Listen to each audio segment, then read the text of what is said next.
instruction is proposed as it applies to intent.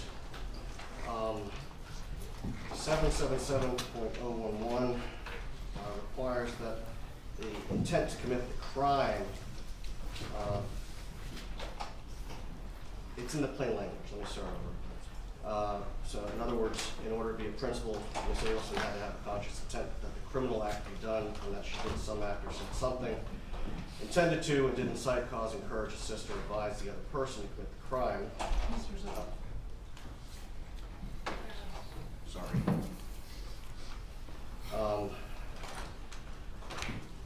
Removing the intent to commit murder, we believe, in the proposed instructions runs counter to that. So specifically, well, as it relates to the intent to commit the crime, but there does not have to be an intent that a death occurred with either second-degree murder or manslaughter. I think the way it's written, Your Honor, is confusing. That's my concern with the jury. Mr. Evans, Ms. Cappleman. Your Honor, I don't believe that it is. Second-degree murder, it's, I think, because this is from standard instructions, as I recall. This is. And so I think it's sufficiently covered because it is not saying that the state doesn't have to prove that the person intended the act. It's simply not necessary the state prove that they intended the death to result from the act. And so I don't think anybody's going to be arguing that. I think the instruction is clear, the standard is clear on it. I think specifically as to that portion of this matter, Mr. Zellman, that does crystallize the issue. The state must argue there was intent that the crime be committed, but as far as there being an intent that the victim of the crime actually died, that is not required by second-degree murder as a standalone crime or as a principal matter. The same would apply to manslaughter as well. As to any objection that you wish to raise, I'll allow you to make it known. Just a moment, Your Honor.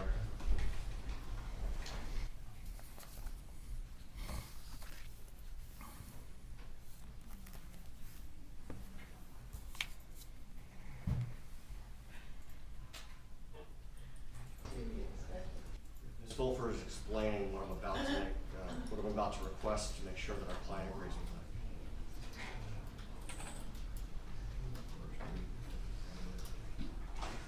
Your Honor, given the court's ruling on that, we would ask that second degree and manslaughter not be given. On what basis? Your Honor, look at the charging document briefly.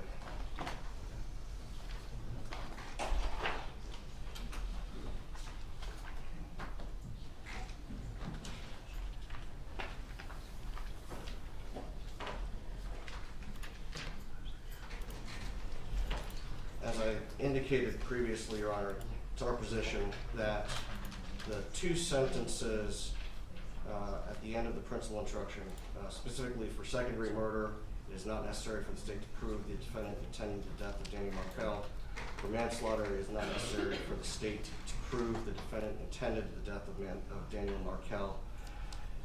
As I indicated, it's a question of intent, and the principal instruction, the main portion, the defendant intended the crime to occur. I just think it's confusing. I understand the state's position, but under the circumstances, we would request that the court not give those two lessons. Moment. As I'm understanding, they're requesting just for count one simply to be guilty of first-degree murder or not guilty? No. Mr. Evans, to omit the lines pertaining to second-degree murder and manslaughter in the 3.5 sub A instruction. Mr. Evans' understanding of our request is accurate. We're asking that the two lessers for count one not be given, and that would eliminate the necessity for those two sentences in the principal instruction. What is the state's position? You're talking at the moment, Judge.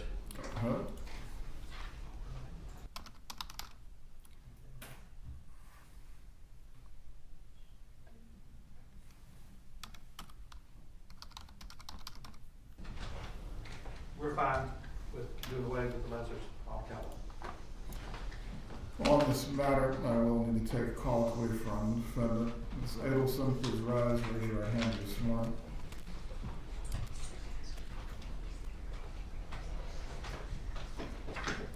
Do you swear or affirm the testimony you're about to give will be the truth? Yes, Your Honor. You can lower your hand.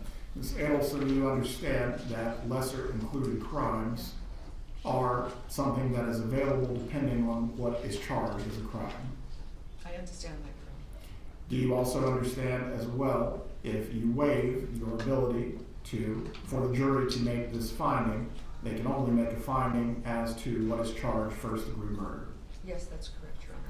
In consulting with your attorneys, you understand the strategy of waiving all lesser-included crimes. I do, Your Honor. Is there anything that you need to consult with them further about concerning this matter? No, there is, Your Then you may be seated. As to the jury instructions, I will remove second-degree murder and manslaughter as options.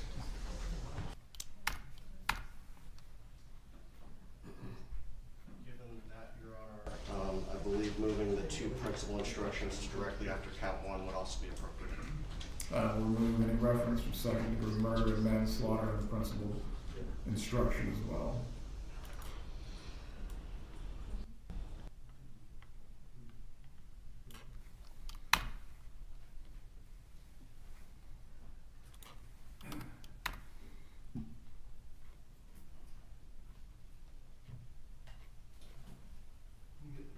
That did have one stylized to change, I think, that I'd like you to consider. On principal instructions, the last line. Give me one moment.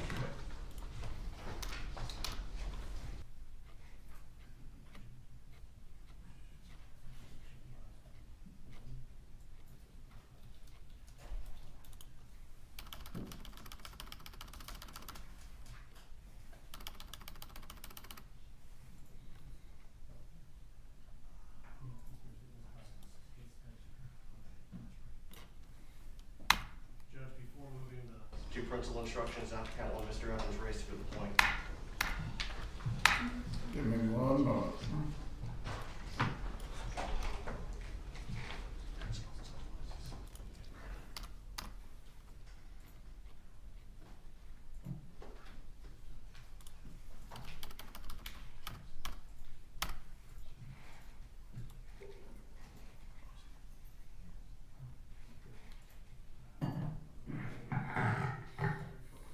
Right, concerning the principal instructions, Mr. Evans. Your Honor, the last line is both principal instructions where it says this instruction, currently says this instruction does not apply to count two. We would suggest that it be changed. This instruction applies only to count 1 and 3. It does not apply to count 2 in both areas. Defense would concur. Make the requested change.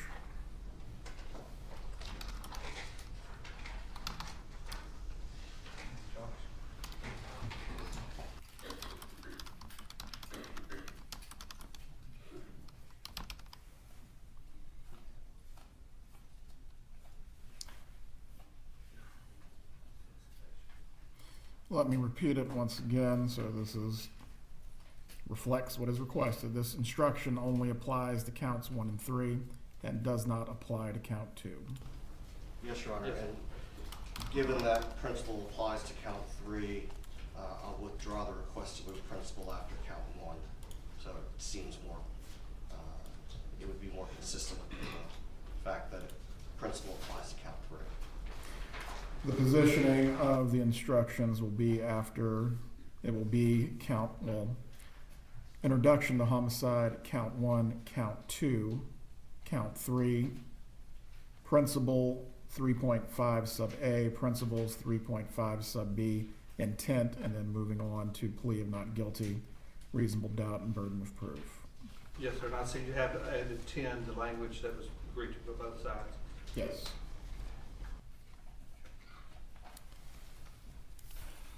Right, as to the defense's request to move in certain portions of the 2023 and 2024 calendars under the rule of completeness, After reviewing this matter, the rule and cases associated with it last night, at this time, that is going to be denied, specifically as to the 2014 and 2023 calendars.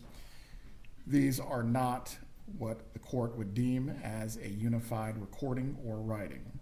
The calendars specifically are broken into separate documents by date. The 2014 calendar, any discussion of planning a party, in no way connects with the license plate information that has been entered into evidence, which was done by a witness who authenticated that page, the handwriting, and other matters to reach the admissibility threshold. As that would go to hearsay, without an exception or a witness testifying on the matter, that will not be admitted. As to the 2023 calendar, these are not united by time or would otherwise lend context between the entries themselves. Again, if there is a witness who would testify to these matters, that would change the analysis. However, that has not occurred. As to those two items, they will be made court exhibits if necessary for any future review. May I be heard on the 2014, Your Honor? Go ahead. One of the pages that the state included in, I believe it's 59A, the first page actually refers to the party. And in the state's demonstrative that was used through Sergeant Corbett, they actually highlighted that language. If I can approach... Demonstrative, though, is not evidence. No. In the presentation that they had with Corbett after the document was admitted into evidence, so the document itself is admitted. During his presentation, they highlighted language about the party. So I think that changed the analysis. If I can approach and grab the exhibit, Your Honor. Please do.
Calendar. One was the one with the tag number. I don't see that here, Your Honor. May I show?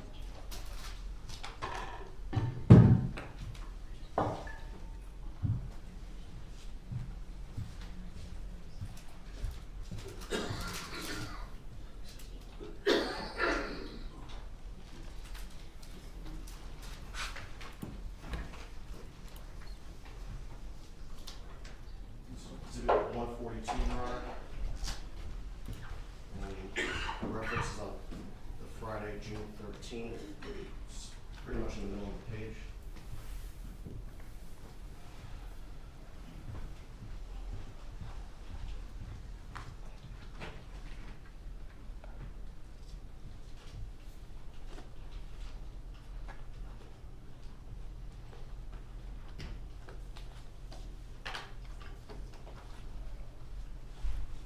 As to this particular page, making any arguments as to what's been admitted is certainly permitted. How are the other separate pages, which are separate writings, in any way connected to this as completeness? Your Honor, it's all about the birthday party. That using admission of that page alone creates a misleading impression. Again, the court's ruling remains the same. For the item that has been admitted, you can make all arguments that can be reasonably inferred from this admitted item concerning the birthday party. Beyond that, the writings are not connected. This is not an issue of completeness as the court finds. May we use the calendars as demonstratives during our closing? You certainly may. Thank you, Your Honor. Are there any other issues that we need to raise at this time by either party? Oh, yes. The verdict form, Your Honor. Yes. Mr. Evans and I discussed on count 2 to conform to the indictment. We would ask that the count 2, we the jury find as follows as count 2 of the indictment: conspiracy to commit first-degree murder. And additionally, the conforming word in A. Let me bring up the indictment.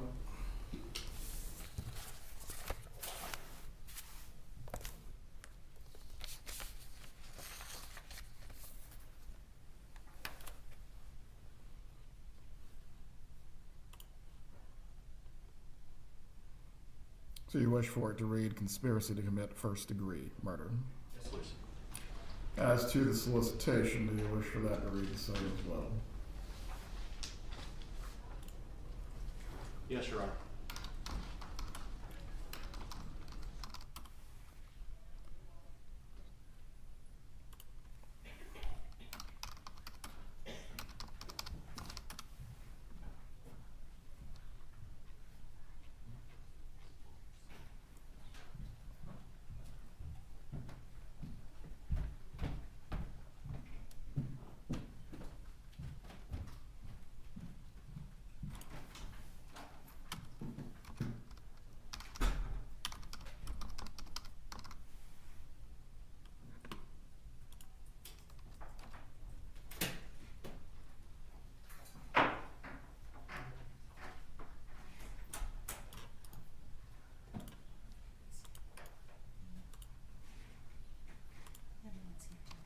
Okay.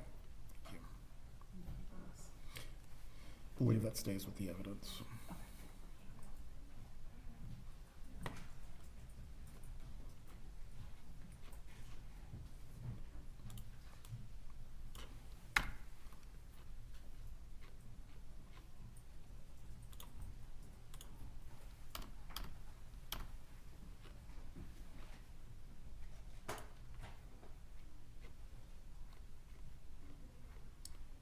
Any further issues concerning the jury instructions that need to be addressed?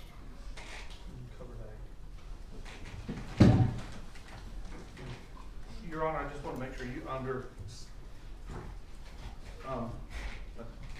subsection which says the defendant is guilty of conspiracy to commit, you did add first degree murder there. The verdicts will read: count 1, we the jury find as follows as to count 1 of the indictment: first degree murder. The defendant is guilty of first degree murder. The defendant is not guilty as to count 1. Count 2, we the jury find as follows as to count 2 of the indictment: conspiracy to commit first degree murder. The defendant is guilty of conspiracy to commit first degree murder. The defendant is not guilty as to count 2. Count 3, we the jury find as follows as to count 3 of the, change that to indictment and not information.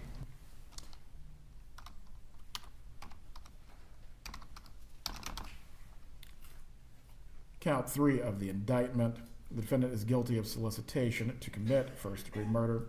The defendant is not guilty as to count 3. Yes, sir. Any further issues to raise concerning the jury instructions? No, sir. None on that, Your Honor. Any other issues to raise? I'd like to renew our motion for judgment of acquittal, same arguments, as well as all previous motions and objections. Very well. As to the renewed motion for judgment of acquittal, the court has the same ruling in taking the evidence introduced throughout the trial in the light most favorable to the state. The state has met its burden to present all 3 counts to the jury. As to any review on this matter, the issue is preserved. Thank you. And the last issue, Your Honor, we had discussions yesterday concerning a corrections officer at the Leon County Detention Center. We were able to get her served. An investigator was able to track her down. Ms. Kessler, my paralegal, spoke with her. afterwards. The information that she provided is our position that anything Officer Franklin would have to offer is not admissible, and that is why we did not seek to call her prior to arresting. Well, parties can briefly approach.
Before we bring the jurors in, we will have a brief break to allow the parties to get set any demonstratives and presentations that they will need for closing arguments. Please inform the jurors that we will bring them out about 9:25. Until then, the parties may do what they need to do to set up to get ready. I will print the copies of the instructions. If anyone needs to stretch their legs, use the bathroom, please do so.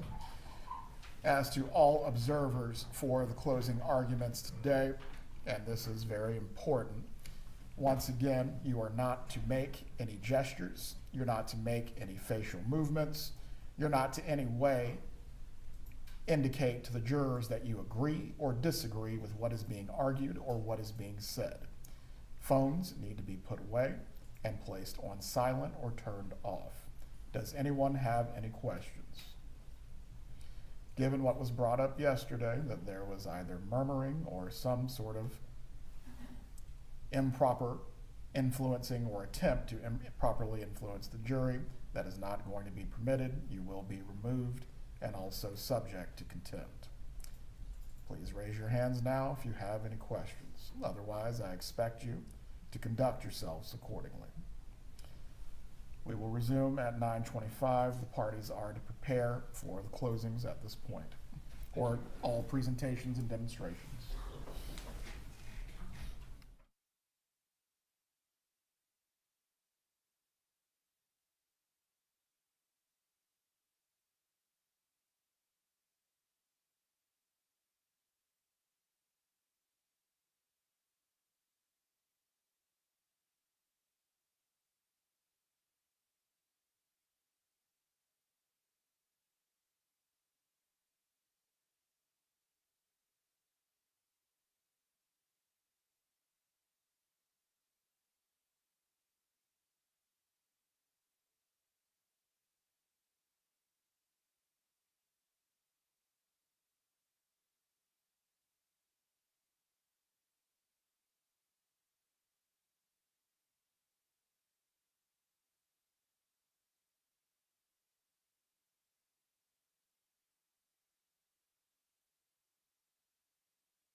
very quickly.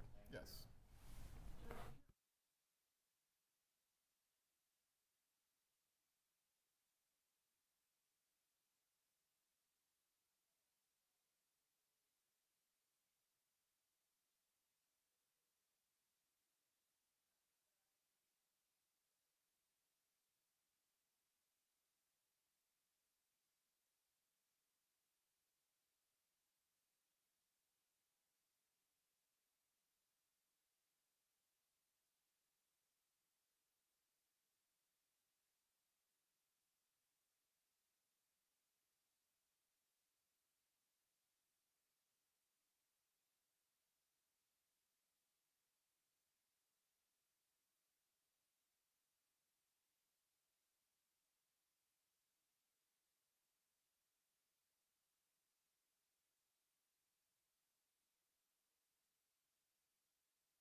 All right, jury entering courtroom.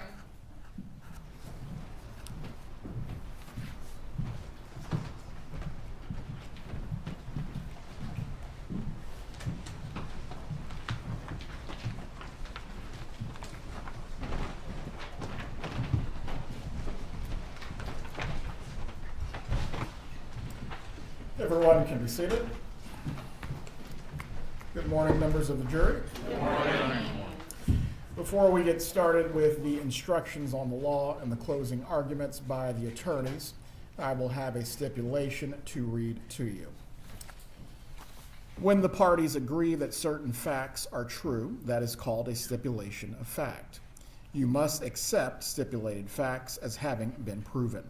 However, the significance of these facts, as with all facts, is for you to decide. In this case, the stipulated fact that you must accept as true is that Patricia Byrd was not listed by the current or previous defense counsel as a potential witness in this case. Does each juror have a copy of the jury instructions in their seats? Please raise your hands. For the record, each juror has been provided with a copy of the instructions. I'm going to read these instructions out loud to you. You may follow along by reading as I read them out loud, or you may listen. The important thing is that you pay careful attention to the instruction on the law. Members of the jury, I thank you for your attention during this trial. Please pay attention to the instructions I am about to give you. Donna Adelson, the defendant in this case, has been accused of first-degree murder, conspiracy to commit first-degree murder, and solicitation to commit first-degree murder. Donna Adelson is accused of first-degree murder in count 1 of the indictment. If you find Daniel Markel was killed by Donna Adelson, you must then consider the circumstances surrounding the killing and deciding if the killing was first-degree murder. I now instruct you on the circumstances that must be proved before Donna Adelson may be found guilty of first-degree murder. Count 1. To prove the crime of first-degree premeditated murder, the state must prove the following 3 elements beyond a reasonable doubt. Element 1, Daniel Markel is dead. Element 2, the death was caused by the criminal act of Donna Adelson. Element 3, there was a premeditated killing of Daniel Markel. An act includes a series of related actions arising from and performed pursuant to a single design or purpose. Killing with premeditation is killing after consciously deciding to do so. The decision must be present in the mind at the time of the killing. The law does not fix the exact period of time that must pass between the formation of the premeditated intent to kill and the killing. The period of time must be long enough to allow reflection by the defendant. The premeditated intent to kill must be formed before the killing. The question of premeditation is a question of fact to be determined by you from the evidence. It will be sufficient proof of premeditation if the circumstances of the killing and the conduct of the accused convince you beyond a reasonable doubt of the existence of premeditation at the time of the killing. Count 2. To prove the crime of criminal conspiracy, the state must prove the following 2 elements beyond a reasonable doubt. Element 1. The intent of Donna Adelson was that the offense of first-degree murder would be committed. Element 2. In order to carry out the intent, Donna Adelson agreed, conspired, combined, or confederated with Charles Adelson or Catherine McBanois or other persons to cause first-degree murder to be committed either by them or one of them or by some other person. It is not necessary that the agreement, conspiracy, combination, or confederation to commit first-degree murder be expressed in any particular words or that words pass between the conspirators. It is not necessary that the defendant do any act in furtherance of the offense conspired. Count 3. To prove the crime of criminal solicitation, the state must prove the following 2 elements beyond a reasonable doubt. Element 1. Donna Adelson solicited Charles Adelson or Catherine McBanois or other persons to commit first-degree murder. Element 2. During the solicitation, Donna Adelson commanded, encouraged, hired, or requested Charles Adelson or Catherine McBanois or other persons to engage in specific conduct which would constitute the commission of first-degree murder. It is not necessary that the defendant do any act in furtherance of the offense solicited. The crime of first-degree murder has been previously defined in these instructions. To solicit means to ask earnestly or to try to induce another person to engage in specific conduct. If the defendant helped another person or persons commit a crime, the defendant is a principal and must be treated as if she had done all the things the other person or persons did if the state proved beyond a reasonable doubt, 1, the defendant intended the crime to occur, and 2, the defendant did some act or said something that was intended to and that did incite, cause, encourage, assist, or advise the other person or persons to actually commit the crime. To be a principal, the defendant does not have to be present when the crime is committed or attempted. For first-degree premeditated murder, the state must prove the defendant intended that the killing of Daniel Markel occur. This instruction only applies to count 1 and 3 and does not apply to count 2. If the defendant paid or promised to pay another person or persons to commit a crime, the defendant is a principal and must be treated as if she had done all of the things the person who was promised or received the money did if the state proved beyond a reasonable doubt, 1, the defendant intended the crime to occur, and 2, she made or promised the payment in exchange for the commission or promise to commit the crime or to help commit the crime, and 3, the crime was committed by the other person. To be a principal, the defendant does not have to be present when the crime is committed.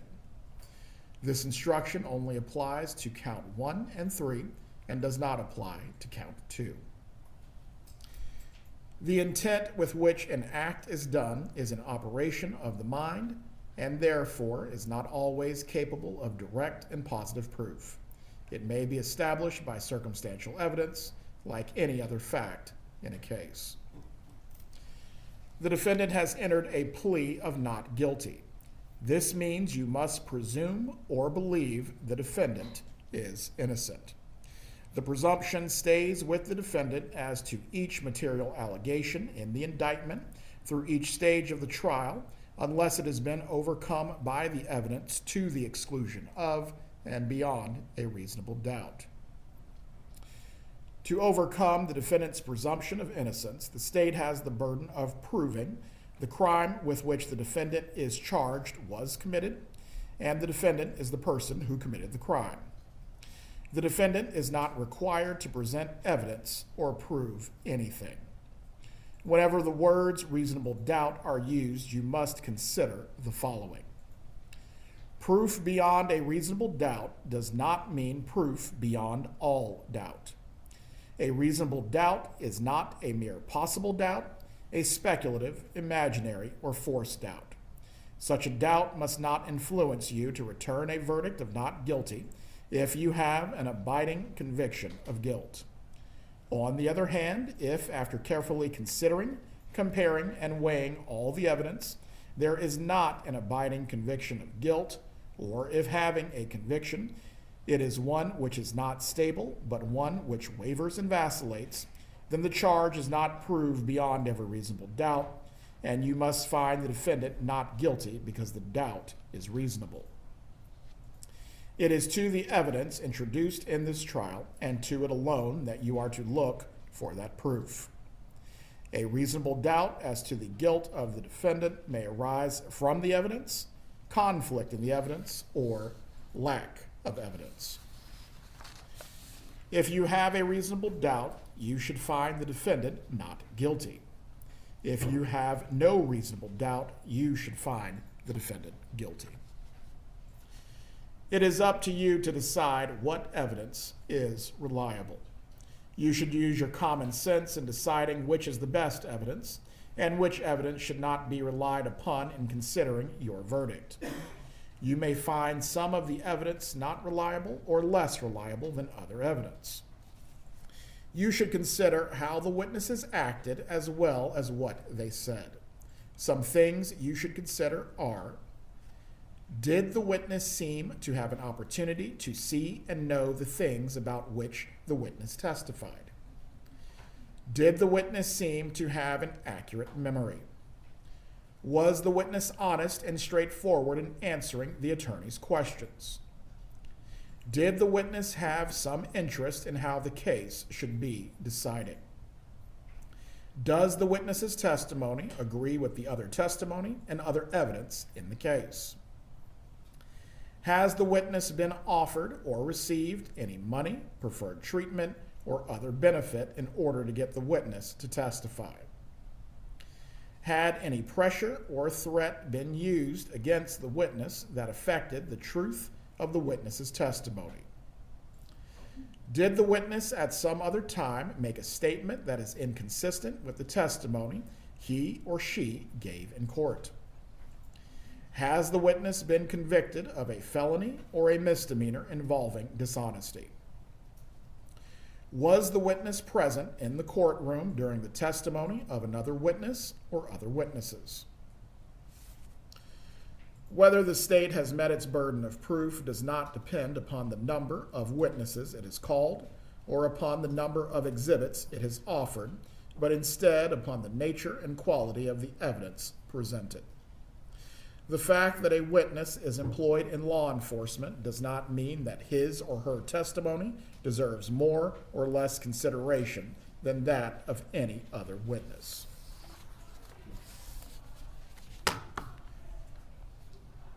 Check on what's happening in the hallway.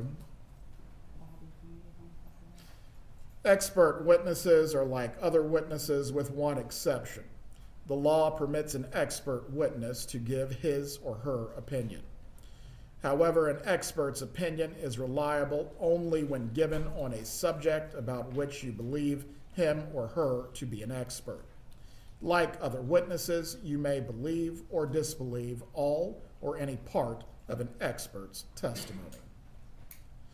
You must consider the testimony of some witnesses with more caution than others. For example, a witness who claims to have helped the defendant commit a crime or hopes to gain more favorable treatment in his or her own case may have a reason to make a false statement in order to strike a good bargain with the state. This is particularly true when there is no other evidence tending to agree with what the witness says about the defendant. So while a witness of that kind may be entirely truthful when testifying, you should consider her testimony with more caution than the testimony of other witnesses. However, if the testimony of such a witness convinces you beyond a reasonable doubt of the defendant's guilt or the other evidence in the case does so, then you should find the defendant guilty. It is entirely proper for a lawyer to talk to a witness about what testimony the witness would give if called to the courtroom. The witness should not be discredited by talking to a lawyer about his or her testimony. You may rely upon your own conclusion about the credibility of any witness. A juror may believe or disbelieve all or any part of the evidence or the testimony of any witness. The Constitution requires the state to prove its accusations against the defendant. It is not necessary for the defendant to disprove anything, nor is the defendant required to prove her innocence. It is up to the state to prove the defendant's guilt by evidence. The defendant exercised a fundamental right by choosing not to be a witness in this case. You must not view this as an admission of guilt or be influenced in any way by her decision. No juror should ever be concerned that the defendant did or did not take the witness stand to give testimony in the case. There are some general rules that apply to your discussion. You must follow these rules in order to return a lawful verdict. Number 1, you must follow the law as it is set out in these instructions. If you fail to follow the law, your verdict will be a miscarriage of justice. There is no reason for failing to follow the law in this case. All of us are depending upon you to make a wise and legal decision in this matter. Number 2, This case must be decided only upon the evidence that you have heard from the testimony of the witnesses and have seen in the form of the exhibits in evidence and these instructions. Number 3, this case must not be decided for or against anyone because you feel sorry for anyone or are angry at anyone. Number 4, remember the lawyers are not on trial. Your feelings about them should not influence your decision in this case. Number 5, your duty is to determine if the defendant has been proven guilty or not in accord with the law. It is the judge's job to determine a proper sentence if the defendant is found guilty. Number 6, whatever verdict you render must be unanimous. That is, each juror must agree to the same verdict. Number 7, your verdict should not be influenced by feelings of prejudice, bias, or sympathy. Your verdict must be based on the evidence and on the law contained in these instructions. Deciding a verdict is exclusively your job. I cannot participate in that decision in any way. Please disregard anything I may have said or done that made you think I preferred one verdict over another. A separate crime is charged in each count of the indictment, and although they have been tried together, each crime and the evidence applicable to it must be considered separately and a separate verdict returned as to each. A finding of guilty or not guilty as to one crime must not affect your verdict as to the other crimes charged. You may find the defendant guilty as charged or guilty of such lesser included crimes as the evidence may justify or not guilty. If you return a verdict of guilty, it should be for the highest offense on the verdict form that has been proven beyond a reasonable doubt. If you find that no offense has been proven beyond a reasonable doubt, then of course your verdict must be not guilty. The verdict must be unanimous, that is, all of you must agree to the same verdict. Only one verdict may be returned as to the crime charged. The verdict must be in writing, and for your convenience, the necessary verdict form has been prepared for you. It is as follows. There is only one verdict form which I am in possession of right now, but I will read to you all of the options that are available on the verdict form. State of Florida versus Donna Adelson, defendant, case number 2023 CF 3226. Verdict, count 1. We, the jury, find as follows as to count 1 of the indictment, first-degree murder. Check only one letter choice as to this count. Letter option A. The defendant is guilty of first-degree murder. Letter option B. The defendant is not guilty as to count 1. Count 2. We, the jury, find as follows as to count 2 of the indictment, conspiracy to commit first-degree murder. Check only one letter choice as to this count. Letter option A. The defendant is guilty of conspiracy to commit first-degree murder. Letter option B. The defendant is not guilty as to count 2. Count 3. We, the jury, find as follows as the count 3 of the indictment, solicitation to commit first-degree murder. Check only one letter choice as to this count. Letter option A. The defendant is guilty of solicitation to commit first-degree murder. Letter option B. The defendant is not guilty as to count 3. And then the verdict form is to be signed and dated by the individual who will serve as the foreperson.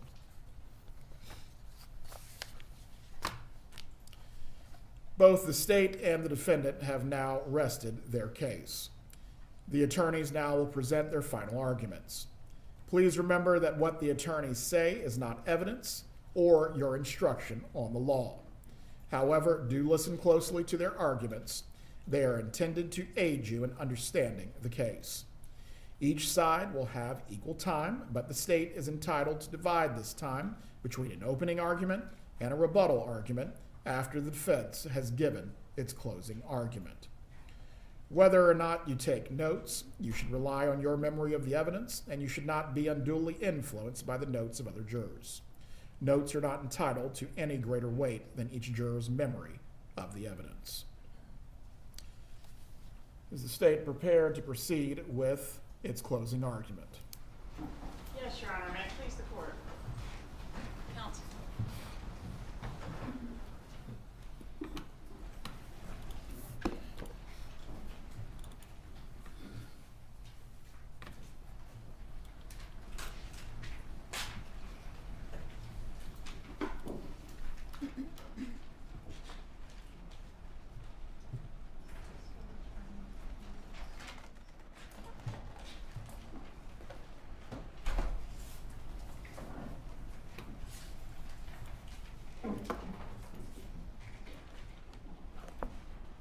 Good morning.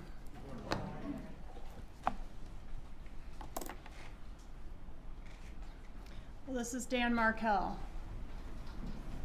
He's the victim in this case.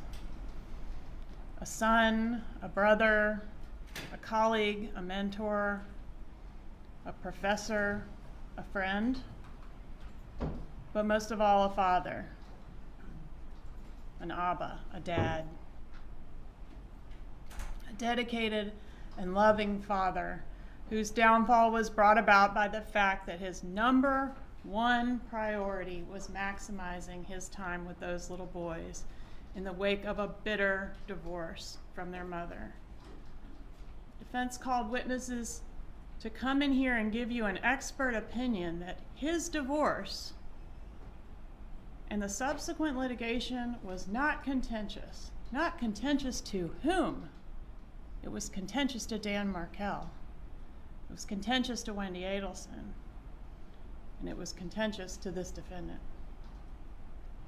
And then after telling you what a great guy Dan Markel was in opening statements, they called witnesses to tell you what a pain in the butt he was. And he was a pain in the butt to those people, those awful lawyers that can't even admit that divorces are emotionally charged. He was a pain in their butts. He was a pain in Wendy's butt, and he was a pain in Donna's butt. Why? Because this was his life we were talking about. Dan Markel was not a file on some lawyer's desk. He was a real person who cared passionately about every scrap of paper in that divorce file. He wasn't some bumbling idiot. He was a Harvard-educated law professor. And yeah, he was making it as difficult as possible for this defendant to get her non-negotiable, which just also happened to be Dan Markel's non-negotiable, those two little boys. You have learned about this conspiracy and how it has unraveled over the last 11 years since Dan Markel's death. The defendants in this case have all attempted to point fingers at each other. They have argued that the state's theory is right. It's right, you got it right, with everybody except for me. I didn't do it. Garcia's defense was that Charlie went directly to Rivera to arrange the hit on Dan Markel. Catherine Magbanua testified in her trial and said she had no knowledge of this murder. Charlie must have gone around her directly to Garcia. In Charlie's trial, he said Magbanua, Garcia, and Rivera all got together to kill Dan Markel without any direction from any Adelson family member. Each defendant characterized himself or herself as another victim in this case. A victim in this situation, a victim of their co-defendants, setting them up, or the appearance of evidence that seemed to implicate them but wasn't what it appeared to be. But despite their efforts to insulate themselves and to distance themselves from their co-conspirators, they made enough mistakes to get themselves caught and held accountable for their respective roles in this conspiracy. And today is Donna Adelson's turn. Despite their efforts to play victims, Dan Markel is still the only victim in this case. And the only thing he was guilty of was fighting like hell for those little boys. And he lost. He lost everything. This is what he looked like before. This defendant conspired to hire a hitman to have him killed, and this is what he looked like after. The evidence has shown that on July 18th, 2014, this brilliant, accomplished, beloved man was gunned down in cold blood in his own garage. And this horrific death ultimately set the police down two separate paths, following the two most promising leads that they had. The first lead was to chase down that Prius that, thank God, Mr. Geiger caught a glimpse of pulling out of the driveway that morning. And the second path was to ask, as we would with any murder investigation, who had a motive to want him dead? And within 1 hour of the shooting, well before Professor Markel had even been pronounced dead, this path was already pointing to the defendant when Wendy Adelson revealed to officers that her parents had more reason to dislike her ex than anyone else. And what offense had Mr. Markel committed against Donna Adelson and her family, refusing to let his children be taken away from him? Objecting to her telling his kids that he's stupid? The evidence has shown that Donna Adelson was all about psychological warfare, and when all else failed, she was willing to do whatever it took to accomplish her non-negotiable, to get a win.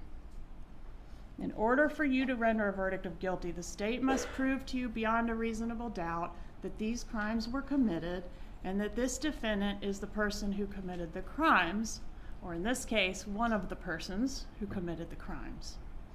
It is undisputed that these crimes were committed. This was a first-degree murder. No doubt about that. But who did it? The only issue left is identification, or what we call ID. The defense told you in openings, motive doesn't really matter. Don't pay attention to all the motive. Don't pay attention to all the emails. But motive can be compelling proof of who done it. Identification. And thus, critical to your determination of the defendant as one of the persons that committed this crime. Despite some of the testimony that you heard, it is clear that the divorce between Wendy and Dan was contentious. Except the person who cared most about Wendy's divorce and relocation specifically wasn't Wendy. It was her mother. Charlie Adelson solicited Catherine McBanoa to kill Dan Markel, but why? Who solicited Charlie? Because Charlie didn't care about the Adelson family getting a win against Dan Markel.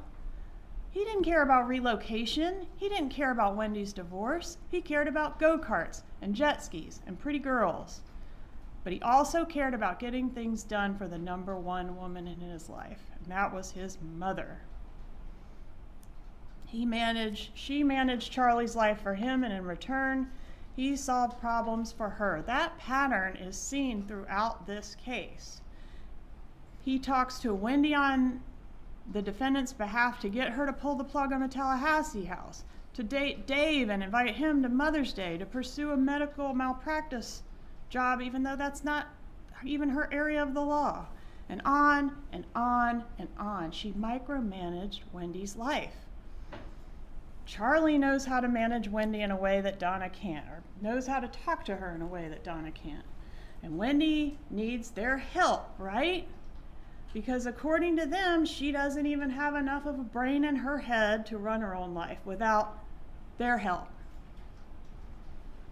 Donna decides what's best for everyone, and if she runs into any problems making that happen, Charlie is her go-to guy to get it done.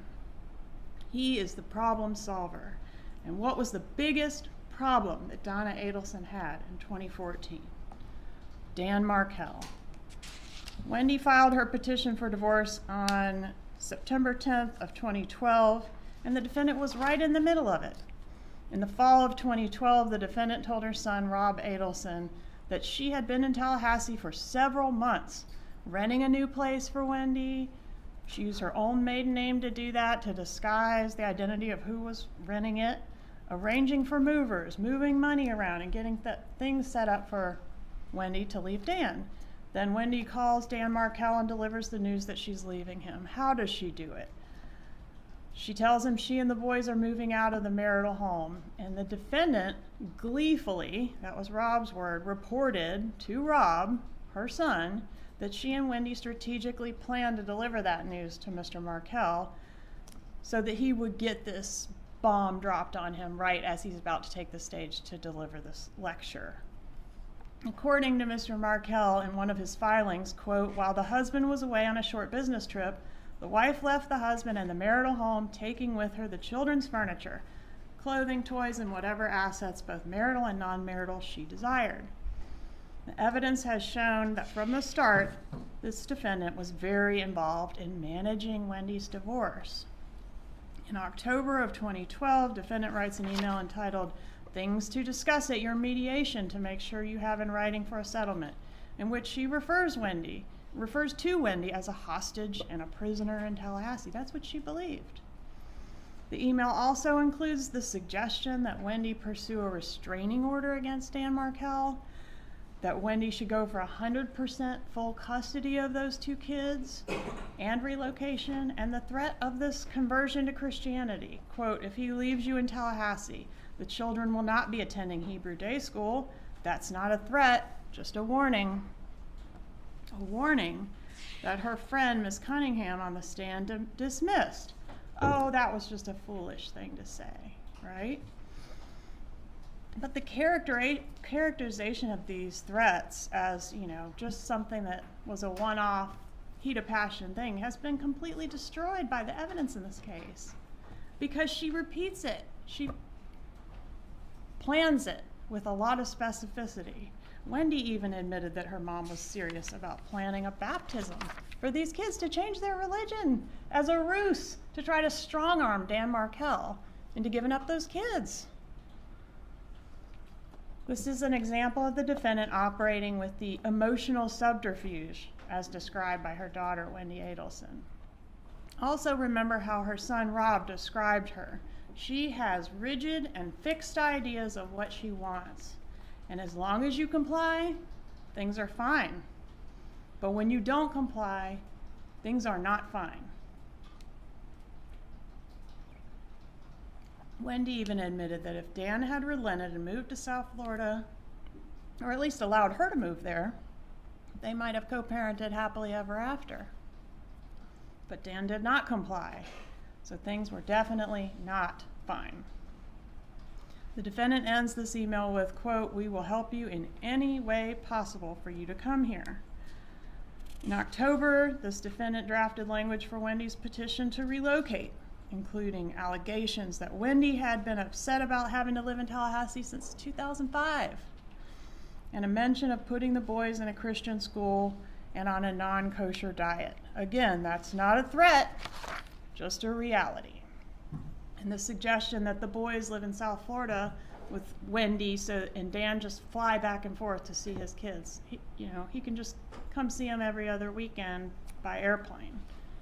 Doesn't that sound like an amicable, equal time sharing that the lawyers for the defense described was going on here? Wendy's lawyer says she had no knowledge of Wendy's mom being involved in her divorce, but the evidence shows she absolutely was. Wendy sends the proposed petition for relocation from her lawyer to the defendant with a note that says, here it is, let's edit. And the defendant responds the next day with detailed feedback, including an argument that Dan Markel is incapable of taking care of his own children and that Wendy should seek 100% custody. Arguments which Wendy forwarded to her lawyer as her own. And upon receiving the lawyer's answer, she sends the lawyer's answer back to the defendant. That's in evidence. Defendant's thoughts about Wendy's earning potential and her work environment in Tallahassee. Arguments about she'd be better off with this other job that's higher paying in Miami. And defendant says she's been living in Tallahassee, that she, the defendant, has been living in Tallahassee since the petition was filed to help Wendy with the boys. In January of 2013, the defendant advises Wendy on her amended petition to relocate. And this is where the argument is raised about the job as a major bargaining chip in the divorce. The defendant writes here that Dan needs to know that there's no way in hell Wendy is going to stay at FSU. On January 14th, Wendy files an amended petition with request to relocate, which you can read and see. The petition contains many of the defendant's arguments. She couches this relocation in terms of not only important, but like a matter of life and death. Look at these quotes. It will create a major negative change in our lives. It will ruin your entire life. The rest of all our lives. Mine, Dad's, and even Charlie's will be affected by how well she can perform and act before July 31st to try to get this relocation thing turned around. Donna has even started pre-screening men for Wendy to date in the Miami area.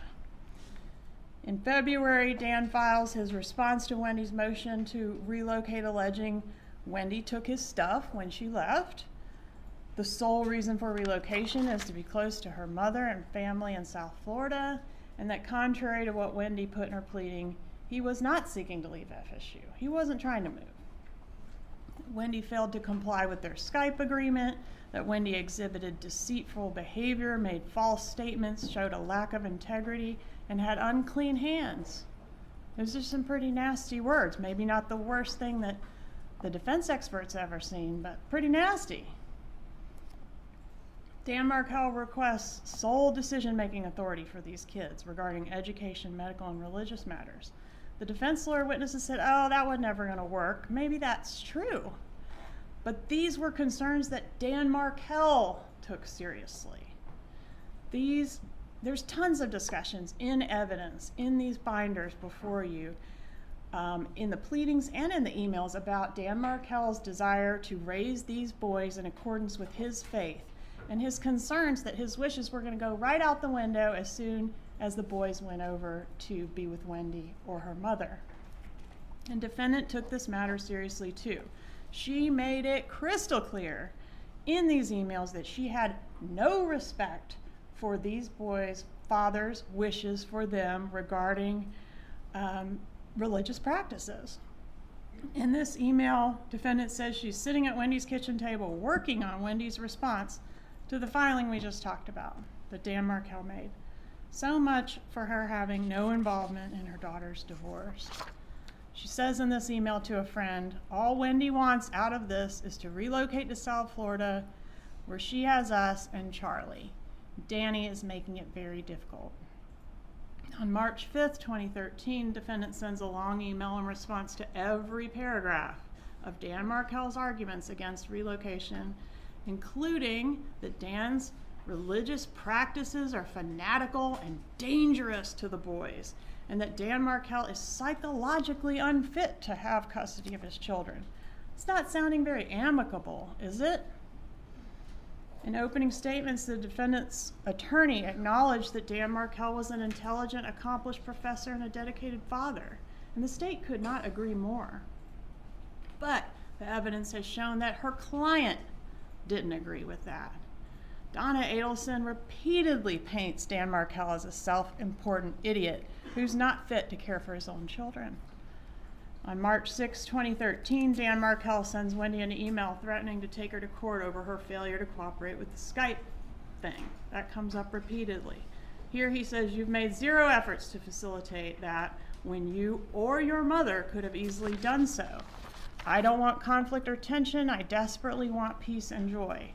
Please let that happen, but do not mistake my politeness or desire for cooperation as a lack of firmness. I will not tolerate failures on your part to keep our agreements. They did have a Skype agreement, and she was violating it, and he was furious about it. This email was forwarded by Wendy to this defendant, so she knows about all this stuff. Dan Markel sent Wendy an email in December, which was pretty personal, and in which he is kind of a mea culpa. He apologizes for things that went wrong in the marriage and takes some accountability for what he views as his mistakes in the marriage. And Wendy forwards this email to her mother. Then Donna responds to this personal email and goes through Dan Markel's writings paragraph by paragraph, suggesting how Wendy can manipulate his words against him. Oh, look, he's admitting this here. This will help you in the divorce. And she does it in Wendy's voice. It's weird. Look at it. So although sometimes Wendy seems to be complaining about her mom overstepping, you know, she's trampling my autonomy, it's like she's also inviting her mother into her business and wants her help, but also don't trample my autonomy. In fact, Wendy thanked her mom for the thoughts that she gave on this letter Dan Markel wrote. She also wrote that she never would have left Dan Markel without her mom's support. In May of 2013, the defendant refers to one of Dan Markel's responses as a, quote, 23-page rant. Then she doubles down on relocation as the most important and non-negotiable part of Wendy's divorce. I mean, how many times does she have to tell y'all it's important, but somehow the defense is still, it wasn't important, or it was over. It didn't matter. She notes here that Dan Markel threatened Wendy with federal kidnapping charges. He threatened her daughter with federal kidnapping charges for taking those kids without telling him where she was going when she left. The defendant signs off, "I'm too angry to write anymore." And the evidence has shown that this nice, normal, sweet little grandma certainly was angry. To support the argument that Wendy should be able to relocate because Dan was always traveling on work trips, the defendant sends Wendy this email. And it contains every date, like the date ranges that Dan Markel has been out of town traveling for work since the birth of their first child. That's 4 years. She is able to go back and send to Wendy, he was out of town this date to this date, this date to this date. It's a little shocking that she recorded that information, but we know she is a very detailed person. She keeps these extremely detailed day planners. But Dan Markel's travel schedule is of particular interest, in fact, in light of the fact that the hitmen knew that Dan Markel had to be killed on July 18th because he was going out of town the next day. The question is, how'd they get that information? Who had that information? Then the next day, Dan Markel files a memo of law asking for the attorney's fees and saying that, quote, if costs are not awarded, then the wife and her affluent parents who are bankrolling the wife's litigation so they can enjoy closer access to the grandchildren will persist in vexatious and groundless litigation. Dan Markel knew that Wendy's parents and their considerable resources were a big part of why this divorce litigation was dragging on. They thought he was filing frivolous stuff to drag out the divorce and the proceedings, and he thought the same thing about them. On June 21st, the court issued the order denying relocation. When Wendy was on the stand, the defense made a big deal out of, oh, you didn't tell mom it was final, did you? You stipulated to it, didn't you? Which we later learned was because the judge had already ruled at sidebar that it wasn't gonna happen. But basically, you know, you kept your poor mom in the dark and she thought this was still something that was viable and you didn't tell her it wasn't. But on redirect, it was proven that that was not true. Defendant did know that the order was final, and she expressed this in an email to her friends. Poor mom wasn't kept in the dark on anything in this family. In fact, the defendant recognized perfectly well that this order meant she wasn't going to get relocation through the courts. She wasn't going to get what she wanted through the legal system, but that wasn't the only way to skin a cat, was it? She wasn't deterred by a loss in court. Instead, she started looking into other options to get a win for the Adelson family. There was testimony offered that everyone knew that there was a slim chance of Wendy winning relocation. Maybe everyone knew that on the lawyer's side, but the defendant didn't know that. She was not happy about this loss in court. Here she laments, unfortunately, after paying a lawyer $600 an hour for 10 months of case preparation, the judge listened to Wendy for 1 hour and made up her mind. Outrageous. So at the moment, we will not be allowed to relocate. Note the phrase, at the moment. Jibbers had not beaten the Adelson family yet. Defendant concludes this email anyway. If I sound angry, it's because I am. We're all very upset and cannot believe the outcome. She couldn't believe relocation was denied. When Wendy expresses defeat over the court's order, the defendant isn't having it. She encourages Wendy to never, never, never give up, to take control, to not let Jibbers think he's won anything by having you remain in Tallahassee, and to show this fucker what will make him absolutely miserable. How amicable. Then defendant solicits Wendy to put on the performance of her life because Jibbers hadn't beaten the Adelson family yet. And this is where defendant reveals her plan of action, including having her Jewish grandsons baptized and offering $1 million to Dan Markel to facilitate this relocation. Control is a theme that's featured prominently throughout this email and throughout this case. There is evidence that the defendant controlled Wendy, she controlled Harvey, and she controlled Charlie. But she could not control Dan Markel. He wasn't going to give her a win. As long as you went along with her rigid, fixed ideas, things were fine. But if you didn't, things were not fine. Defendant continues to react to relocation being denied and Wendy's inclination to give up on the matter, including, everyone has a price. Now is the time to start. You said this divorce is not about winning and losing, and it's not a competition. You've already lost relocation according to the legal system. Well, it is about winning and losing. We're trying to get a win. You deserve it. You deserve so much more than a life without family, teaching in Tallahassee. Life is tough. If you don't stand up and take a chance, you don't stand a chance. Please, Wendy, do your part and stand up to him. Make an effort to do this so that our group offer will stand a better chance of being accepted. Don't let this temporary move to Tallahassee ruin your entire life. Fight for yourself, Wendy. We'll be there to help you. Just don't tell us that what you need to do is move forward with a sense of peace. Can't have that, can we? That's giving up. Giving up on relocation was not an option for Donna Adelson. Neither was losing. Throughout the trial, the defense tried to distance themselves from these emails.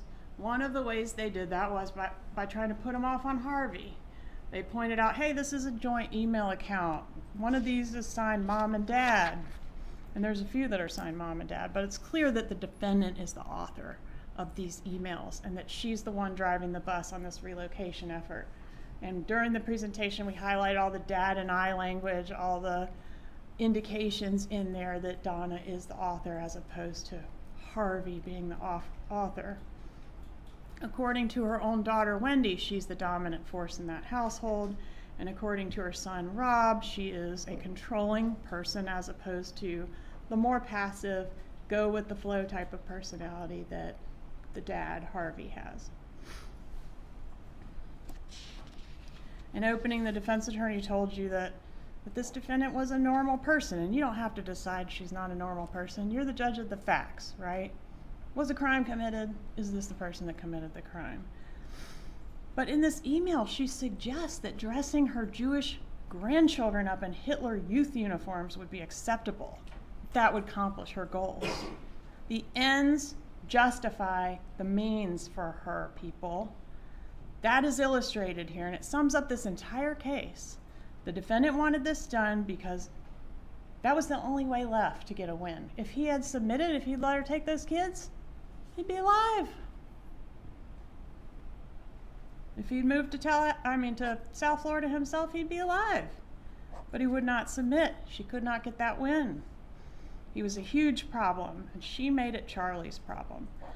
To Charlie, who liked the idea of being a tough guy who had connections to people on the wrong side of the tracks, the price of Dan Markel's life was worth the reward of pleasing his mother and easing her diarrhea and getting her to finally shut up about Wendy's divorce.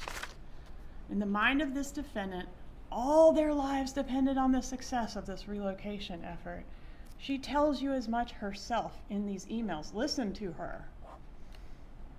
And as such, any and all means were justified. Because not everything one has to do in life is comfortable or easy. Sometimes it's ridiculously hard. This is what passes for normal in this family. I said the defendant made Wendy's divorce Charlie's problem, and the evidence shows that the defendant did keep Charlie in the loop every step of the way. Here's a July 10th email that states, just to catch you up on what's happening with Wendy, and discusses who should be involved in the bribe that the family wants to offer to Dan Markel. On July 19th, the defendant requests and Wendy sends her copies of the motions, responses, orders, and transcripts from her divorce so far. That same day, Dan Markel makes a settlement offer that this defendant encourages Wendy to reject, saying the answer is no to all of this. Please, Wendy, we've been with you from day one. Do not accept or sign anything without the two of us reviewing and discussing all of this with you. Screwing him financially is what will aggravate him. But ultimately, a settlement is reached. You all have heard about this date, July 31st, 2013. But contrary to what the defense has told you, the fighting did continue. On October 12th of 2013, 3 months after the divorce was final, the defendant forwards an email to Charlie Adelson, which Dan Markel had sent Wendy. And the defendant adds the note, "This is what this fucker is sending your sister on a regular basis. He is absolutely crazy. Impossible." Does it sound like everything was over? This was the amicable divorce over? Not contentious at all, right? This is fall of 2013, the same time frame in which Wendy starts dating Jeff Lacoste and Charlie starts dating Catherine Magbanowa. On October 13, 2013, the defendant texts Charlie Adelson, quote, "Horrible evening for your sister." The pattern of this defendant getting worked up about Wendy's divorce and then forwarding it on to Charlie is seen over and over again. Which brings us to Halloween 2013. Several important events in the case occur on Halloween 2013. One, Wendy officially takes Dan Markel back to court, filing her motion to enforce the marital settlement agreement. So she's alleging he violated it, and she's asking to hold him in contempt of court, alleging that he's not paid the agreed upon fees that he was supposed to pay by a certain deadline. Wendy backs out of the contract that she had signed to buy a house in Tallahassee on Halloween 2013. Charlie later brags to the defendant that he talked Wendy out of buying the house, and the defendant calls him a miracle worker for having convinced Wendy not to buy the house in Tallahassee. Also, Charlie meets up with Catherine Magbanowa on Lincoln Road on Halloween 2013, the same day Wendy pulled the plug on the house, and broaches the subject with her for the first time of, "Hey, do you know anybody that I could hire to harm someone?" And she did. Charlie sends this picture of himself and Catherine Magbanowa together to Wendy that night, October 31st, 2013. First night, he solicited Catherine Magbanowa to be a part of a murder, or a part of what would become a murder. Mid-November, Jeff Lacoste meets the defendant for the first time. Remember Jeff? He was Wendy's boyfriend that testified. He said he would meet her 6 to 7 other times in addition to that first time during the course of his relationship with Wendy. Sometimes just in passing, picking Wendy up for a date. Other times more substantially, including taking the boys to the circus. And that becomes maybe important later.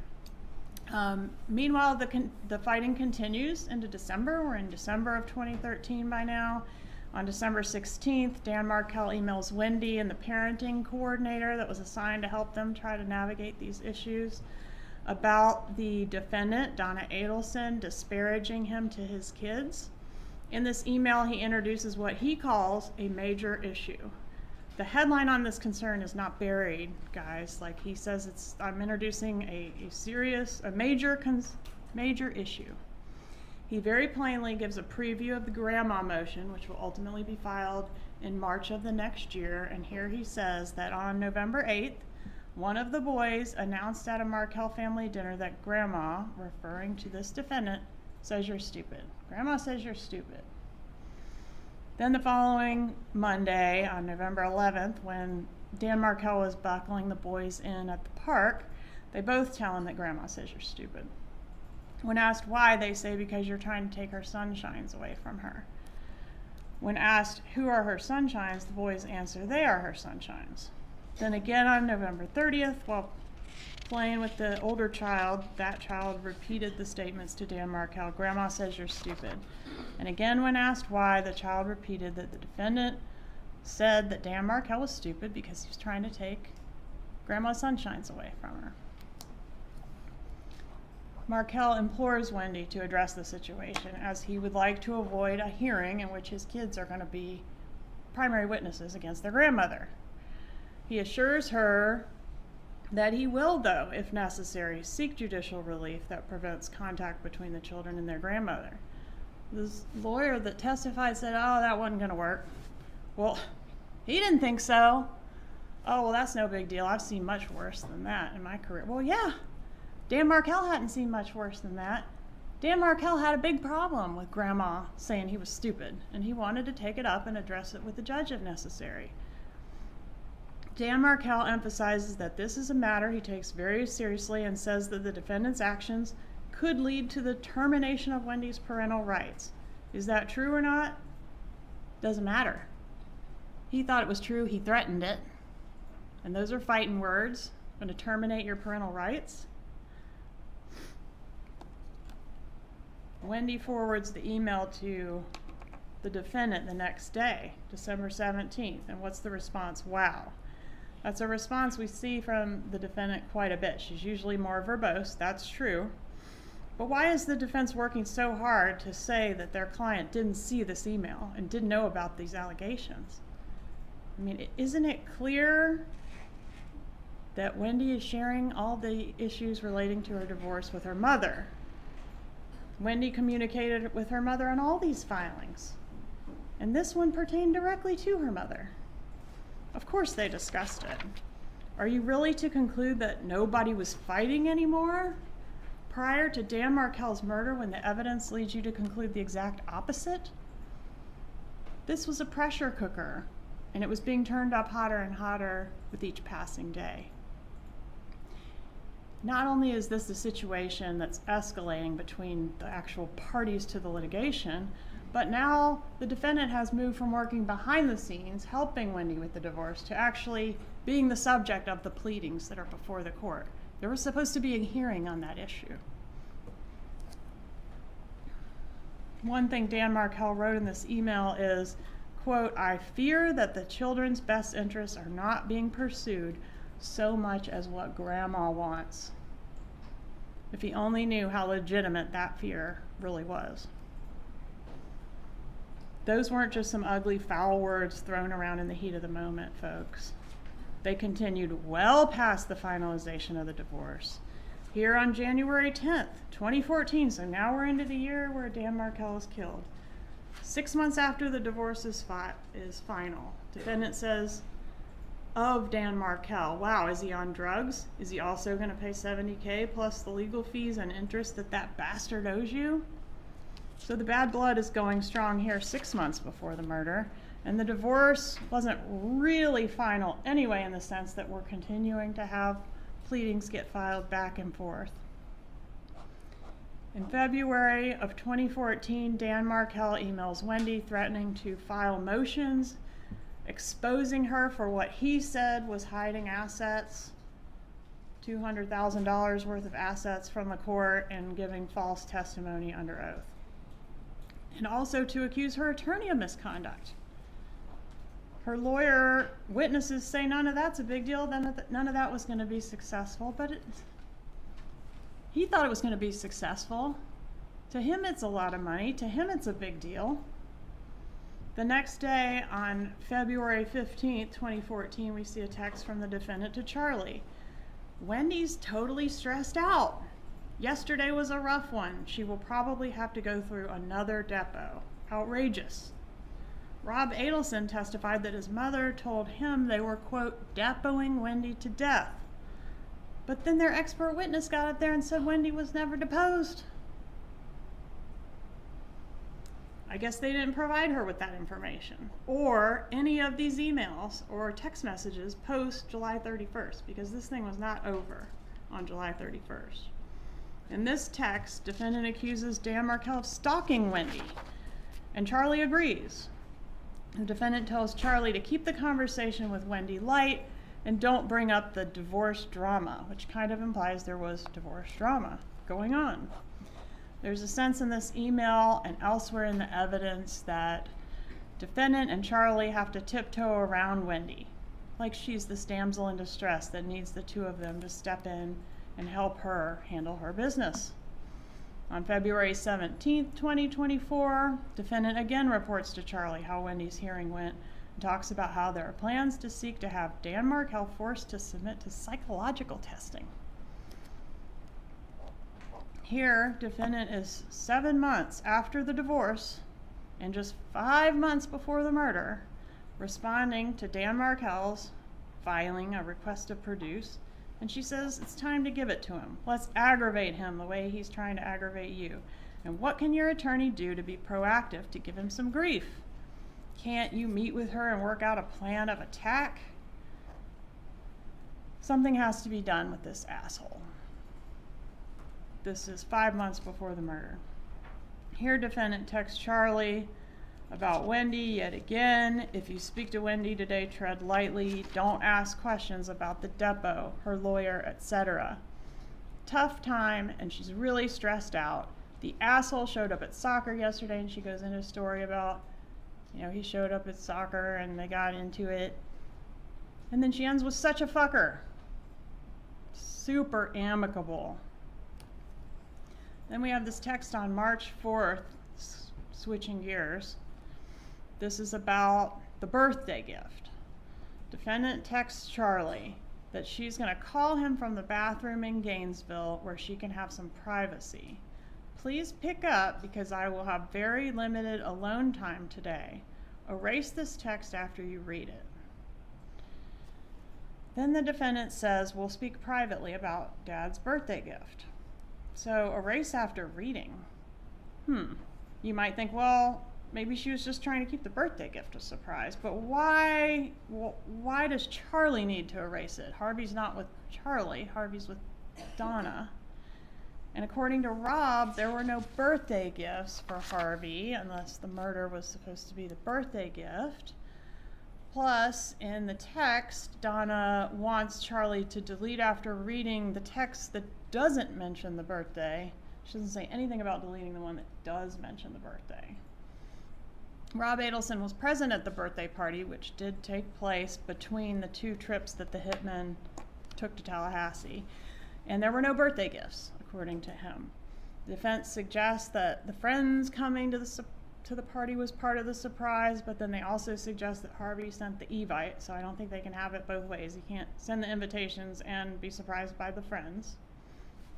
The next week, Jeff Lacoste, Wendy Adelson, Catherine Magbano, and Charlie Adelson all go out to dinner. That's the first meeting between Wendy and Jeff and Catherine Magbano. At dinner, Magbano mentions her ex having several run-ins with law enforcement. That stuck out to Mr. Lacoste. After dinner in the hot tub, Charlie bragged about having connections to people on the wrong side of the tracks. Notable in the same time frame, March 21st, 2014, the defendant signs a lease on a condo in South Beach, a condo where Wendy, after Dan's killed, would move in with her kids. They say, oh, that was a weekend place, so it's pretty convenient timing. You just happen to get this other house and have it set up for Wendy to move into after her ex-husband's murdered, and she's able to relocate. 32614, this is when Dan Markel officially files the grandma motion, which takes aim at the defendant raising more allegations about failure to comply with the Skype thing, Wendy leaving the boys with her parents rather than giving him the right of first refusal. And he says by flouting the right of first refusal, the former wife creates conditions for Mr. Markel to be disparaged in the presence of the children by their maternal grandmother. Dan Markel then alleges all the same allegations about the defendant disparaging him to the kids that he outlined in that previous email in December. Contrary to what the defense said in court, in his prayer for relief, the remedy Markel was seeking was to have the court order this defendant to have no contact with those boys unless she was supervised, because he didn't want her disparaging him to the boys, and because it was a violation of the right of first refusal, in his opinion, for Wendy to leave the boys all the time with her mom and not give him a chance to have them if Wendy wasn't going to keep them. How do you think Donna took this information? She refers to those kids as hers. She was the one sacrificing her time at the office to be up here in Tallahassee doing for those boys. She had invested so much of her own time in this fight against Dan Markel to try to get a win for the family. And after all that investment in those kids and all the money spent on the attorneys and all that time spent at the kitchen table working on those divorce filings, Donna Adelson was losing. The boys and Wendy were stuck in Tallahassee. Wendy wasn't working at the law firm in South Florida, raking in a bunch of money and dating some new guy that she pre-screened for her. And Grandma's sunshines weren't in South Florida. That's where they belonged. That's what was best for them. They had lost in court. Wendy wouldn't comply with Donna's plan of action, and Dan Markel apparently wouldn't take a bribe or be strong-armed to allow his kids to come to South Florida. But, as it turns out, Jibbers still had not beaten the Adelson family, because there was still another option, the option of hiring the hitman. Charlie joked about hiring a hitman, but he had also been actively pursuing that option at least since Halloween of 2013. Over the last several months, Charlie had several conversations with Catherine Magbanoa about this job, which started as a request to harm and then eventually revealed itself as a murder for hire.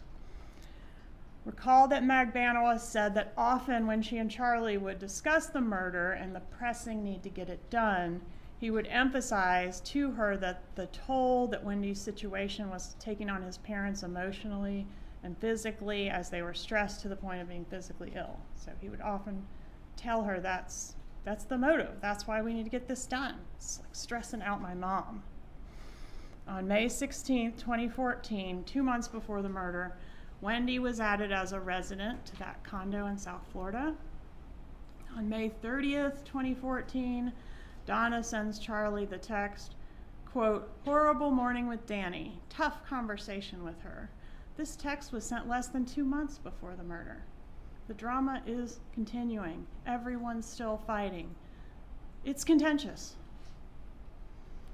Prior to the June trip, Charlie had prepared an envelope containing the murder instructions. He told Catherine Magbanoa that he used gloves when handling the paperwork inside, that he printed it not on any printer that can be connected to him, and that she was not to touch the contents of what was inside. She was to deliver the envelope to Sigfredo Garcia. She followed these instructions. In early June, she came back to Charlie asking for travel expenses for the hitman. She got a couple $100 to give them to rent a car to come up here. They came, well, let's back up just a little bit. They rented the car June 2nd, 2014.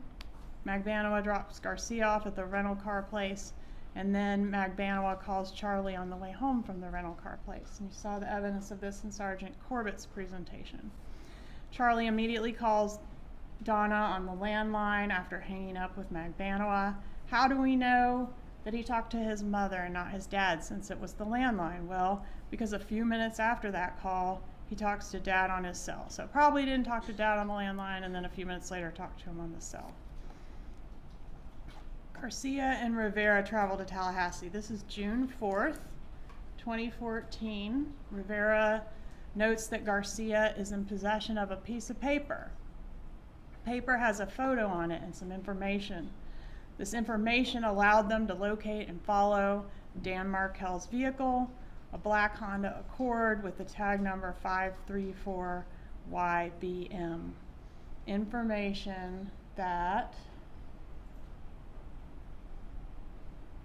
the defendant had written in her 2014 planner.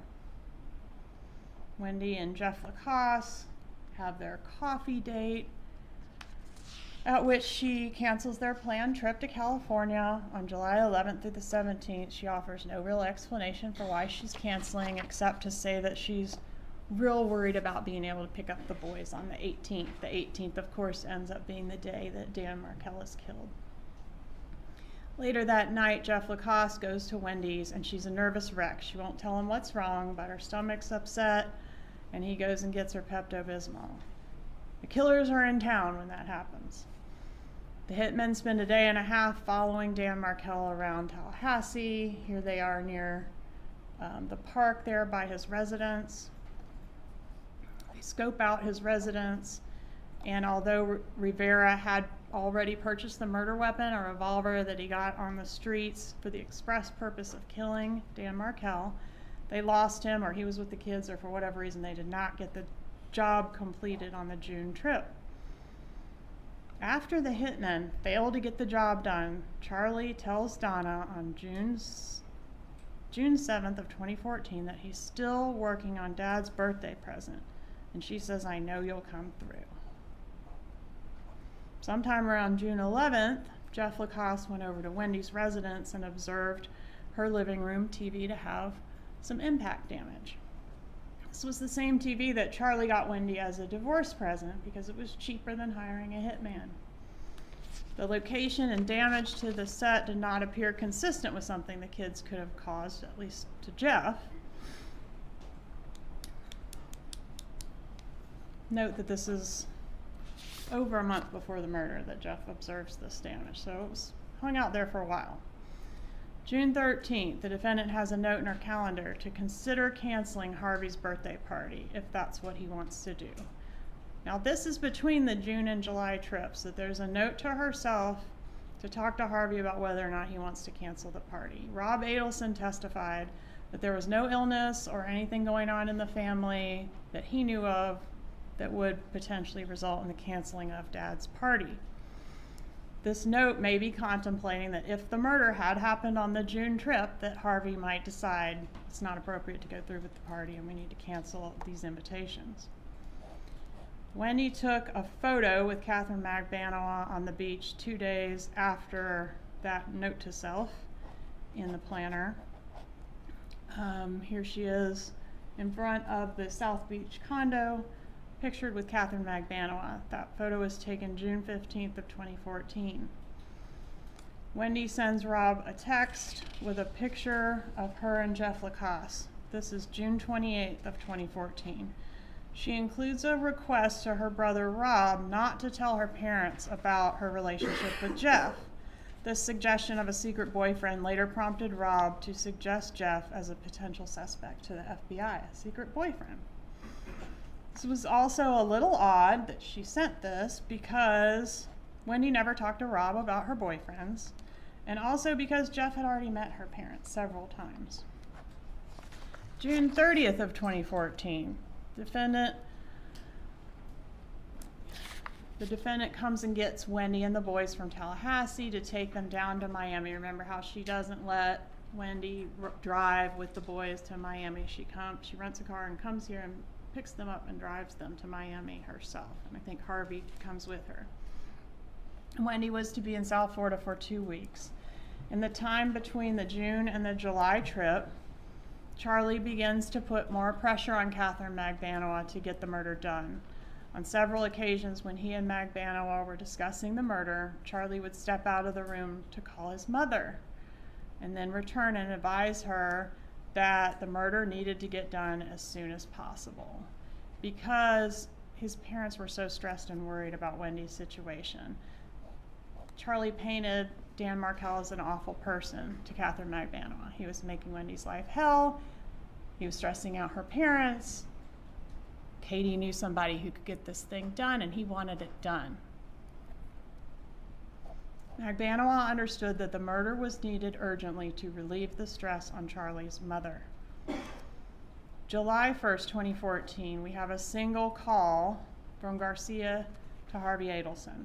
This call did not connect, appears like it went to voicemail, and we would later learn from Magbanowa that this was after an incident in which her two love interests, Charlie Adelson and Sigfredo Garcia, had a little bit of a run-in. Garcia was angry and jealous about Magbanowa dating Charlie and tried to confront Charlie. After this attempted confrontation, it's believed that Garcia was trying to call Charlie, but ended up getting Harvey. And that was that one hang-up call, but it ended up being important because it showed up on the tower dump, Garcia's number, and then when we cross-referenced it with all the Adelson numbers, that was the first match that gave us Sigfredo Garcia's name. We would later learn that the real connection between the Adelsons and the killers was Catherine Magbanowa and her relationship with Charlie Adelson. The text messages found in Charlie's iCloud corroborate what Magbanowa says about the interactions and the call made the day before. So here she's saying basically Garcia's being ridiculous and childish. Harvey's birthday Evite goes out on July 3rd of 2014. The Evite addresses the boys by the last name Adelson. Their name was Markel. This is 2 weeks before the murder of Dan Markel. Even though the Evite says hosted by Donna and the party was for Harvey, the defense has suggested that it was Harvey and not Donna that sent the Evites. The evidence showed otherwise, and Corbett told you there was some follow-up from Donna with the Evite people. She sent that email. A text is sent from Wendy's phone to Dan Markel on July 6th of 2014. At the time this text was sent, the phone was present at the South Beach condo where the defendant lived. Dan Markel confirms, yes, I'm going to be in town to get murdered, not specifically, but he's asked, are you going to be in town July 14th or the 18th? Those are the dates the killers were here. And this, despite the fact that the schedule for that week had already been decided way before this text. And Wendy was already scheduled to have the boys on that Wednesday, which is what she's asking about. She doesn't ask about the whole week that he's got the kids. She only asks about the 14th through the 18th. And I think the killers ended up coming to Tallahassee on the 15th through the 18th. Obviously, Dan Markel was killed on the 18th. July 11th, 2014, the defendant comes back to Tallahassee to bring Wendy and the boys home. Okay, so bringing her home from the Harvey birthday party. That same day, both Harvey Adelson and the defendant separately, 8 minutes apart, email Wendy Adelson about her TV repair appointment that's going to happen on the day of the murder. July 13th, Wendy and Lacasse meet at Wendy's house, and she's an emotional wreck again for no apparent reason. Lacasse impeached her regarding some statements that she made during a discussion of their relationship that evening in the context of, you know, you got to get past this moving to Miami thing. I mean, you're not going to be able to move to Miami. And she says, you know, yeah, it's not an issue unless something happens to Dan. And she says, can I tell you something in confidence? And she makes the chilling statement at that time that her brother, besides joking about hiring a hitman because it was buying a TV because it was cheaper than hiring a hitman, he also, in fact, had looked into hiring a hitman to kill Dan Markel. This conversation occurred just 5 days before the murder. July 15th, the Prius is rented. July 16th, Rivera and Garcia travel to Tallahassee. July 17th, Rivera and Garcia follow Dan Markel around Tallahassee. July 18th, murder day. You guys okay? Anybody need a break? Okay. July 18th, 11 a.m., the defendant texts Wendy about the TV repair appointment.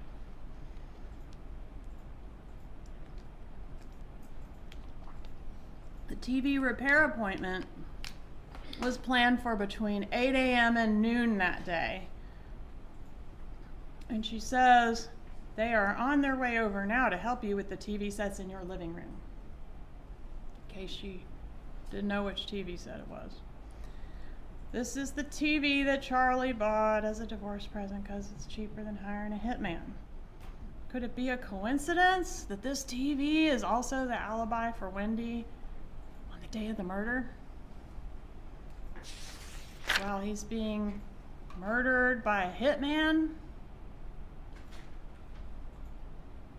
And then, as we know, the defendant later uses TV as code when she's speaking on those wiretap calls. 8:20 a.m., Wendy texts Charlie, "This is so sweet." We don't know what it means, but she's texted him that, and then she deleted it. Sometime between the time it was sent, 8:20 a.m., and the time that her phone was cell-brighted or downloaded at the police station later that day. 9:04 a.m., Dan Markel leaves a voicemail for Wendy telling her he's headed to the gym and wants to know if it's okay for him to pick up the boys early and take them swimming that afternoon. Wendy says no, he cannot take the boys swimming after school that day. Meanwhile, what's going on across town? The Prius is following Dan Markel into the gym parking lot. There it is at 9:16 a.m. 9:19 a.m. to 9:37 a.m., Charlie and Wendy talk for 18 minutes. Wendy and Dan argue back and forth a bit about him wanting to take the boys swimming, but after getting off the phone with Charlie, Wendy concedes the argument with Dan and says, okay, you can pick them up and bring them back to me when you're done swimming. But of course the swimming plan didn't happen because Dan Markel was killed. 10:38 a.m., the Prius follows Mr. Markel out of the gym parking lot. 10:45 a.m., Mr. Markel is shot twice in the head, in his vehicle, in his garage. 10:51, the Prius is captured, fleeing the scene on a city bus camera. 11:01, Mr. Geiger calls 911. 11:15, law enforcement arrives at the scene and sets up a perimeter. Dan Markel is rushed to the hospital. He's treated, but the damage is catastrophic. It's not survivable. And he passes away about 14 hours later. 12:30, the hitmen, now headed back south, turn their phones on. They had turned them off for the homicide. They turn them back on. The first phone call that either one of them makes is Sigfredo Garcia to Catherine Magbanoa. They want their money. Where is Magbanoa getting the money? From Charlie. 12:45, so while the killers are calling Magbanoa and heading south, Wendy goes out of her way to visit the crime scene, encounters a roadblock and crime scene tape. Per the officer at the roadblock, she would have been able to clearly see the police activity at her former residence. The residence where her children currently lived half the time and where they woke up that morning. Yet she abruptly turns around and leaves. She does not make contact with the officer to ask what's going on. She does not call the police to inquire. She does not call Dan Markel to say, are you okay? There's a bunch of cops at the house. She does not call the daycare to make sure her children arrive that morning and are okay.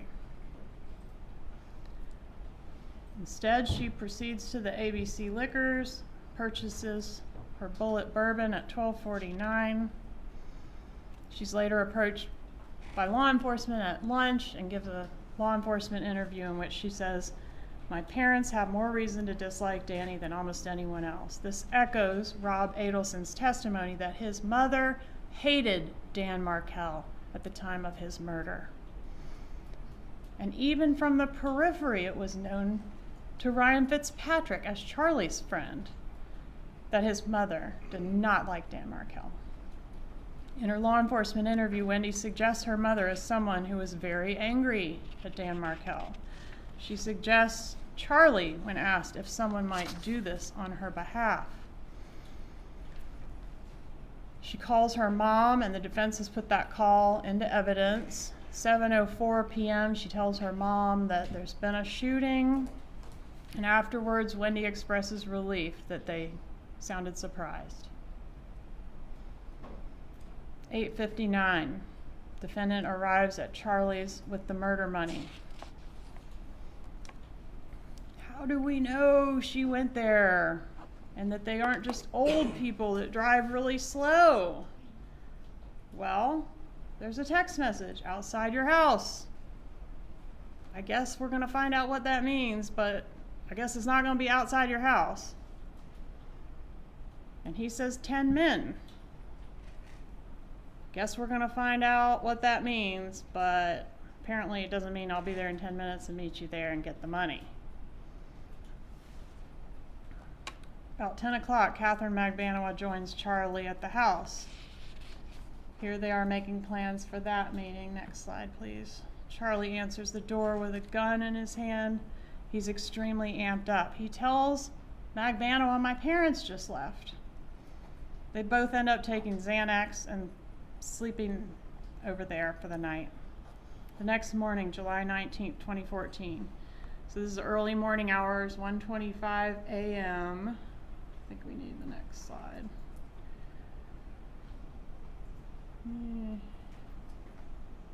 Yeah, 1:25 a.m., Donna and Harvey arrive at their Orlando hotel. In the morning, Charlie puts the money in Catherine Magbanowa's trunk. She's seen at 9:33 a.m. approximately, heading south toward Rivera's house, where she's going to meet up ultimately with Rivera and Garcia and give them the money. Garcia takes the money out of the trunk where Charlie Adelson put it and divides it up between the three of them. Magbanowa says she did not count her cut, but we know she put some of it in the bank, creating the largest monthly cash spike of any of the records we examined for her bank. This cash spike also occurs at a time when Magbanowa was not employed. Rivera says his understanding was the job paid $100,000 total to be split between the three, and that the cut that he received was roughly a third of that at $35,000. We don't know the amount of Garcia's cut, but we know he got at least enough to buy a car and a motorcycle. All right, so July 20th, the defendant and Harvey Adelson take Wendy and the boys back to South Florida. 2 days after, not even 48 hours after Dan Markel is shot. They're gone. Relocation granted. On the way, Wendy receives a call from Detective Isom. She tells him that the call's breaking up, and she hangs up, afterwards referring him to her lawyer. Catherine Magbanowa that day, or thereabouts, opens her Ziploc bag of money and finds her cut to be $100 bills stapled together in $1,000 stacks. How we know Charlie keeps his money. She also notes that her cut is damp and moldy. She mentions this to Charlie, and he tells her that his mother washed the money. Not like laundered, like washed. Rob Adelson gets a call from Donna Adelson advising him not to talk to the FBI. What? Rob Adelson gets a call from this defendant advising him not to talk to the FBI, just in case they call. He says, well, I already did. She says, well, you don't know anything anyway, and hangs up. July 24th, 2014, Dan Markel was laid to rest in Canada. His children were not in attendance. August of 2014, the defendant registers the older child for flag football under the last name Adelson. His name is Markel. This is 1 month after their father was killed, and already he's being erased from their lives. Within 1 year, their names would be legally changed to Adelson.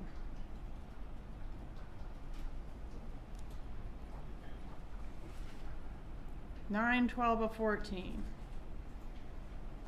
The defendant refers to the younger child by the last name Adelson. 9/17/14. The first check is written to Catherine McBanoa, signed by this defendant. This is the murder money. Even though Charlie has signing authority on this account, he could write these checks. He chooses to connect his elderly mother to a murder payment? If she wasn't involved, there is no reason in the world why she would write these checks. The defense said in opening that Charlie told Donna to write the checks because it was his business. But half of these checks were written after the business was sold back to Harvey on October 2nd, 2015. Regardless of who owned the business. Well, members of the jury, you are relying on your memory of the evidence in this case. You may proceed. Thank you, Judge. And regardless of who owned the business at the time, all the Adelsons had an interest in the Adelson Institute. All three of them had signing authority on that checkbook. But the defendant is the one that wrote that check. September 17, 2014, and the 43 checks that followed. Is that consistent with what we've heard? That she would just write the checks and not ask any questions?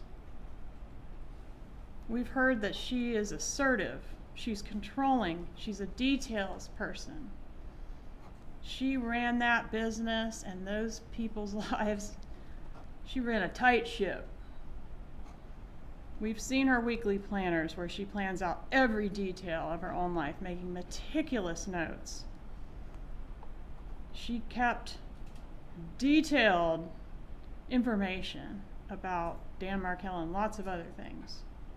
Rob Adelson testified that she's not the type of person who's just going to do something someone tells her to do. She's going to be asking questions. And we heard that Charlie testified that he told his mother about extortion. He says he was being extorted, right?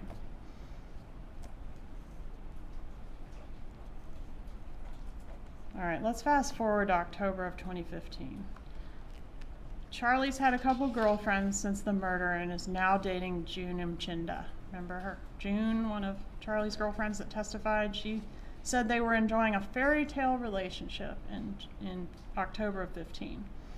During her relationship with Charlie, June observes that Charlie packages his money in an unusual way.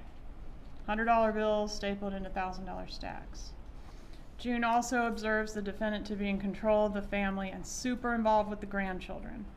However, she found it odd that nobody in the family seemed curious about who killed Dan Markel, nor did they seem upset about the murder. Rob Adelson also noted a complete lack of curiosity on the part of his mother about this murder in the family. When he asked what the defendant thought happened to Danny, she said, quote, "I don't know and I don't care. It doesn't concern me."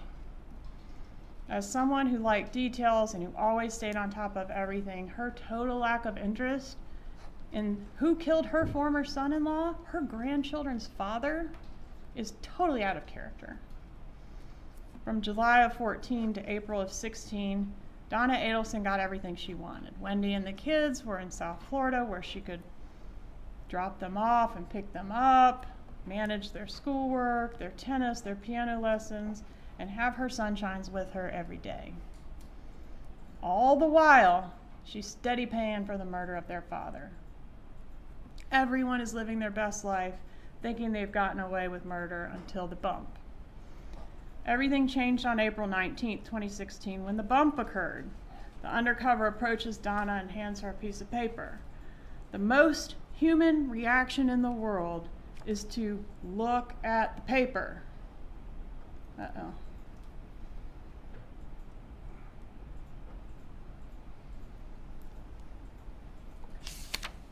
I think we got one more. There we go.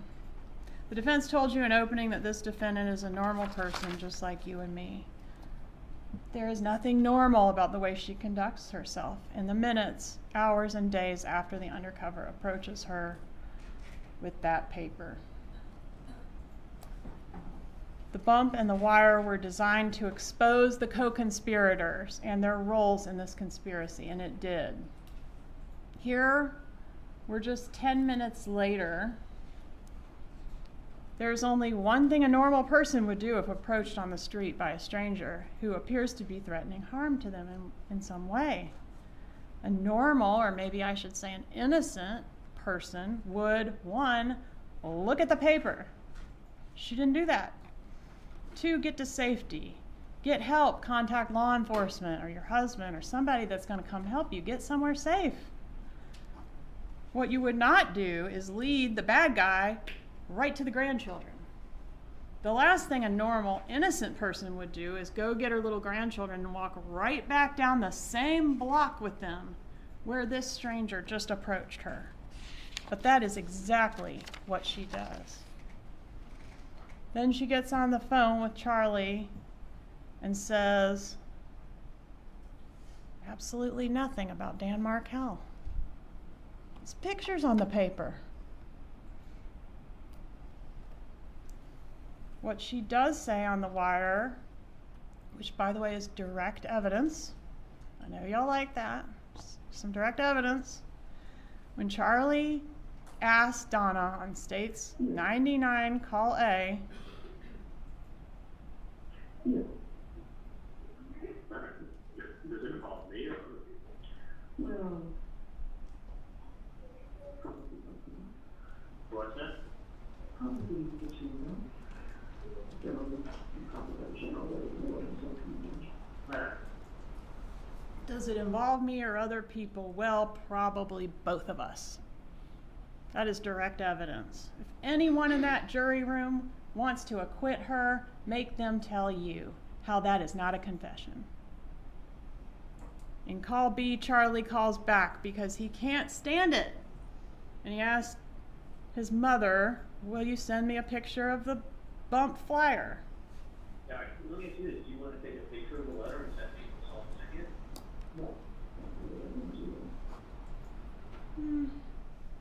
No, I don't want to do that. Well, why not? Why not? Normal, nice little old lady who knows nothing about this murder and has nothing to do with it. If Charlie's the one making you write the checks and Charlie's the one that knows something about it, send him a picture of it. He's asking for it. She doesn't want to do that. Why not? Call C, Charlie calls back to say,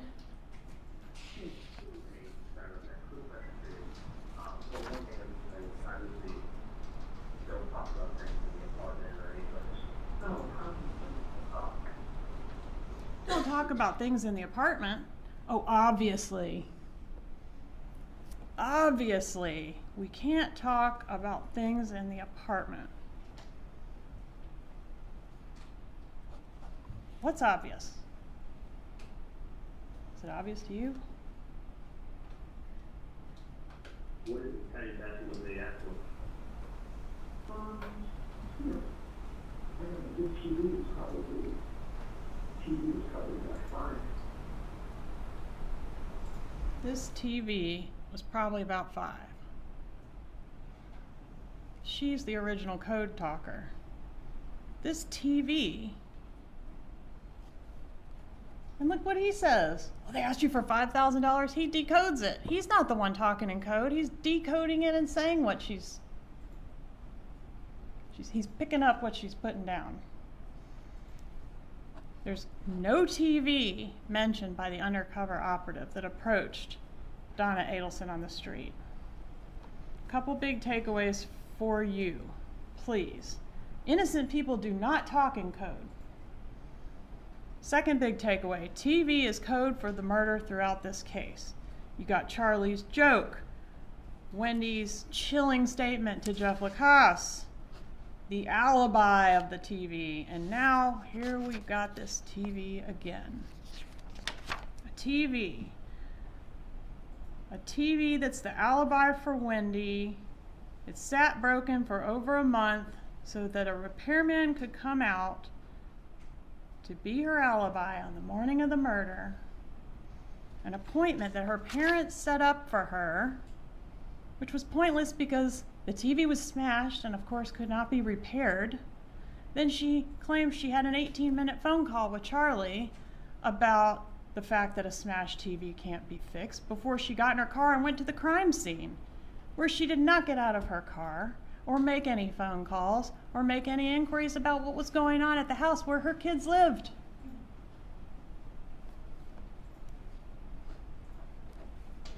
Then Donna says that the undercover mentioned an ex-girlfriend. Yeah,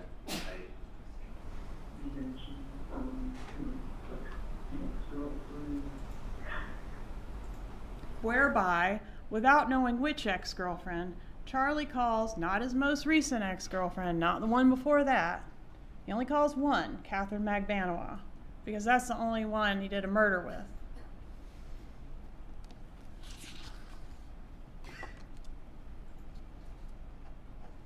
Because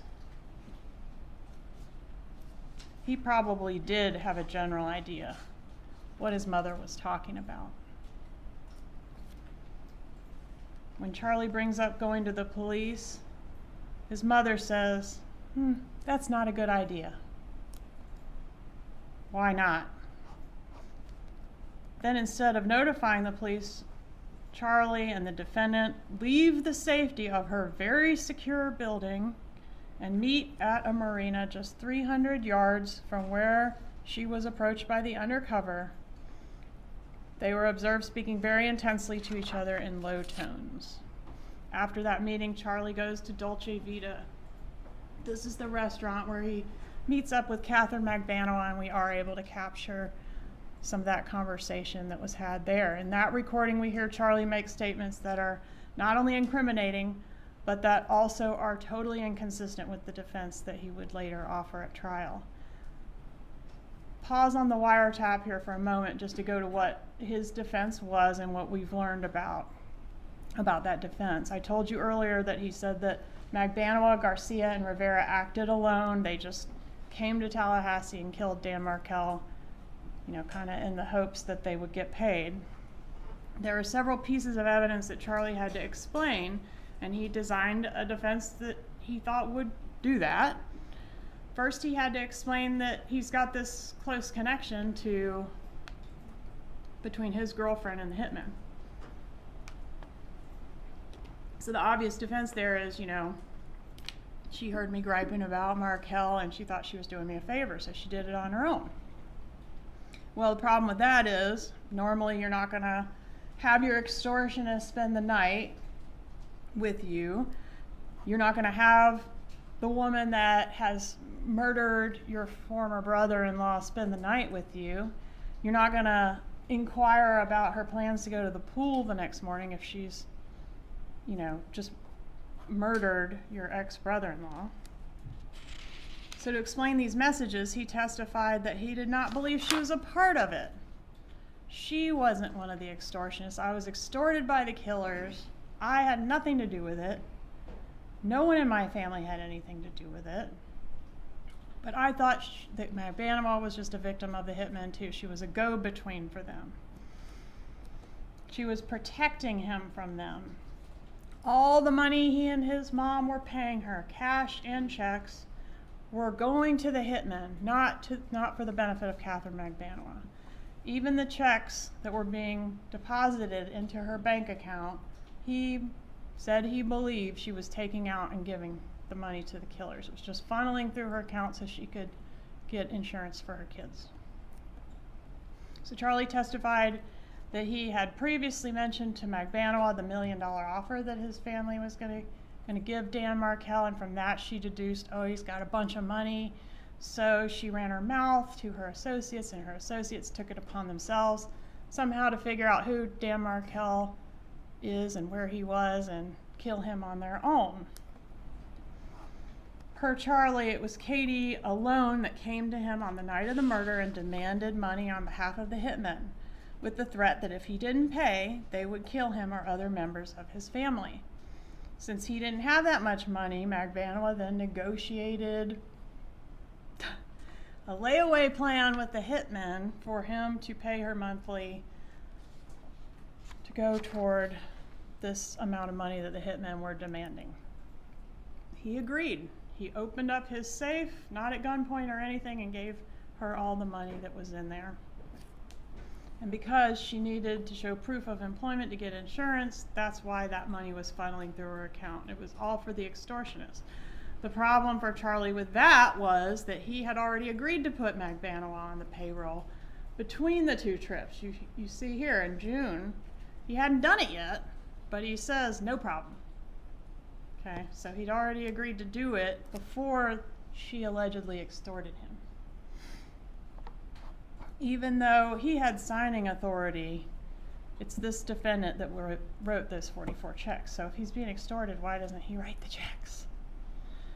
It's this extortion theory that we're saying that the defendant adopted when she heard Charlie's testimony and texted everyone she knew that what he just said on the witness stand was the truth. There's a concept in the law known as adoptive admissions. That's when one party makes a statement and the statement is adopted as the truth by another person. So when Charlie says in those first couple wire calls, if there's a threat, you go to the police, it's of interest that Donna doesn't say, what do you mean if there's a threat? We've been extorted for 2 years. There's been a threat for 2 years. Charlie did tell his best friend Ryan Fitzpatrick about the bump. So what I want to highlight here is the difference between their conduct during this alleged extortion that was going on for 2 years versus the way they act after the bump, which we know was a ruse, but was supposed to be like a blackmail effort. So Charlie tells Ryan Fitzpatrick about the bump. He also tells him about the confrontation with Garcia in the roadway on July 1st, 2014, but he never previously confided in Ryan Fitzpatrick about, even though it's his best friend, about being extorted for 2 years by this girlfriend of his or her associates.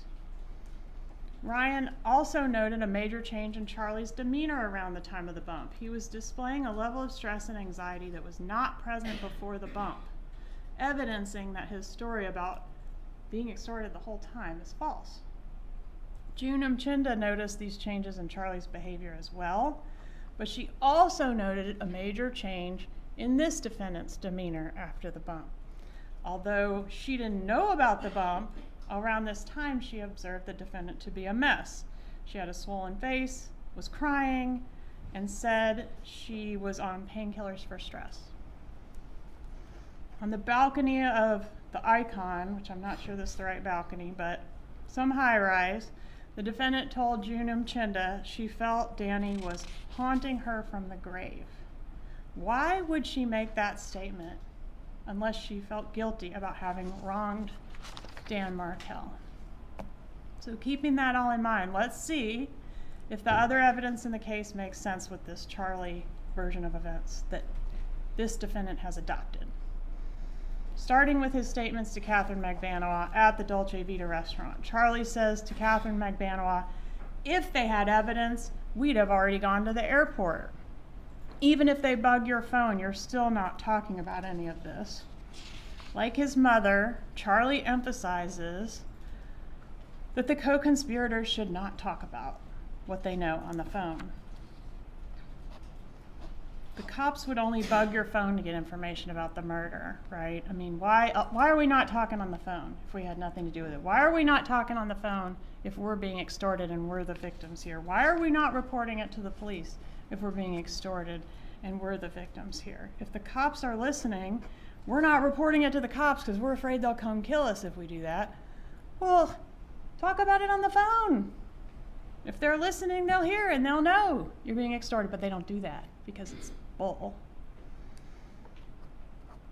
Discussion about how he's going to start arming himself. So Charlie says at Dolce Vita, I'm going to start, I don't remember his words exactly, but he's going to start carrying a gun and he's prepared to shoot. And he goes through a scenario where, he might have to kill somebody in his driveway and the cops will not ask any questions because he's a dentist. If he's been an extortion victim for 2 years, why is he just now starting to carry a gun? And then he says, if somebody comes up to me asking for money in my house, he's going to shoot them. This is the same guy that's been like too paralyzed by fear over the last 2 years to report his victimization to the police or to anyone. This is a guy of considerable resources that could, I don't know, get some muscle or some help or some something. Not just roll over and open his safe and give all his money to some girl that's not even armed. This is a tough guy that would never tolerate somebody coming up to him at his house and asking for money. But he's talking to the woman who supposedly did that exact thing, came into his house and asked him for money. He doesn't mention, well, I gave you the money, but I'm not giving this guy any money. You know, it's like they don't mention this extortion. So you see the problem. But this defendant doesn't see the problem. She says that that's the truth. The truth is out, thank goodness. The truth is out after we remained silent for so long. The defense does not have to prove anything, but through cross-examination and the witnesses they called, they chose to kind of suggest, you know, maybe Charlie was involved, maybe Wendy was involved. But there's no connection to our client. But Charlie's story was that he and his mom were involved in the sense that they were extorted by Catherine McVanois, so they knew who did the killing. They just didn't speak up because they were scared, because they were being extorted.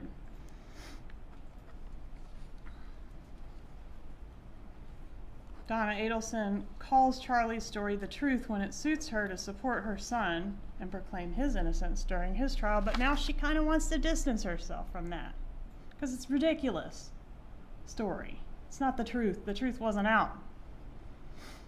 Don't let her distance herself. She adopted that statement as the truth. She stuck with it. Please approach.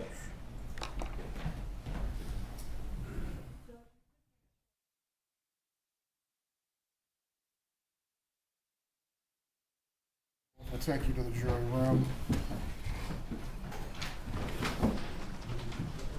Yeah, leave everything right there on the chairs, please.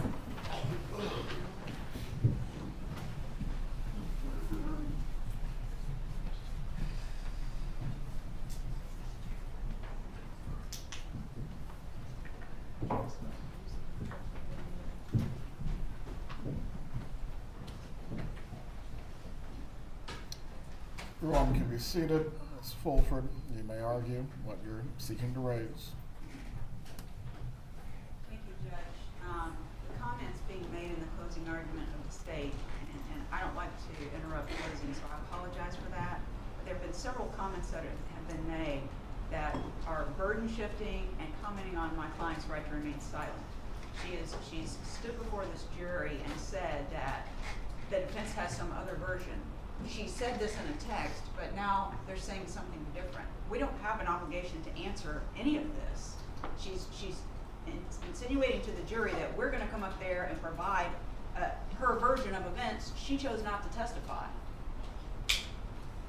Cappleman, any argument concerning this? Ms. Adelson has made adoptive admissions and has suggested other alternative theories that have been developed through cross-examination. I'm entitled to comment on those theories.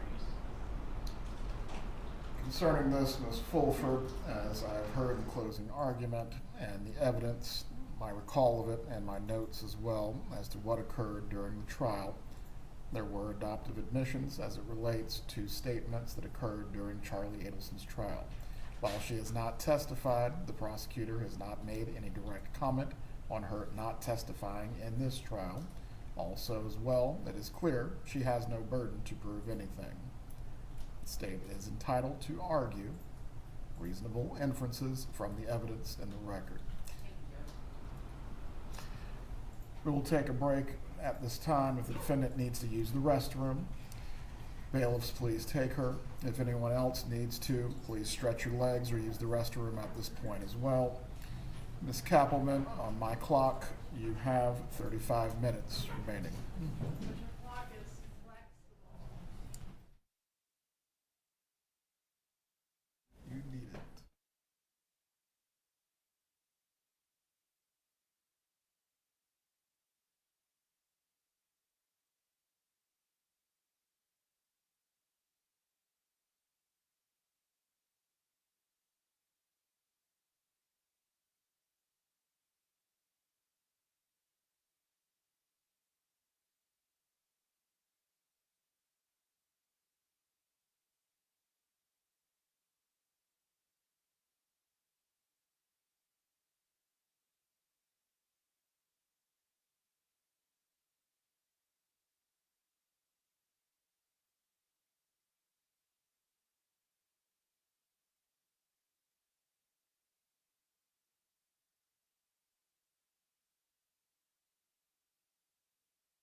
You can be seated.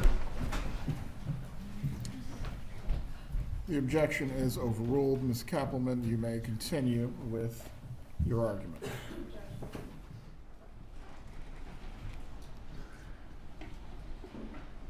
When the bump happens, you get to observe this defendant and her son in action working the problem.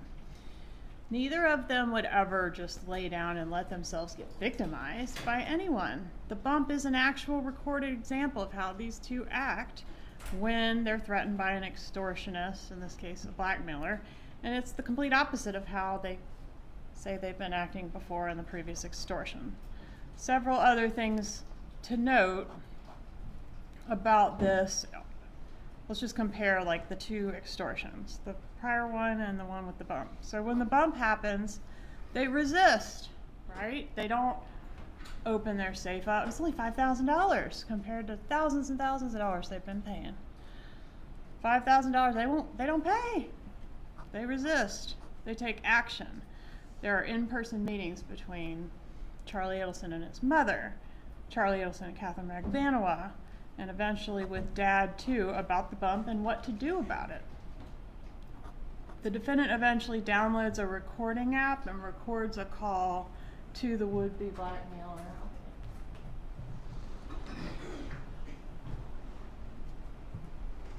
So she records this call, an action that wasn't taken in the 2 years that they were being extorted previously.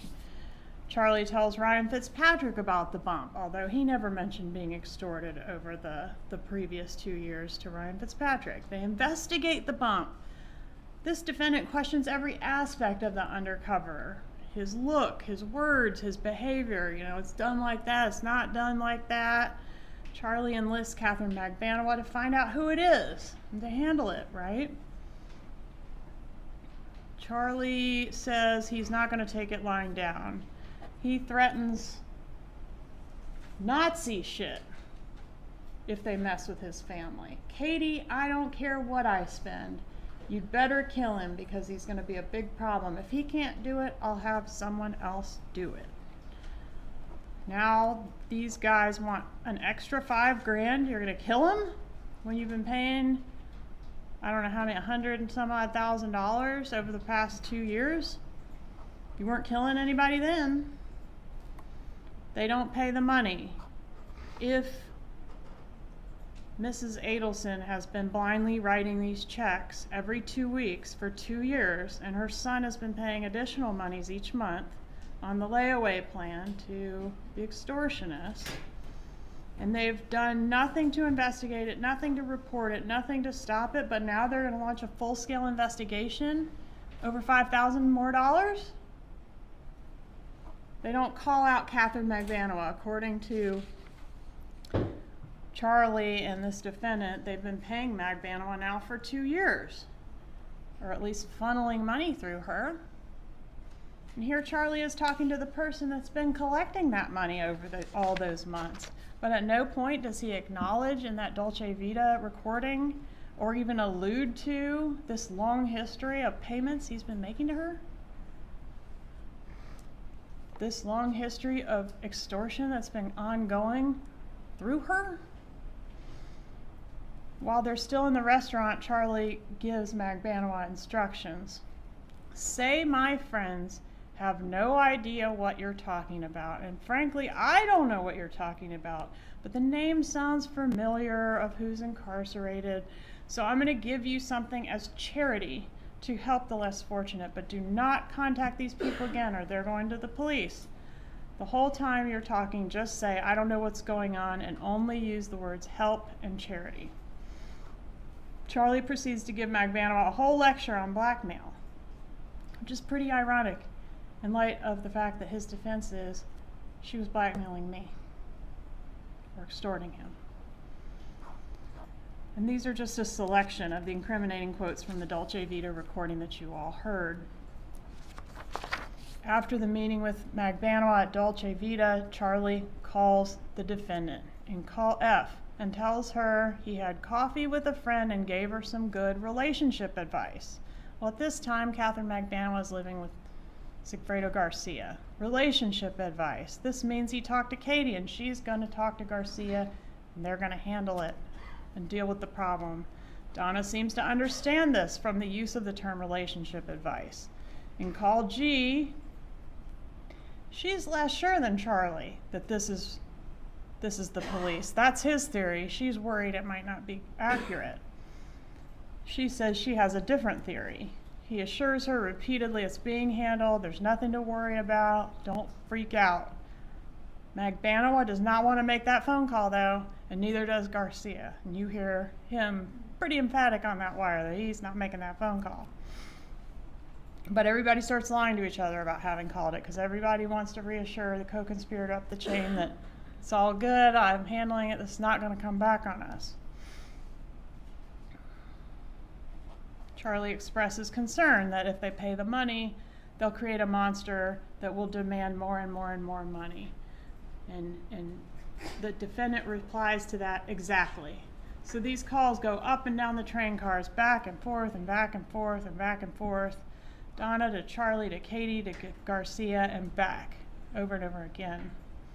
In call R, Charlie is telling Magbanowa that he has a very nice gift for Garcia's birthday. So if we think about his defense, the defense that this guy is extorting him after he, on his own, went and killed the ex-brother-in-law, he's gonna buy a birthday gift for the guy? The man that he knows killed Dan Markel?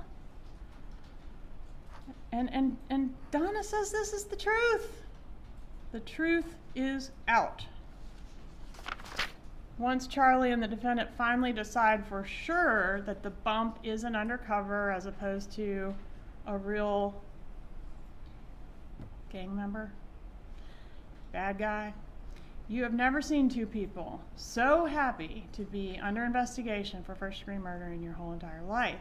They convince themselves that they're untouchable. It's just the FBI fishing. They don't have anything on us. If they had anything on us, we'd already be at the airport. They're thrilled about it. Even on the call that the defendant staged and recorded to the undercover where she's proclaiming her innocence, it's pretty interesting the words that she chooses. For example, she says, "I'm out of the loop." How odd is that statement? It implies she knows there's a loop and she's not in it. The evidence has shown that the co-conspirators in this case were all on a need-to-know basis for their own protection.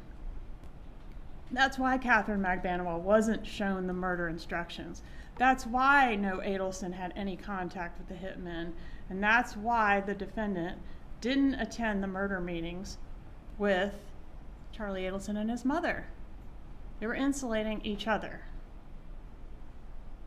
She was out of the loop on the stuff that the undercover was talking about. You know, my brother in Broward, Luis Rivera, she didn't know anything about Luis Rivera. She was out of the loop on that. But she was in the loop on Catherine Magbanowa. She knew an ex-girlfriend met Catherine Magbanowa. She knew that Catherine Magbanowa needed to give relationship advice to deal with the problem with her baby daddy.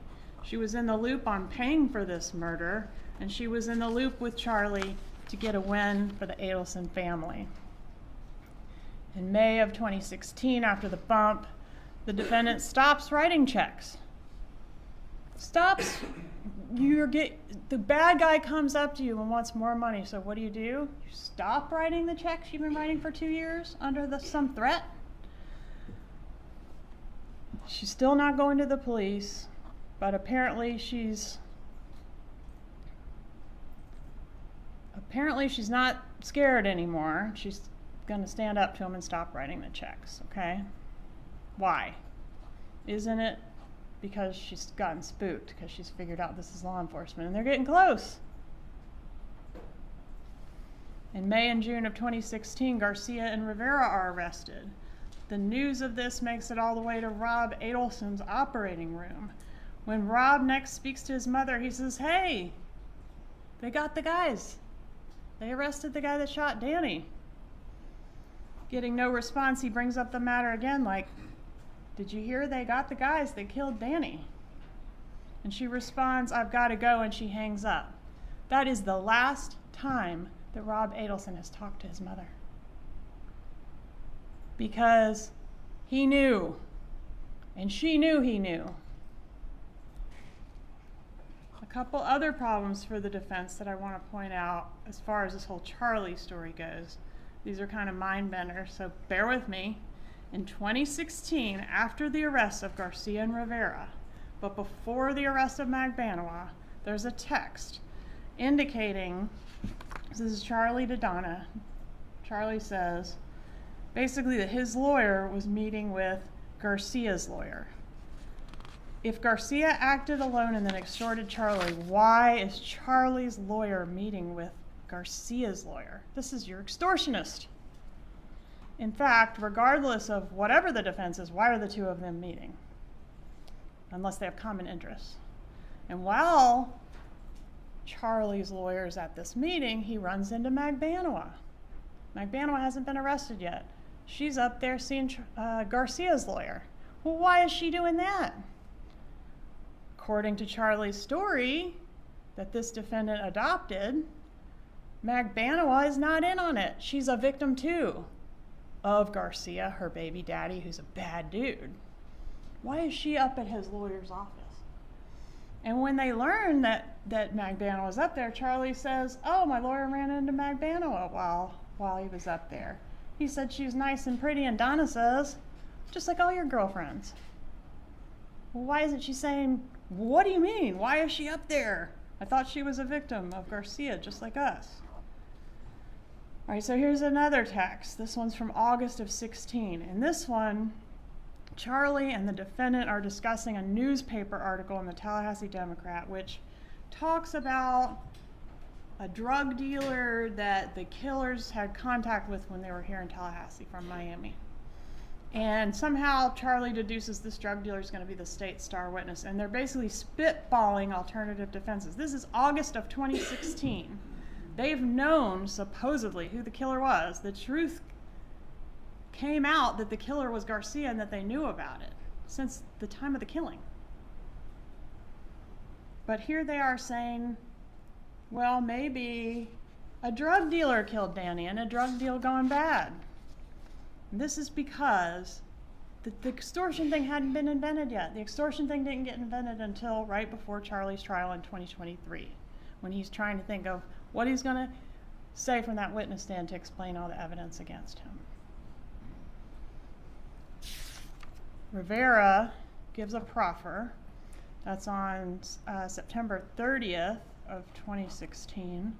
Magbanua gets arrested October 1st, 2016. You would think that if Charlie's story was the truth, he would be sleeping well for the first time in a long time, knowing that these folks that were taking his money and taking his mother's checks were off the streets and behind bars. But to the contrary, you've heard evidence that he started freaking out around that time, and so did the defendant, right? His behavior became erratic. He became angry, paranoid, stressed. Per June, he got a second phone. He started sleeping with a bag of clothes by the bed. He started communicating with her via WhatsApp.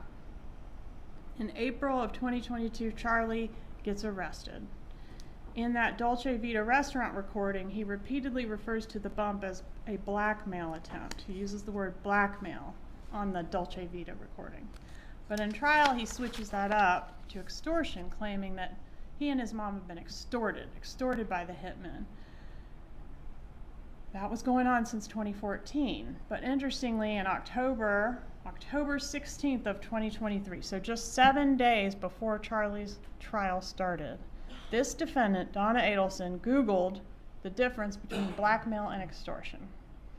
And the difference is that blackmail is the threat to expose some dirt on somebody. I know something about you, and if you don't pay up, I'm going to expose the dirt. Whereas extortion is the threat to harm somebody. You don't pay up, I'm going to harm you. Obviously, when they developed this defense in preparation for Charlie's trial, they realized the term blackmail was not a good word for them because it indicates they were somehow involved. You got to have some dirt. Okay? It needs to be extortion, threat of harm. We're totally innocent. They did this on their own. They came to us. They extorted us. the defendant doubles down on this. So yeah, she said the truth is out, the truth is out. What does that really mean? Well, she doubles down on it when she writes that script for the witness, Donna Bernhardt, who she solicited to come in here and perjure herself to you all. What does she write in the script? Extort, underlined. This script is Charlie's story. She's again adopting it by writing it out for her witness that she's trying to recruit to come in and deliver it to y'all, which of course backfires. And according to the defense investigator who interviewed Bird, her first story involved the word extort. It's pretty unusual. Regardless of what you think of Drina and Bird, it's clear what the defendant was trying to do with them. I mean, when Donna Bernhardt had that script, and it read exactly like Charlie's whole story, with the exception of the part where he told his mom, it was in the defendant's handwriting. That was very compelling evidence that this defendant was trying to buy herself some witnesses.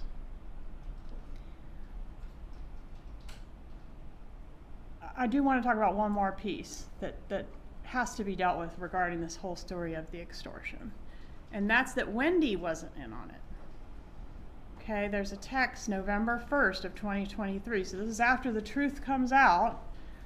This defendant texts Wendy Adelson, her daughter, and acknowledges that Wendy doesn't know anything about all this extortion stuff. And like, sorry, we had to keep it from you for so long kind of thing. If Charlie's defense was the truth, and Charlie and this defendant knew there was a threat to Wendy and her kids from the people that killed Dan, it's a little shocking that they failed to mention it to her. Instead, they let her and the boys move to Miami, where the bad guys were, and, you know, walk up and down the street without any extra protection or even knowing that the killers knew who they were and had threatened their lives and lived there in Miami. The defendant also acknowledges in this November 1st text at the bottom there. Next one. Previous one, maybe.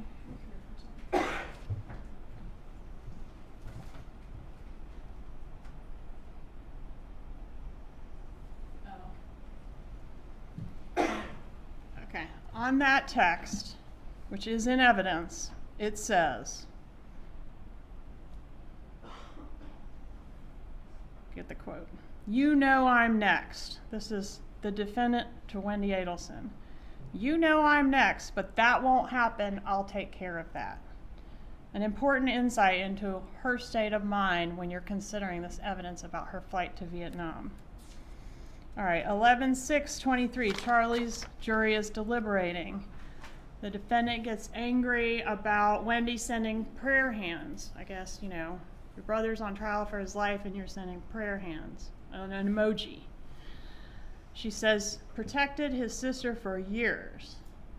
Protected her? Protected her from what? Would he need to protect her from the knowledge that they were being extorted? Or does it make more sense that the protection that's referred to is the murder, and the fact that this defendant is a little angry that Wendy doesn't seem to appreciate what she views as a huge sacrifice that her brother has made for her and her benefit. Wendy's not charged. This was all for her. 11/6/2023, Charlie is convicted. Nothing about the extortion defense adds up for Charlie, and it doesn't add up for Donna Adelson either. It's true that she did not pull the trigger.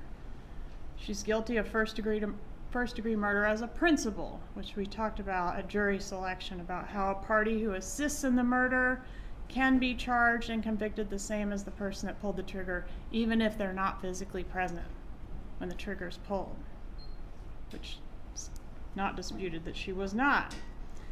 And you all agreed to follow that law, even if you ended up not liking it, right? I don't know if anyone admitted to not liking it, but you don't really know if you're going to like it or not until you have to make a decision. If you don't like it, you still must apply it. I know that I can trust you to do that. We talked in jury selection about the difference between direct and circumstantial evidence. And it's true that this is largely a circumstantial case. You might recall my powdered donuts example. We had direct evidence that it was the kid not covered in powdered donuts, but we agreed that being covered in the powdered donuts was pretty good evidence that that's the child that ate the donuts. This case is not entirely circumstantial. I mean, she's covered in powdered donuts, don't get me wrong. But there is direct evidence as well, and I want to go over those. To Rob, when told that he'd already spoken to the police, she says, "Will, you don't know anything anyway." That's direct evidence. You can consider that as direct evidence. To Charlie, after being handed an article about Dan Markel's murder, it involves both of us. It involves the two of us. Number 3, 44 checks to the killer, signed by Donna Adelson. Catherine Magbanua admits she was in a plot to kill Dan Markel. And she got 44 checks, and they were all signed by this woman. Next, that license plate number. She had the car, make, model, and license plate in her 2014 planner. Her statements to Bird, she admitted she did what she was accused of. The script written by this defendant in this defendant's handwriting for Drina Bernhardt to come in here and deliver to y'all about stuff that wasn't true.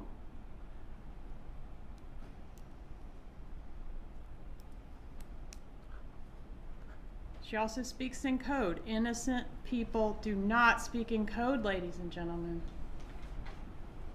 And consider the things she didn't do. She didn't want to talk on the phone. She didn't want to talk in the apartment. She did not want to send a picture of the bump flyer to Charlie. She didn't say the name of Dan Markel. Anywhere on that wire, she did not say his name. Dan, Danny, Gibbers, that asshole, nothing. Why not? And she didn't go to the police. Nice, normal, Jewish grandmother approached on the street about a murder and an extortion attempt. She didn't go to the police? Why not?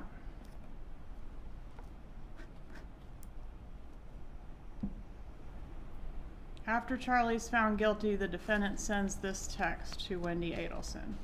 Your brother protected you for years. Now you are not guilty. Your lawyer took very good care of you. You can bury me in the dress that I bought for Lincoln's bar mitzvah. Does not sound at that moment as if she's totally committed to attending the bar mitzvah. You heard that open line call where she's making plans to either flee or kill herself. She is distraught over the verdict. And she's distraught over the knowledge that she's next. The defense has tried to sell you that her emergency fast-track visa and one-way ticket to a non-extradition country was a vacation. On November 7th of 2023, this defendant Googled a list of U.S. extradition treaties. She was looking for a non-extradition country, and she booked a ticket to one with a stop in another non-extradition country. She applies for a fast-track emergency visa for Vietnam. I wanted it the fastest I can get it. She indicates a 30-day visa is not sufficient. She requests for the longest visa, which is 90 days, which is past the bar mitzvah date. She tries to get Wendy to help with business assistance. And when Wendy doesn't respond, she ends up asking her friend, Annie Cunningham, who y'all met in court. She says, I can't say exactly why, but we need you guys to come here, both of you. Wendy's not responding to us, and we have an issue that we cannot discuss over the phone. Why can't you discuss it over the phone? You're just going on vacation. Annie responds, basically, just say the word. When they leave for the airport, Harvey leaves this note dated 11/12/23 for Wendy regarding what is needed to sell some property, a gun. Donna makes notes in her planner to have Wendy have the lawyer tell Charlie where they are on the lawyer's private line, so the call will not be recorded. Why not? Y'all are going on vacation. You're coming back. You're not fleeing. There's also a note in her planner to cancel disability insurance. That doesn't seem like something one does when they're going on vacation. There's a note, tell Wendy due October expenses, child support through mid-November 2025. They're presumably for Charlie's son planning to pay child support 2 years in advance. So this is made in 23. All right, November 13th, 2023, the defendant is arrested trying to board a one-way flight to a non-extradition country. I mean, y'all decide if it's a vacation. This is a conspiracy. I mean, this took a lot of thought and effort. It's not a typical murder case.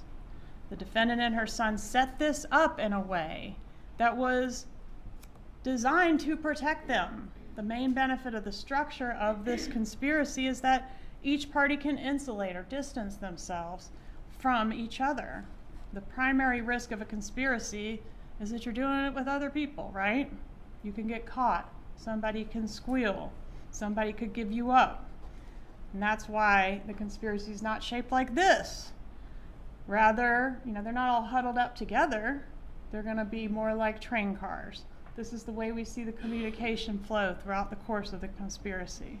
The best way to insulate yourself from your co-conspirators is to organize the conspiracy like a train car, with each car only communicating with the one in front and the one behind.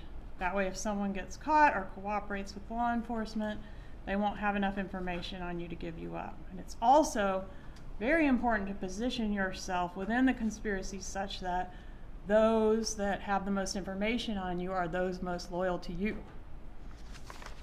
And that is exactly what Donna Adelson did. To be guilty of conspiracy, it's not necessary for the defendant to say any particular word or do any particular act. But in this case, she did do that. We have all those words and acts that we went over that directly tie her. They are direct evidence tying her to this conspiracy, plus all the powdered sugar dust. Don't let the way she thought she was going to get away with this be the way she gets away with it. Render a verdict that does justice. Find her guilty. Thank you. Members of the jury, at this time we are going to take our lunch break. The bailiff will take you into the jury room. Lunch will be provided for you. Once again, I'm going to remind you, do not discuss this case with each other until we have come to its conclusion. You may discuss any other matters, but do not discuss the case. Do not seek out any outside information. The bailiff will take you to the jury room. The lunch will be delivered shortly.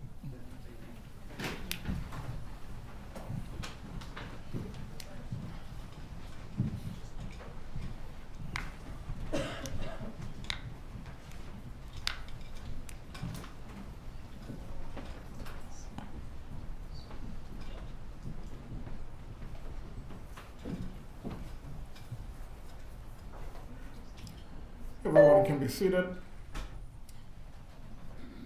If the defense can go ahead and move forward with setting up the room in the manner in which you'll need to do. We will come back at 1:45. The defense will give its closing. The state will give any rebuttal that it has. 7 minutes and 6 seconds. Ms. Cappleman. You may request additional time if needed. Mr. Judge, Zellman. with respect to us setting up, we're going to need the exhibits. The exhibits are obviously not going to stay in here during a lunch break. So once the clerk gets back from her lunch break, and we'll obviously come back a little bit early, but Please return then by 1:20 so that way you can get set up. Thank you, Your Honor. Judge, do you want the demonstratives that were admitted not admitted, but that were shown as demonstratives to be admitted as court exhibits? Or Yes. If anything does need to be reviewed, anything that was presented to the jury, even as a demonstrative, I'm sure will be of use to the appellate court. Yes, sir. All demonstratives for the state or the defense that were used during the trial, these will be court exhibits. Yes, sir. We're in recess. Defense is to return at 1:20 to set up. For everyone else, please return by 1:30.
the ones that are in evidence, yes. It's not in evidence. It's not just the ones that are in evidence, Your Honors. It's also the other ones that we had requested to be put in evidence and submitted as court exhibits. Well, these are items that are not in evidence. I believe the state's demonstrative specifically dealt with items that were in evidence as a part of its closing presentation. I don't dispute that, Your Honor.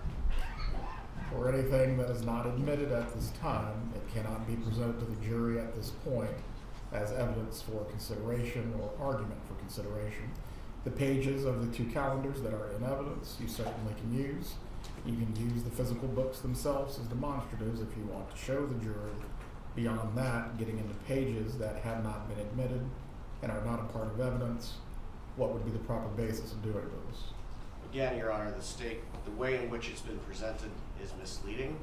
My client has, even if it's not a specific basis for admission of the rules of evidence, the Constitution allows my client to present evidence in support of her defense, and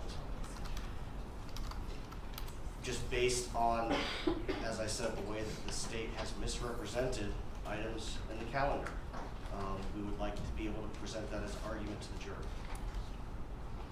Again, at this stage, for items that are not in evidence, I do not find that these are specifically exculpatory. You can make any reasonable argument or inference as it relates to the admitted evidence, but items that were never admitted at this point are not to be presented to the jury. Yes, sir.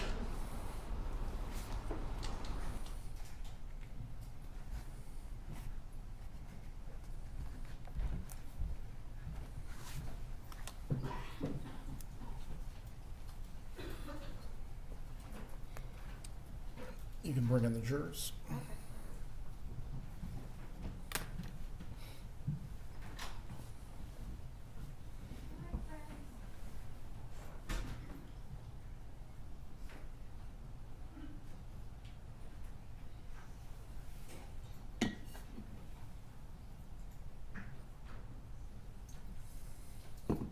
Your Honor, since we don't have a beautiful presentation as a state, while Ms. Fulford is giving the closing, I will be assisting by putting the items on display. That's fine.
Everyone can be seated. Members of the jury, I hope you enjoyed your lunch break. At this time, we are going to continue with the defense's closing.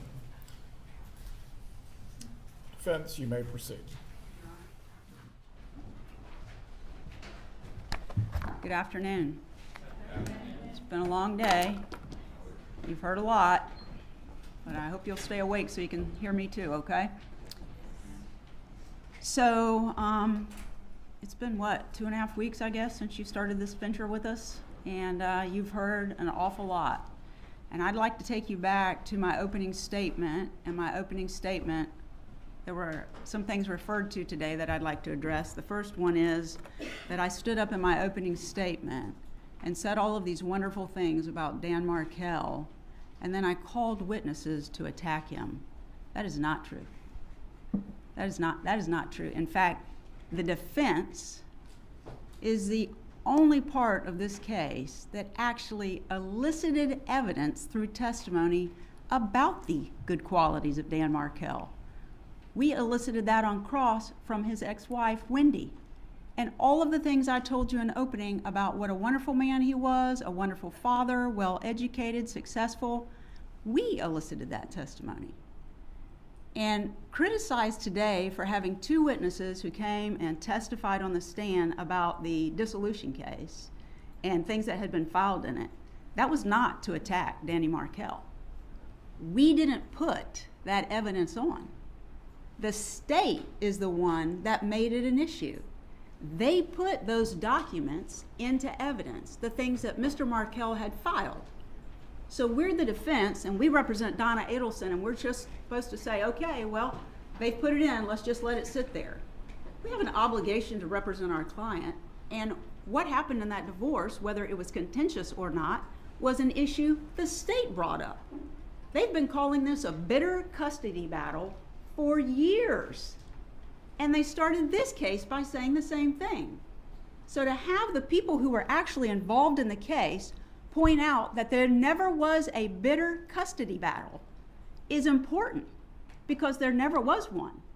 There was never a time when they were fighting over somebody having access to the children. In those pleadings, nobody says, you can't have them, I've got them. You can't have them, I've got them. When they filed their initial pleadings, they did what everybody, according to the lawyer who was on the case for Mrs. Adelson, meaning Wendy, on the case for Wendy, they all filed their typical pleadings.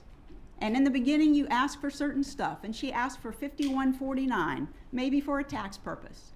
But there was never one single time, and you can't be convinced that relocation was the issue where they were going to take Danny Markel's kids away from them. If you believe that, you are ignoring the evidence that the state of Florida put on against Donna Adelson. And when I told you in opening that this was all about theory and belief of what a motive was, and there was no evidence that a crime was committed by my client, Donna Adelson, that is exactly what has happened in this courtroom. The state is ignoring the evidence that came in through their witnesses that support our defense, and instead they stand before you with calls and text messages, and they tell you what they mean. That's not evidence. Their argument about what a conversation means is not evidence. You decide what it means. You've got it in front of you, and you have to consider it in the context of all of the evidence that's presented. Not just what the state puts in, but what the defense puts in. And I know at some point when we were putting on evidence, you all were looking probably at me like, what are you doing? Who cares? Some of those little things matter, and I'm going to cover those in the defense, and you'll see why we put those things in that didn't seem like that I had a hoot to do with anything, because they actually did. Now, I think the state, near the beginning of the case, and I don't recall who the witness was, but near the beginning of the case, the state, through a law enforcement officer, elicited testimony about how this event transpired, this brutal killing of Danny Markel, how it transpired, and how they were able to break the case. And what did they tell you? They told you they broke the case because Luis Rivera, who was one of the killers, decided he would cooperate with the state of Florida in exchange for a deal, which for his crime, he ended up, the testimony was, he got 7 more years for committing that crime. This is the man who got in the car, got the gun off the street, drove up to Tallahassee, Florida, stalked, is the best way I can describe it, Danny Markel in a car with his children from his home, watched him take his little boys out of his car and put them into the daycare center, followed him again to where he went to work out at Premier Gym, and sat in wait for him. Sat in wait for him. And then when Mr. Markel came out, trying to work some things out with his ex-wife Wendy about having the kids and who's picking them up at what time, even leaves her a really nice voicemail that they could get together and walk at the school to talk about the education of their older child, where he was going to be going to school because he was going to be starting kindergarten. And Wendy pushed back. You know, she pushed back. This was his time with his little boys, and she's telling him no. You know, I've got plans. Well, it wasn't her time to do that. So leading up to his death, she's arguing with him over about an hour and a half worth of time that she thinks she's entitled to with the kids, but it's his time. And I agree with the state of Florida. The most important thing to that man was those little boys. And he fought for every minute he could get, and rightfully so. Then he drives home in his car while he's on the phone, and Luis Rivera, driving the car that's been stalking him all day, pulls up behind him in his driveway. Sigfredo Garcia gets out and shoots him twice in the head, and they pull off at a pretty high rate of speed and leave Danny Markel dying inside his garage. Left him to die. Those are the people that killed Danny Markel. Those two people. And the state has all kinds of arguments about how Mrs. Adelson's involved because she said these things about him, and we'll get to that in a second. But if Luis Rivera is telling the truth, what did he tell you when he got on the stand? What did he tell you? He said, and this is his signature on this document, dated March 11th, 2025, when he was deposed, and those numbers and circles are his. And he testified to you that, that Catherine Magbanawa, that's right, Catherine Magbanawa is the person that elicited Sigfredo Garcia to kill Danny Markel. Now her versions change over time, so we'll have to address a few of those. And then she says she didn't even know Luis Rivera was involved. This is a woman who the state has admitted lied first time, second time, third time, fourth time, maybe the fifth time. Every time she puts herself under oath and swears to tell the truth, she's going to say more. She told you she didn't even know Luis Rivera was involved, but the phone records that were put in by the state of Florida prove otherwise. Because during the time that they're traveling to Tallahassee, when she can't reach Sigfredo Garcia, whose phone is she calling? She's calling Luis Rivera. This woman can't tell the truth. But in any event, Luis Rivera then puts this number 2 next to Sigfredo Garcia because he's the one who actually killed Danny Markel. Number 3 next to himself because he's the one who got the gun and drove the car to kill Danny Markel and then away from the scene. This is the man that he says they killed. Who else on this document do you recognize? On this exhibit? Who else? Who else was involved in this? Well, all the players that the state claims are involved are pictured on this document, and he says, Wendy Adelson, she's the lady who wanted to get her kids back. This is why we were committing the crime. Wendy Adelson. And Doctor, the dentist, he called him, which is Charlie Adelson, who he identified, was the one with Katie. This one and this one are the reasons that they're coming to Tallahassee to kill Dan Markel. And I said, well, what about Donna Adelson or Harvey Adelson? No, they weren't involved. I said, would you put an X next to them if they weren't involved? And he did. Donna Adelson's name never came up, but Luis Rivera is telling the truth according to the state. That's who you're supposed to believe, and he says my client is not involved. There's some issues that I might address further, but I want to go through some of the things that the state stood up and told you. Relocation, relocation, relocation, that's the issue. That is the reason that my client had Danny Markel killed because relocation was lost. Danny Markel was killed July the 18th of 2014. Relocation was done for over a year. That's the motive? It's been over for a year, and they said yesterday in court that the relocation issue didn't stop when Danny Markel was, when the divorce was over. It continued going on. The emails showed that. There is not a single email that's been put in by the state that shows that my client, Donna Adelson, was continuing on a rampage about relocation. The last email that they showed you today that my client wrote about relocation was July the 19th of 2013. The divorce was final on the 31st, said and done. They bring Wendy Adelson in here to testify. That's their witness. And she said it was done.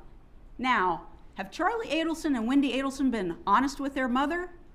The evidence says no, they haven't been. Because the whole time Wendy Adelson is telling her mother, she's telling her mother that relocation is what she wants. She's the one who starts that. She's the one who asks her lawyer about it. The whole time in the spring leading up to this hearing, Wendy Adelson admitted in her testimony she's sending these messages to her life coach and telling her life coach, you know, I think I want to stay in Tallahassee. But she didn't bother to tell her mother that. Her mother still thinks she's trying to get relocation. She does it in April. And then she writes to her again in May. I think I'm going to give up relocation. I can stay in Tallahassee. The kids will be close to their boys. There won't be any plane rides. And I like my job. It gives me all this flexibility. I'm going to stay. But she still doesn't tell her mother. She has her mother believing we got to fight for this relocation. She testified. Well, I said, why did your mother get so upset? Well, she's venting to her mother about what she claims Danny Markel is doing. And she's venting to her mother about what she wants to accomplish, only she's not being honest with her. On the backside, she's making other plans. It'd have been nice for my client, Donna Adelson, to know that, because these emails that have been submitted here, which are proof that she wanted to have Danny Markel killed, would not have been written. And when she goes to her hearing on the relocation in June of 2013, she has her mother stay outside. Her mother can't hear what's going on in the hearing. She admitted she had several witnesses to call beyond the two that got on the stand. And then after the judge made the comment, she gave up.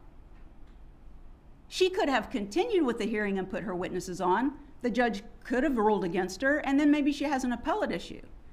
She gave up because she didn't want it anymore, but she didn't tell her mother that. When she told her mother, well, this is how the judges ruled, the mother understood that through the court system it was done, but not with her daughter, Wendy. Because you can continue to negotiate all the way through a final judgment. And that's what those emails say. They do suggest some crazy stuff. They do. But she puts in there, we're trying to negotiate. We're trying to negotiate. Get this, you can still work on this. She doesn't know when she's writing those crazy emails that there's no reason to write them because her daughter agreed. You know, you can have a dismissal on an issue. You can have a denial on an issue. She agreed to it with prejudice, which means it is over.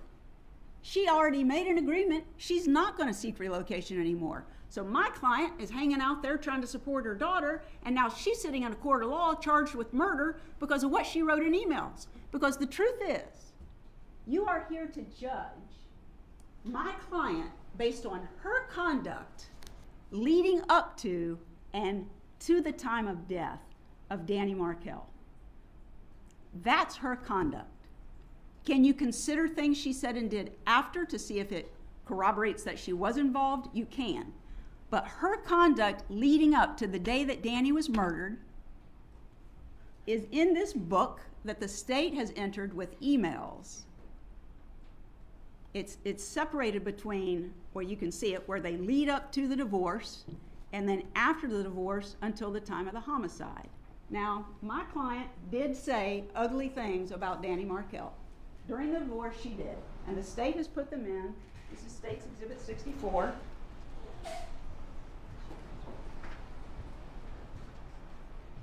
And they have emails going up through July the 11th of 2014.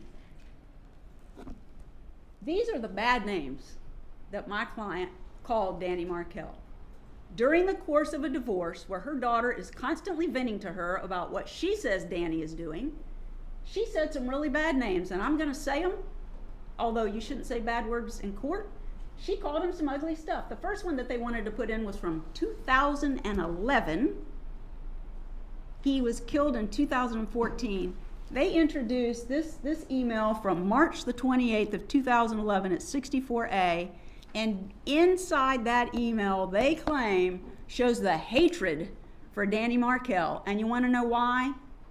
According to their exhibit list here, because Mrs. Adelson referred to Danny's parents as, quote, the royal couple. And she and Wendy were bantering back and forth about some issues with Mr. Markel's parents. That's not hatred on Danny. It's not even hatred on his parents. We're sitting here with murder charges because she did something like that, called somebody a royal couple. She said other bad things. She called Danny a major fucker, gibbers, which Wendy Adelson testified that she came up with that nickname for him, a religious zealot, and Wendy testified that the issues in their marriage included matters of he had now become more strict in their religion than she wanted to follow. That was one of their problems. She called him a royal jackass, a piece of shit, a fucker, crazy, a bastard, and she called him Elvis. That's why we are sitting here today. That is hatred for somebody. That proves they wanted to have him killed. Are you serious?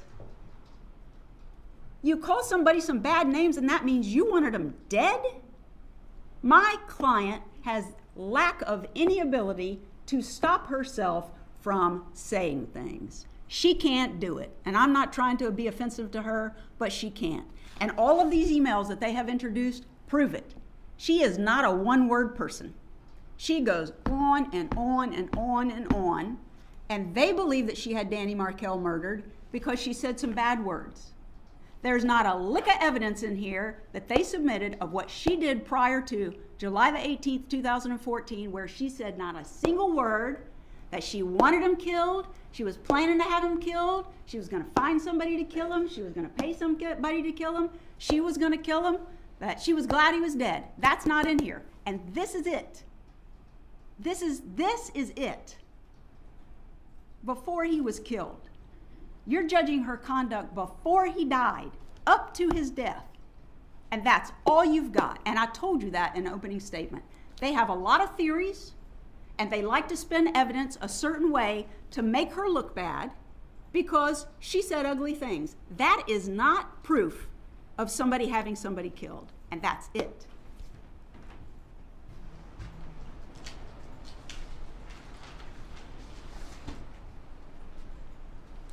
Besides the relocation issue, which has been dead for over a year before he's killed, bad choice of words, I apologize. It had ended over a year before he was killed. Now they want to bring in something called the grandmother motion. This is what had to push her over the edge. Their own witnesses said she didn't know about it. Let's see who testified to that.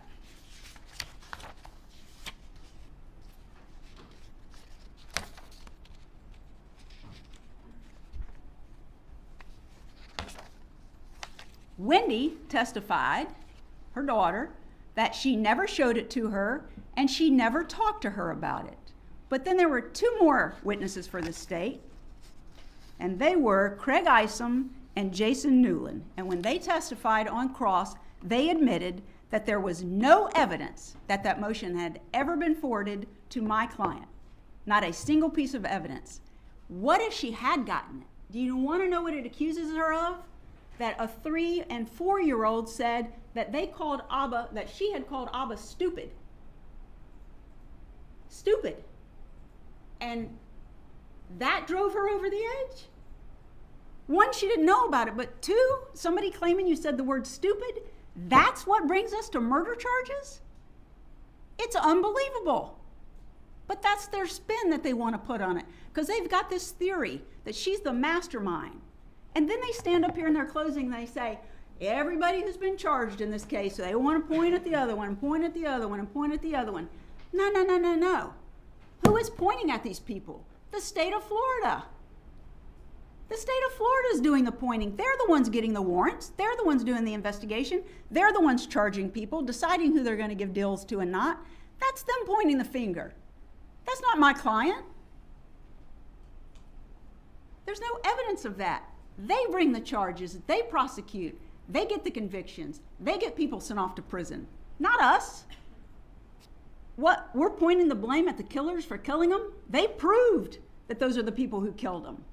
That's not us pointing the finger. They actually did it, and it's been proven.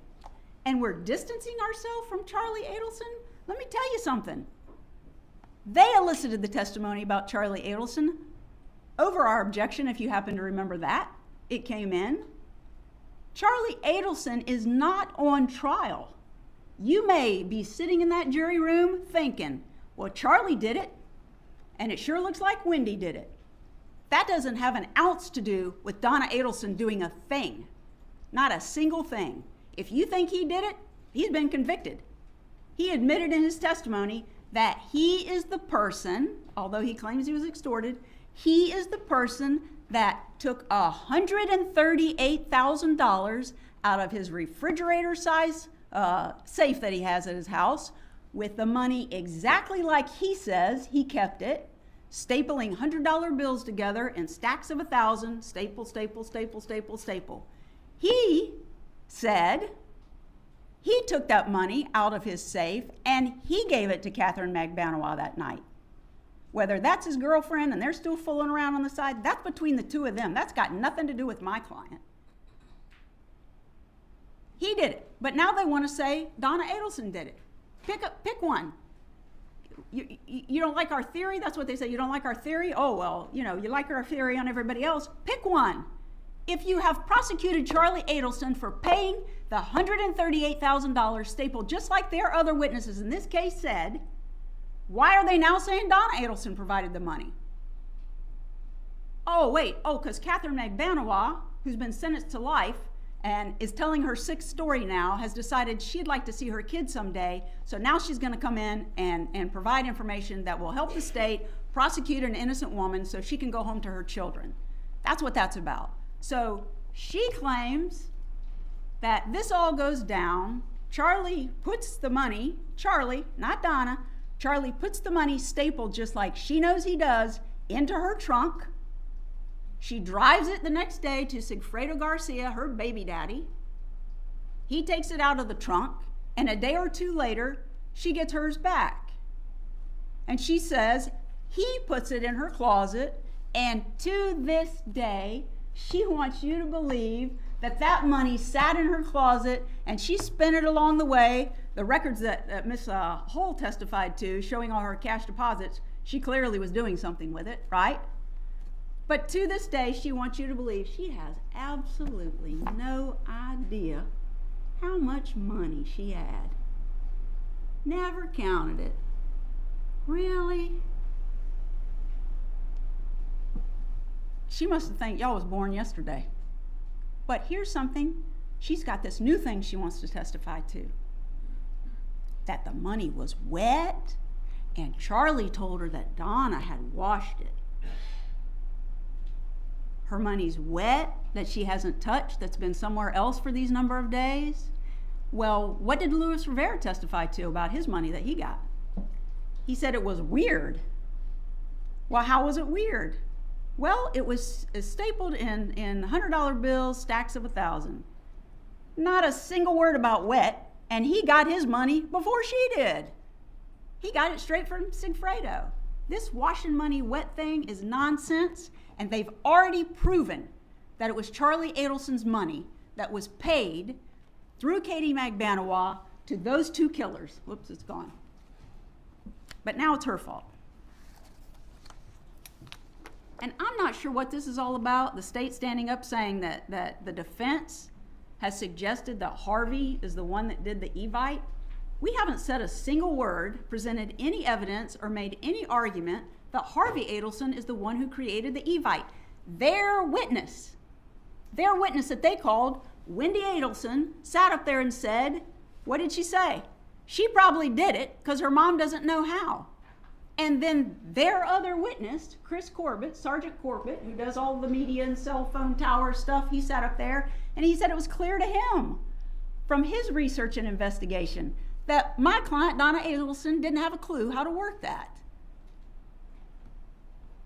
But she's responsible for sending out an Evite that Wendy says she did, where the names come up with, guess who are going to be there, that are Wendy Adelson, because she kept that name, and her two sons. So it's Wendy, the name of her two sons, and then Adelson at the end.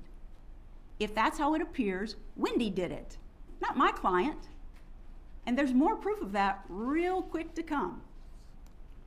But the Evite thing is a non-issue. I just can't imagine what that is about. The state has argued that between the time the killers came to Tallahassee in June and the time that they came back in July and actually killed Danny Markel, that Catherine McBanawa said in her testimony that between those two time periods, when she was discussing scenarios with Charlie, he would say he had a call from his mother, step out, have the call, come back in and say, oh, they're stressed. Catherine McBanawa, not one single time testified to when that occurred, number one. Number two, if you've heard evidence in this case and paid attention, Charlie Adelson is not a one-woman man. He's got lots of girls. She doesn't know if that was really the mother on the phone. She doesn't know who he was talking to or what they were talking about. But she wants to get out of prison. So she's got information she's willing to share now.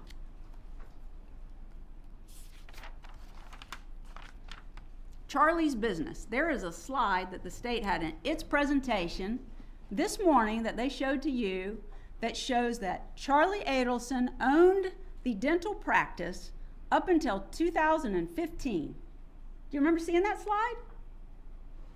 Well, here they are again, ignoring the real evidence.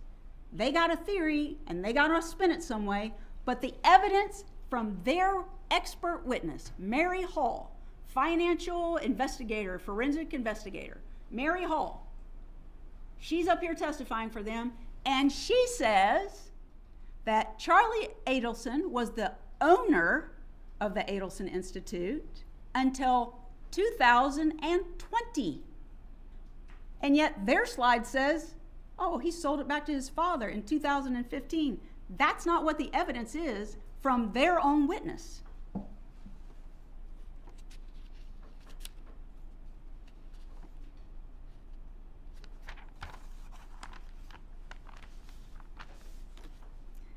There was some argument from the state about some things that were in Mrs. Adelson's planner in 2023 around the time that Charlie Adelson was convicted, and they apparently were going to flee the country, take flight to a non-extradition country. And there's a notation in there shortly after Charlie is convicted that says cancel disability insurance.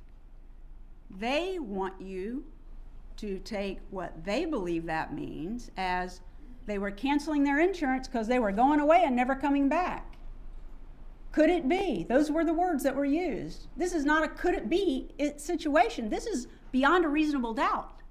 They have nothing other than that notation. Well, could it be that Charlie was convicted and he no longer needed disability insurance because he was going to prison for life? Just as likely. How about this could it be? Could it be in State's Exhibit 142 on the front page that they showed you with this little notation, notify everyone who was invited to the 70th birthday that party is off if That's what HJ decides to do. And that's on June the 13th.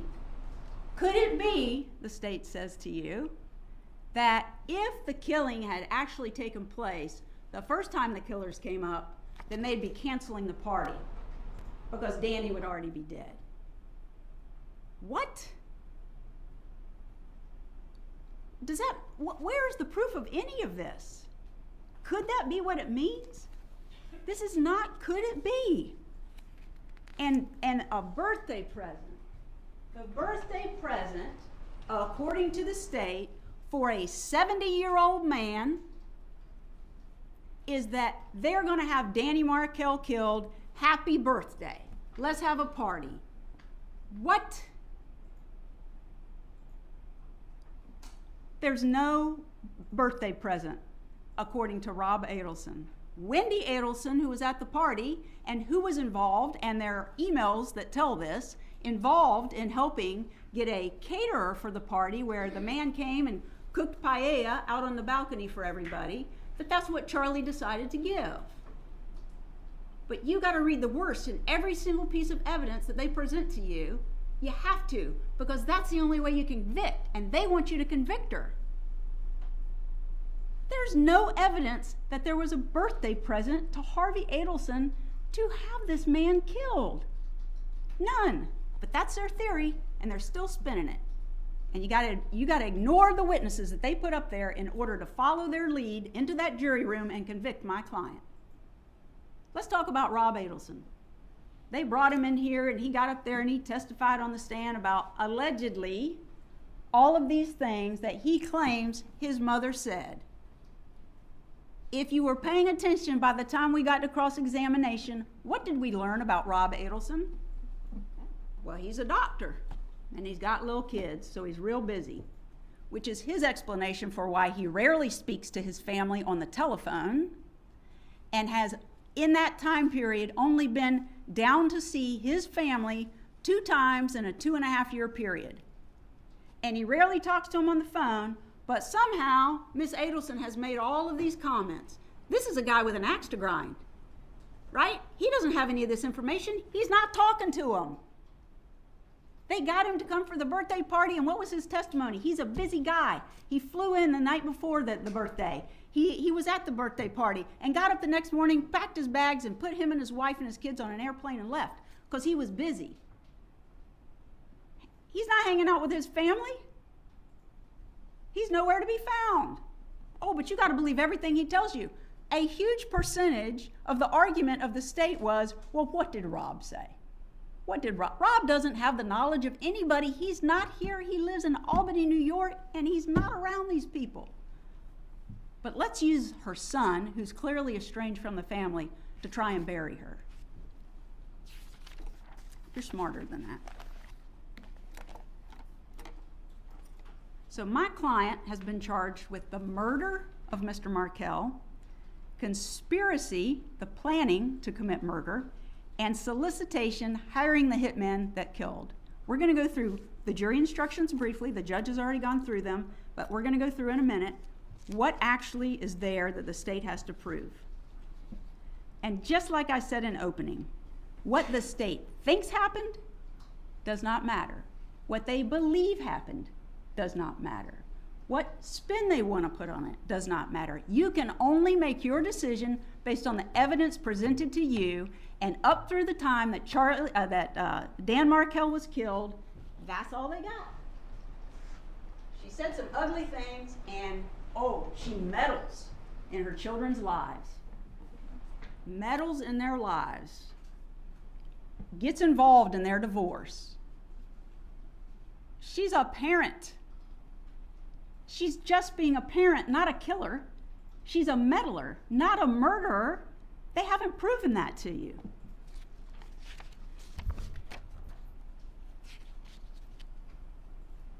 Just like I told you in opening, what they were going to be able to prove, and that what you were going to hear a lot of evidence about, lots of introduction of exhibits was going to come in. They proved that those 2 men killed Danny Markel, that Catherine McDonald was the one who found the killers, that Charlie Adelson is the one that paid the money. That's it. Oh, and Wendy Adelson is the one who wants to get her kids back. That's why they're killing him. Nothing about Donna Adelson. We sat here for days listening to testimony of witness after witness getting on this stand. Not a single one of them connected my client to Danny Markel's murder. Not one.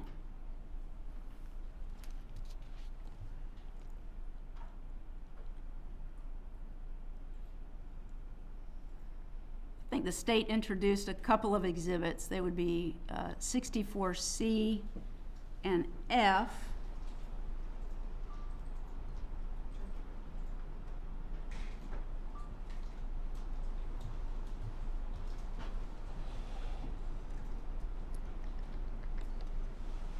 Sorry, I can't do technology. Somebody has to help me.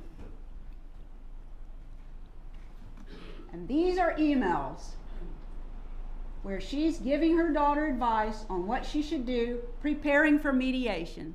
Oh, how terrible of her. But what they didn't want you to see in this email, you see that highlighted part? If she thinks she's going to have him killed, why is she telling her daughter in mediation, make sure in the final order that he has to pay half of this expense and half of that expense and extracurricular activities and tennis lesson and baseball teams and travel? Well, who cares if they're going to kill him? Why is she writing that? Negotiate. Negotiate. Shame on her getting involved in her daughter's divorce. Negotiate. Let him know that you want him to see his children. And they talk a lot about this bribe. Bribe. This man, they were considering giving him $1 million to relocate because he had already lived in Miami with Wendy. Relocate back to Miami. He taught, according to Wendy, 2 days a week. He could commute by airplane. They were willing to pay for plane tickets, give him money to buy a house, expose his children to a more strict Jewish environment where they had Jewish schools and all kinds of activities and be around more kids, kosher like Danny. Relocation was never about taking those kids away from him. It was, how can we make it happen? You can live in the same city, we can co-parent separately, but be together, be around each other, and all have family support. Shame on them for wanting to help him like that. They act like they were doing something illegal. That's not illegal. You heard the woman testify. It happens a lot in divorces. People offer money to get certain things that they want, or they concede something they're entitled to. But if Mrs. Adelson does it, she must be up to no good. This grandmother motion, I want to point out something to you for just a second. That would be 60JJ.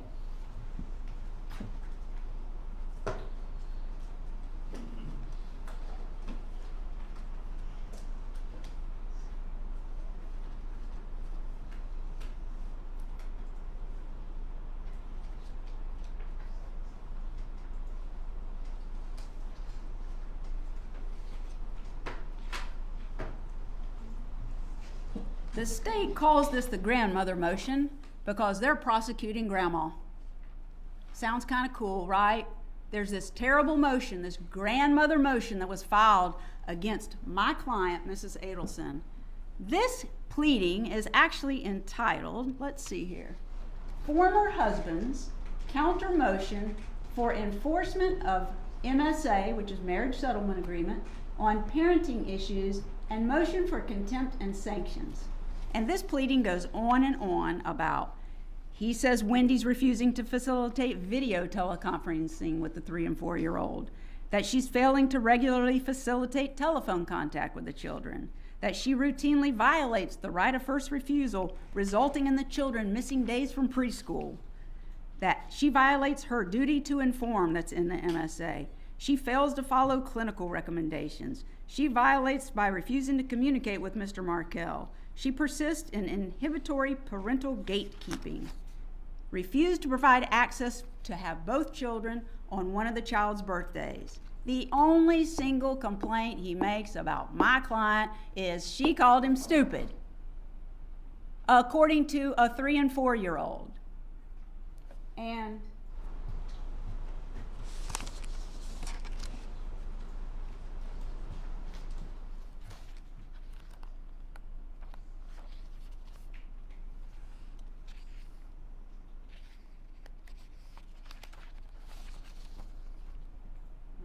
do this, but I'll try.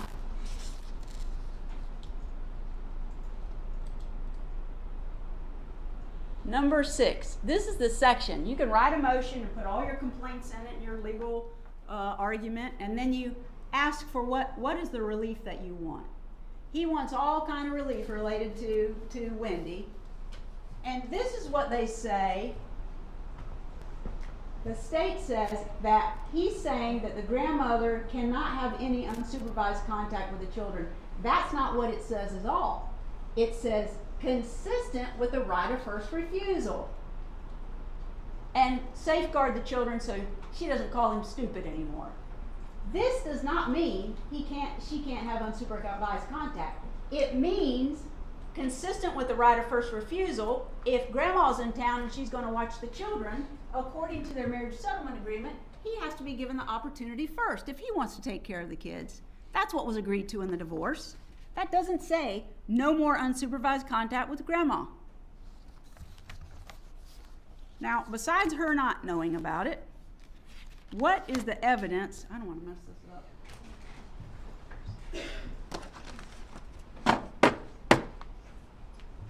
What is the evidence that supports two things? One, that my client did not know it had been filed, and two, that Danny Markel was not trying to keep my client from having unsupervised contact with him. Well, the proof is, from Wendy's testimony, that he continued himself, because during the course of the marriage and separation and divorce, my client, Mrs. Adelson, didn't just continue to assist Wendy when Wendy needed help with the kids. She continued to assist Danny. And in fact, that motion was filed on March the 26th, and the testimony was, for almost 2 weeks in April, my client watched the boys while both parents were out of town. And my client facilitated the Skype with the grandsons for Mr. Markel. Now, if he's really worried about her having unsupervised contact, is he going to leave him with her for almost 2 weeks in April? And he does it again and again. And the last time that he does it is on July the 11th. That's according to Wendy. He comes home and he needs help. She's going to go do something, and then now it's his time to have the children. So he asked my client, Mrs. Adelson, if she could watch the boys, and she does. And she knows he likes this particular kind of banana bread that she makes, and they're going to mock us for this, but that's okay. He likes this particular kind of banana bread. It's got chocolate chips in it and no nuts. And so what did my client do? Before he came to pick up the boys the next morning, the evening before, she makes him a loaf. But she hates him. She hates him and she wants him dead. And clearly he hates her because he filed a motion. It's unbelievable. Us sitting here is actually unbelievable.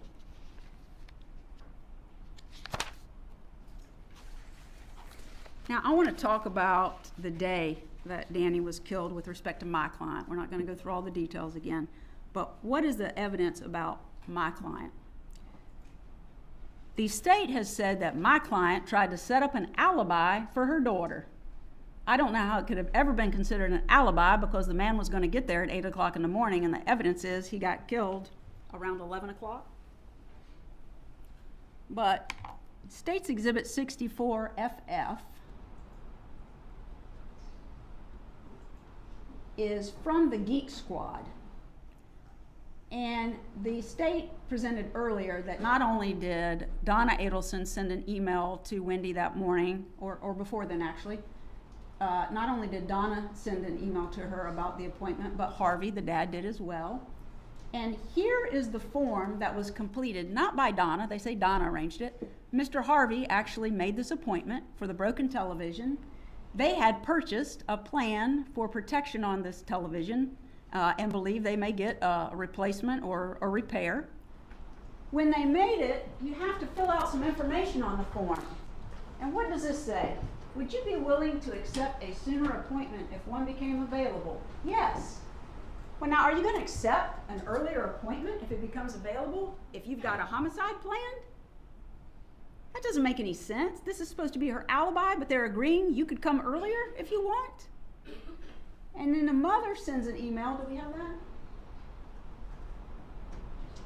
that?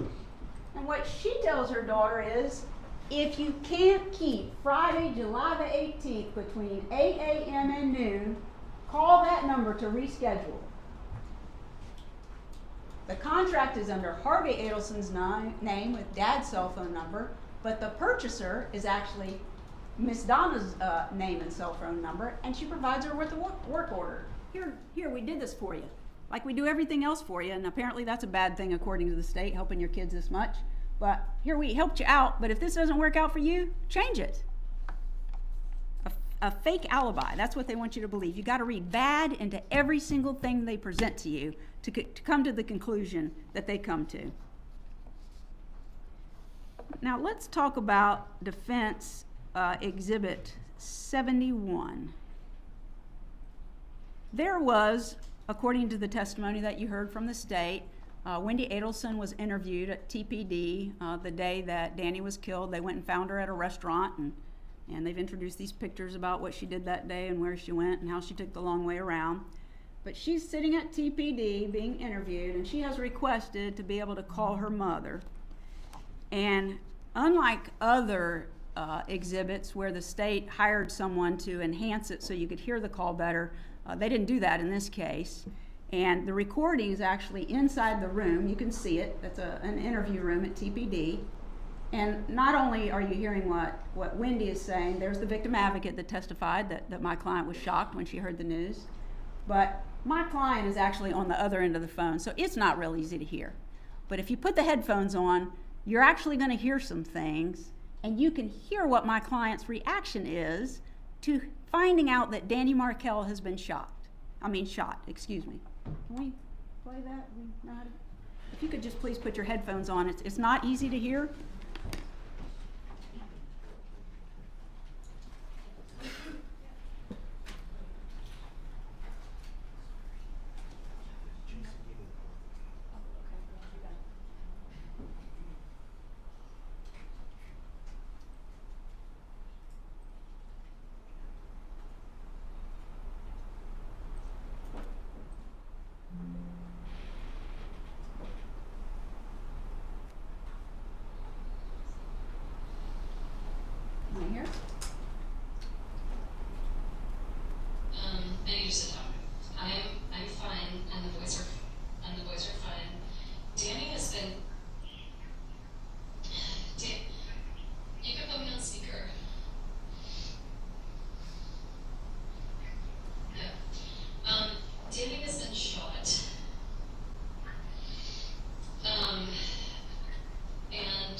This out around 1 or 2 today, and I'm at the police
haven't actually put the headphones on, but hopefully that assisted you in hearing. But like the victim advocate for TPD testified, she was shocked. She's not sitting home waiting for a phone call, let us know that it's done. It's 7 o'clock at night, and Wendy's calling from TPD to tell her mother that Danny has been shot. She has to tell her to calm down before she gets on the road, and you can clearly hear her elevated voice. She's asking about Danny. How did it happen? Where was it at? Well, where's he at now? He's at the hospital. This is not somebody who's planned for him to be killed. Now, the state has made a pretty big deal about the road trip that this 70-year-old man and 64-year-old woman take that evening when they leave their home.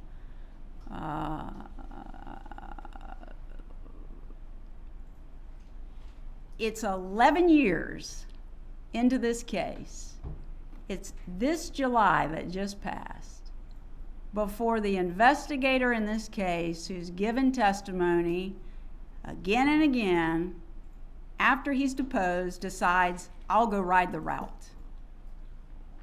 11 years. They've been claiming now, my client, arrested almost 2 years ago, that this ride is completely off, but they haven't even tried it themselves, right? And even when he testified, and also when Agent Sanford testified, first of all, he didn't do the whole route, he did a segment, because he's determined that in this segment is where Mrs. Adelson was at for too long. Did you take any snacks when you did the ride? And he's only doing part of it. Well, yeah. Did you get some coffee? Yeah.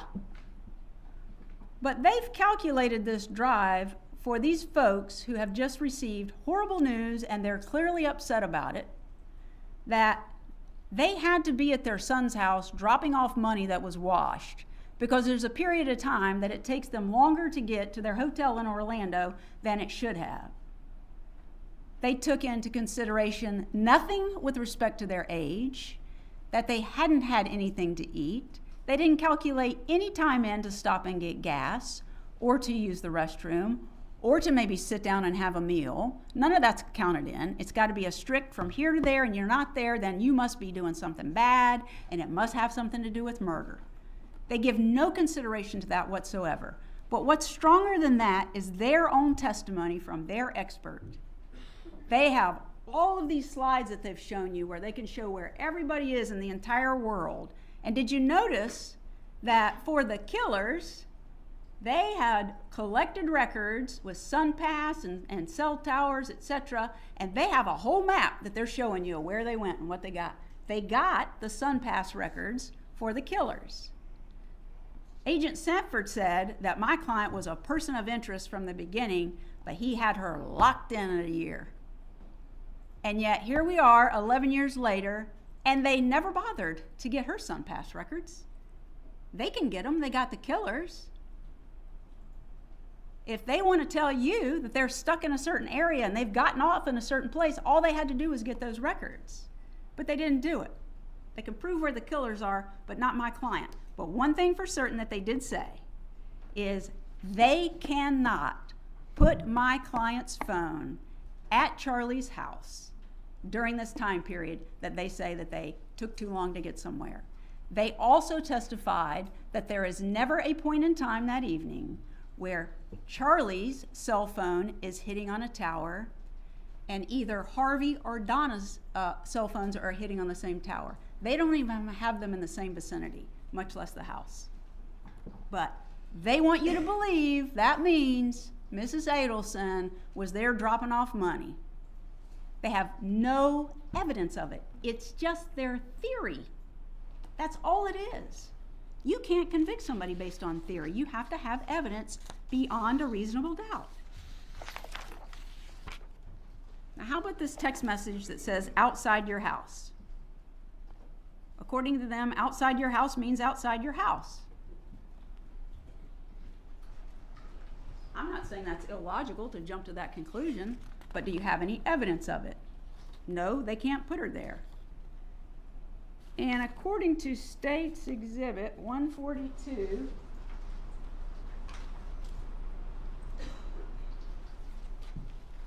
if Mrs. Adelson was at Charlie's house, what in the world is she doing hanging outside for over 30 minutes before he gets there? She's got the garage door code to get in, but she's outside the house? They introduced this. She had talked to him, according to their records. She had been on the phone with Charlie. She talked to Charlie. And then later on, they send this text message, and it could mean many different things. But it would have been 30 minutes while they were waiting there for him to get there. And there's no reason for them to be outside the house because they know he's not there. It took him 10 minutes to send, or 20 minutes to send a message back saying he was 10 minutes away. And then he had to travel there. They don't have proof that she went there. They want you to envision it and imagine it and believe it because that's their narrative. That's what they tell.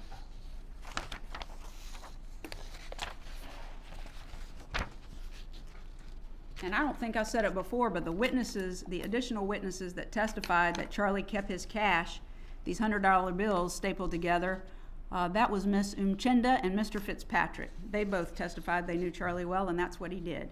No evidence at all that my client did that. Do you remember back in jury selection? I didn't do it for Miss Adelson, my co-counsel did, Mr. Zellman. But he asked you a series of some similar questions, and he asked you, would you agree that the state could make a mistake in the theory of their case? Yeah. Would you agree that law enforcement could make a mistake in their investigation and determining who they think committed a crime? Yeah. That was the overall response that we got. It was asked of everybody who came up that got individual questions. I mean, questions as a group. Well, according to Special Agent Pat Sanford with the FBI, do you remember his testimony? According to him, he has never made a mistake. Not one time in his career has he ever thought somebody committed a crime and he ended up being wrong. You know what the problem is? When he thought she was a person of interest from the beginning and then he, according to his testimony, locked in on Donna Adelson, the path didn't lead to Donna Adelson. They tried to build a path with something as flimsy as these emails that they say are the motive for her to have him killed. They made some other mistakes. Rob Adelson calling him to testify was a mistake because they've clearly relied on his evidence, and he testified himself. He wouldn't have the basis to give it. He's never around. And then they called Patricia Bird. That's their next mistake. She claims, different ways, that Donna was going to buy her some land and a trailer to put on it, a small car to drive, and fix her teeth to testify untruthfully. She said that a white female investigator actually offered her all of those things. But then when it was pointed out to her that the investigator that came to see her was actually an African American female, oh, it was her that did it. Then she wants to tell you that my client confessed to her.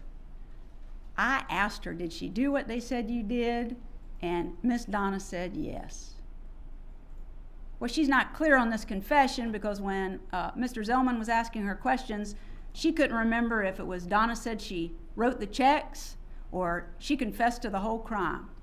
But here's a woman sitting in front of you that has come up all of a sudden at the end of the game, and here she is claiming that an investigator offered her these things, and that was for false testimony, that Miss Adelson was trying to elicit false testimony, have her come in here and swear under oath and testify to things that were not true. Well, both investigators came in here and said that never happened. She was never offered anything. She never told us that Donna had offered her anything. Most importantly, she never told us that Donna confessed. None of that. She's facing going to prison and she has an opportunity to come in here and testify against Miss Adelson so she can get a deal. What was she facing, 5 or 6 years? Here's the biggest part. Did you hear what the judge read to you this morning before he started with the jury instructions? He read to you a stipulation. As he explained, that means the state and the defense agree to certain facts, and you must accept them as true. And what was the stipulation? Patricia Byrd was never on the witness list for Donna Adelson. Well, isn't that interesting? She was going to come in and testify falsely for Donna Adelson, and she's never been on a witness list. And then you got Drina Byrd. This is not just someone who is hoping for some help in her case. She already got it. Her testimony was she is a 27-time convicted felon and or crimes involving dishonesty, facing 15 years in the Department of Corrections as a prison releasee reoffender, which means you get day for day with no gain time. Here she comes saying she's got all this evidence, and Donna's offering to do the same things for her that, oddly enough, Patricia Byrd in the same cell block has said is going to happen.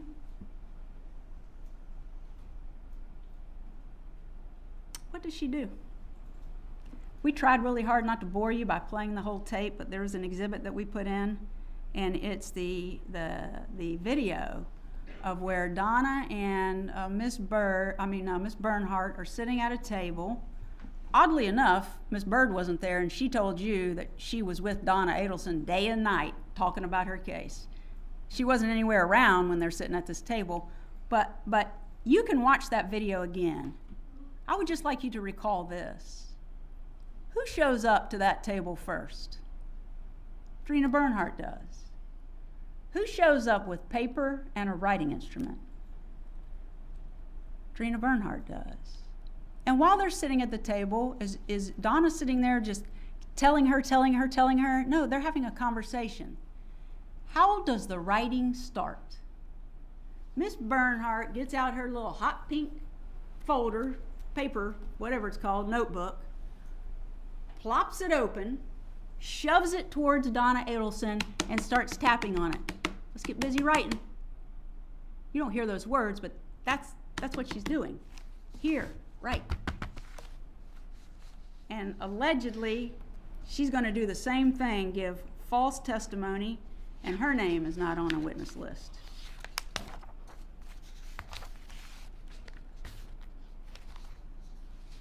A little bit more about Catherine McBanawa. No, actually, I covered that. So if this is all they've got, up until the time that he died, just that she said bad things about him and helped her daughter with her divorce, what is the evidence that they have after Danny Markel was killed? They put this evidence in. They got nothing to show that my client was involved in any way leading up to the time that he was killed. But they elicited the testimony that it was 2 months after the murder when Charlie Adelson discloses for the first time to his mother what he knows about the case. Now, all she knows is what he's telling her, but it's 2 months after the murder when he's telling her, well, what happened was I got a girlfriend, and I had told her about this $1 million offer, and she said it in front of some of her friends, and they've gone up there and killed Danny Markel, and now they're demanding money, and so they said if I didn't turn over my third of the $1 million, this is what he claims that they elicited, if I didn't turn over that money, then I'd be dead in 48 hours or they'd kill my family. So he goes into his safe and pulls out $138,000 cash, puts it in a bag, gives it to Katie, tells his mother 2 months after the homicide, now he's being extorted. She works at Adelson Institute. They want you to believe this is a family business. Does family work there? Clearly. But who owns the business? Who does the money belong to? Who is Mrs. Adelson writing and paying all the bills for? Who's she doing the salary for? Everybody there. Everybody there. So he tells her, write around $1,000 a month to Katie Magbanawa. It'll save my life. They had this forensic investigator, and they didn't present anything to you, not a single check ever, that Charlie Adelson signed for his business, because he had his mother paying the bills, doing salary and other things at the dental office. That's him paying these people. She's doing her job because he says it'll save his life. She believed it was the truth, so she did what he told her to do. Was there pushback or not? We don't know. They didn't present any evidence about that. They claim she would have pushed back. Maybe she did. We don't know.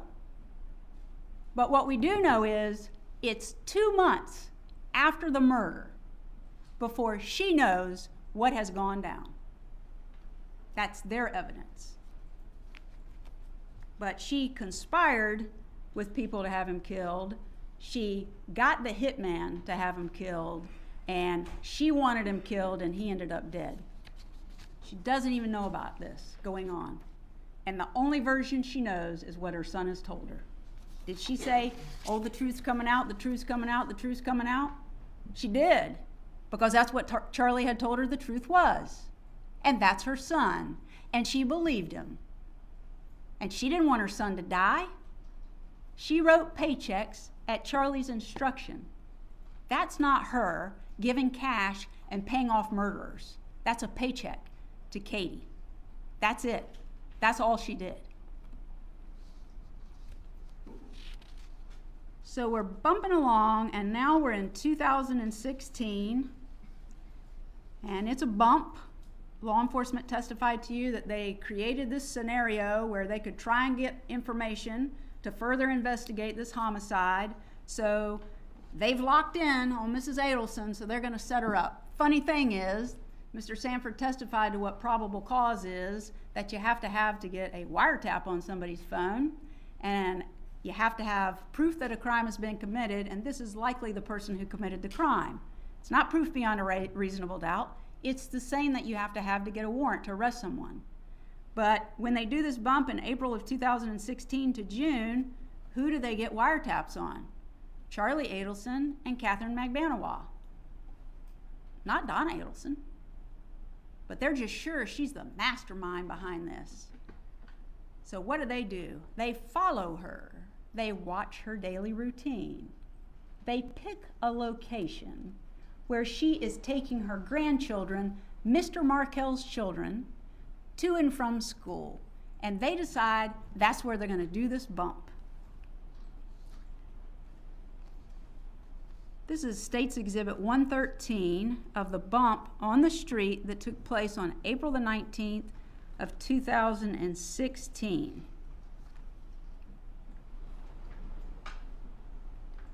Am I in anybody's way?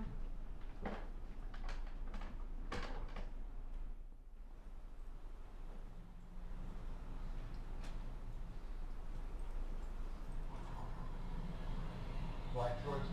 What is it?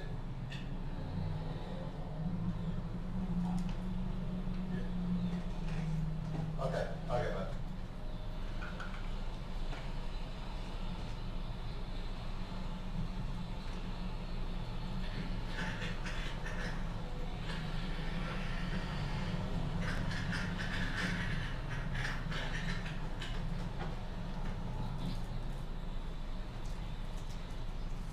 Excuse me, Mrs. Adelson?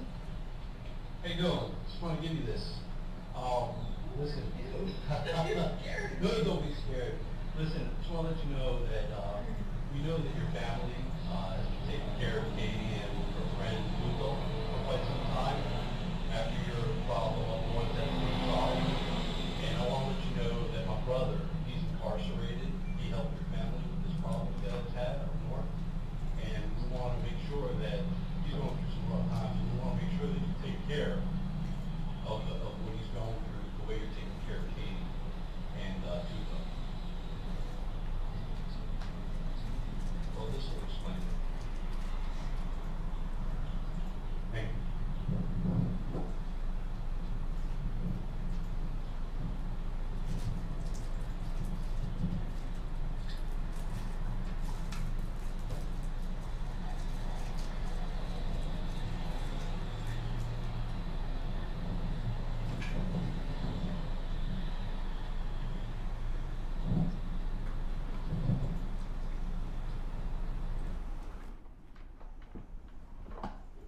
What did she say?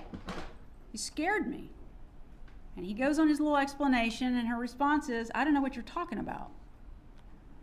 Now, the state says, from what happens next, which is a phone call that Mrs. Adelson makes, she has to be involved in this murder. Because she doesn't call the cops, she calls Charlie. Well, why'd she call Charlie?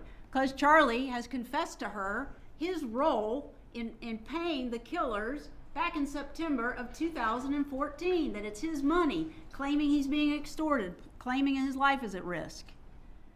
That's who she's going to call, because guess what? Now this man is talking about the people who are involved in the murder. You're taking care of Katie. So yes, she calls. And the state wants you to believe that there's this huge made-up code. They allowed you to look at the transcripts when that was going on, and you looked, I watched, you were all intent looking at the transcripts and listening to the calls. If you go back and want to hear them again, you're welcome to do that. She's responding to his questions and his instructions not to talk about this on the phone, but he keeps pushing and pushing and pushing, so she's trying to give him a hint without actually saying on the phone what's going on. These are hints, not code words like the state wants you to believe.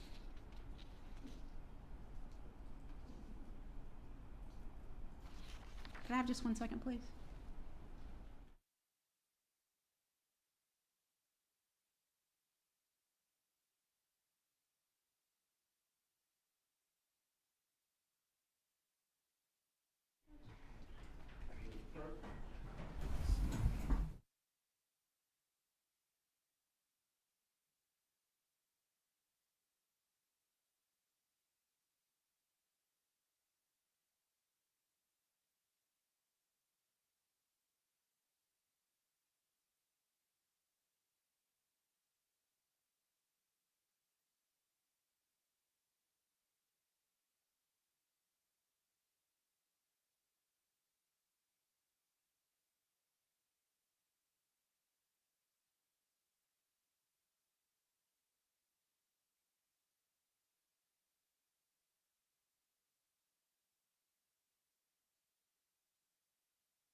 Members of the jury will take a brief break at this time. If you need to use the restroom, please do so during the break, and we will continue with the closing argument.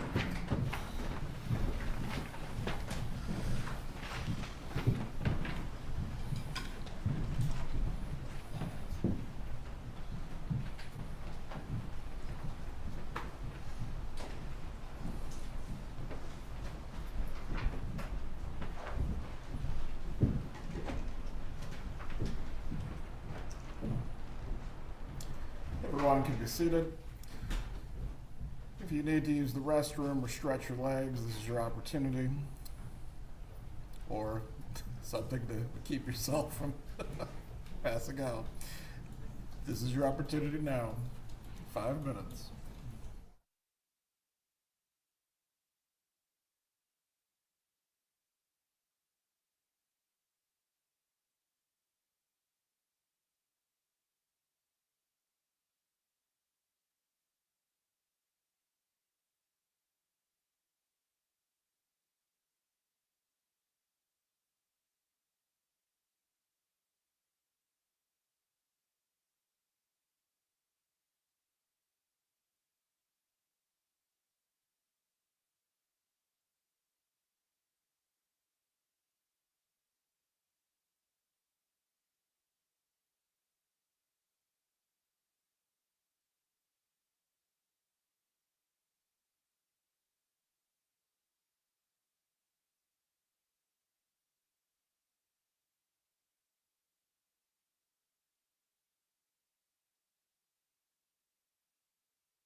the timer back in the correct position.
everyone can be seated. Ms.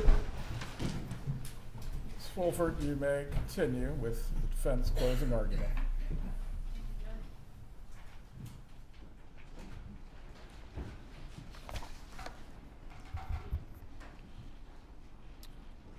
As you recall from the testimony, there was a meeting between Charlie Adelson and Catherine Magbanawa after the mother had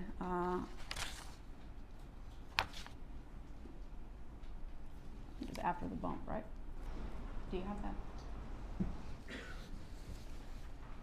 There's a transcript of that. You can't make out everything they say, but this is part of the transcript that I wanted to point out to you. This is Charlie Adelson talking. Don't waste your time with mom. They need to talk to someone who's first person. Wouldn't it make sense that they make a connection to my family, to me, to my family, not my mom? And then he says to Katie, "You're the office help. Checks are on me. That's just because they found out you come in and work on the weekends. Trust me, I'll keep you on full time, so you're gonna get your checks." That's Charlie Adelson agreeing that he's keeping her on payroll, and the checks from him will keep coming.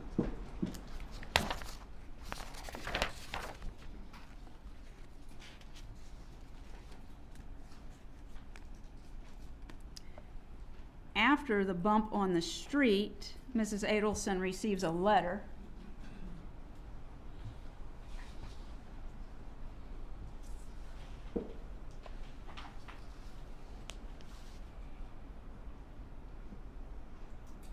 And the statement from, or the evidence that came from the state's witness, you recall that he said that his instructions on when he met her on the street was to be polite. This is not so polite. The next thing, she gets a letter and it says, "So my phone is not ringing, so you don't care about Tato and what he did for you. He knows he is fucked, and soon so will you." Now, it doesn't say I'm going to kill you, but now the threatening behavior is coming, and they're taking the next step to try and get Mrs. Adelson to come out and admit to something. If she pays the $5,000, bingo, right? She doesn't do that. So that happened on April the 26th. Then she does nothing still. She's scared, and you recall from the phone calls, she's scared. She thinks it's someone related to the killer. She's worried about her safety. She thinks something bad is going to happen to her, but Charlie just keeps saying, "Mom, everything's okay. You have nothing to worry about." Then on May the 4th at 2:09 in the morning, the undercover sends her a text message, 2:09 in the morning. "So you don't take me serious. You think I'm playing. You have some puta call me to see if I'm for real? If you think what Katie baby daddy did for you can't come back, you're fucking crazy. I want the now, or I'm going after the 100K. So, threatening. I'm going to go to the police. This is not going away. Don't think that I'm gone. We're still here, and you're going to do something about it. That happens on May the 4th. As you recall from going through the wire summary with the state, other calls take place in between. And then on May the 6th, finally, Donna calls the undercover at the number that he had provided initially, that shows here on State's Exhibit 83 with the article about Danny Markel being murdered. Call or text, that's the number that was provided, 305-712-6570, and the dollar amount of $5,000. Now, the state has said to you, innocent people don't fold the paper up and put it in their pocket.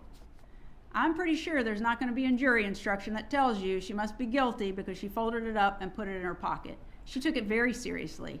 She got her grandchildren, she went home, and she immediately called Charlie to report that. But now she's calling the number that was provided, and you've heard from the testimony, she downloaded an app so it could be recorded, but of course it was being recorded by the undercover as well. Could we play that call? And I think we have provided a transcript to you because it wasn't provided previously, if you'd like to read along.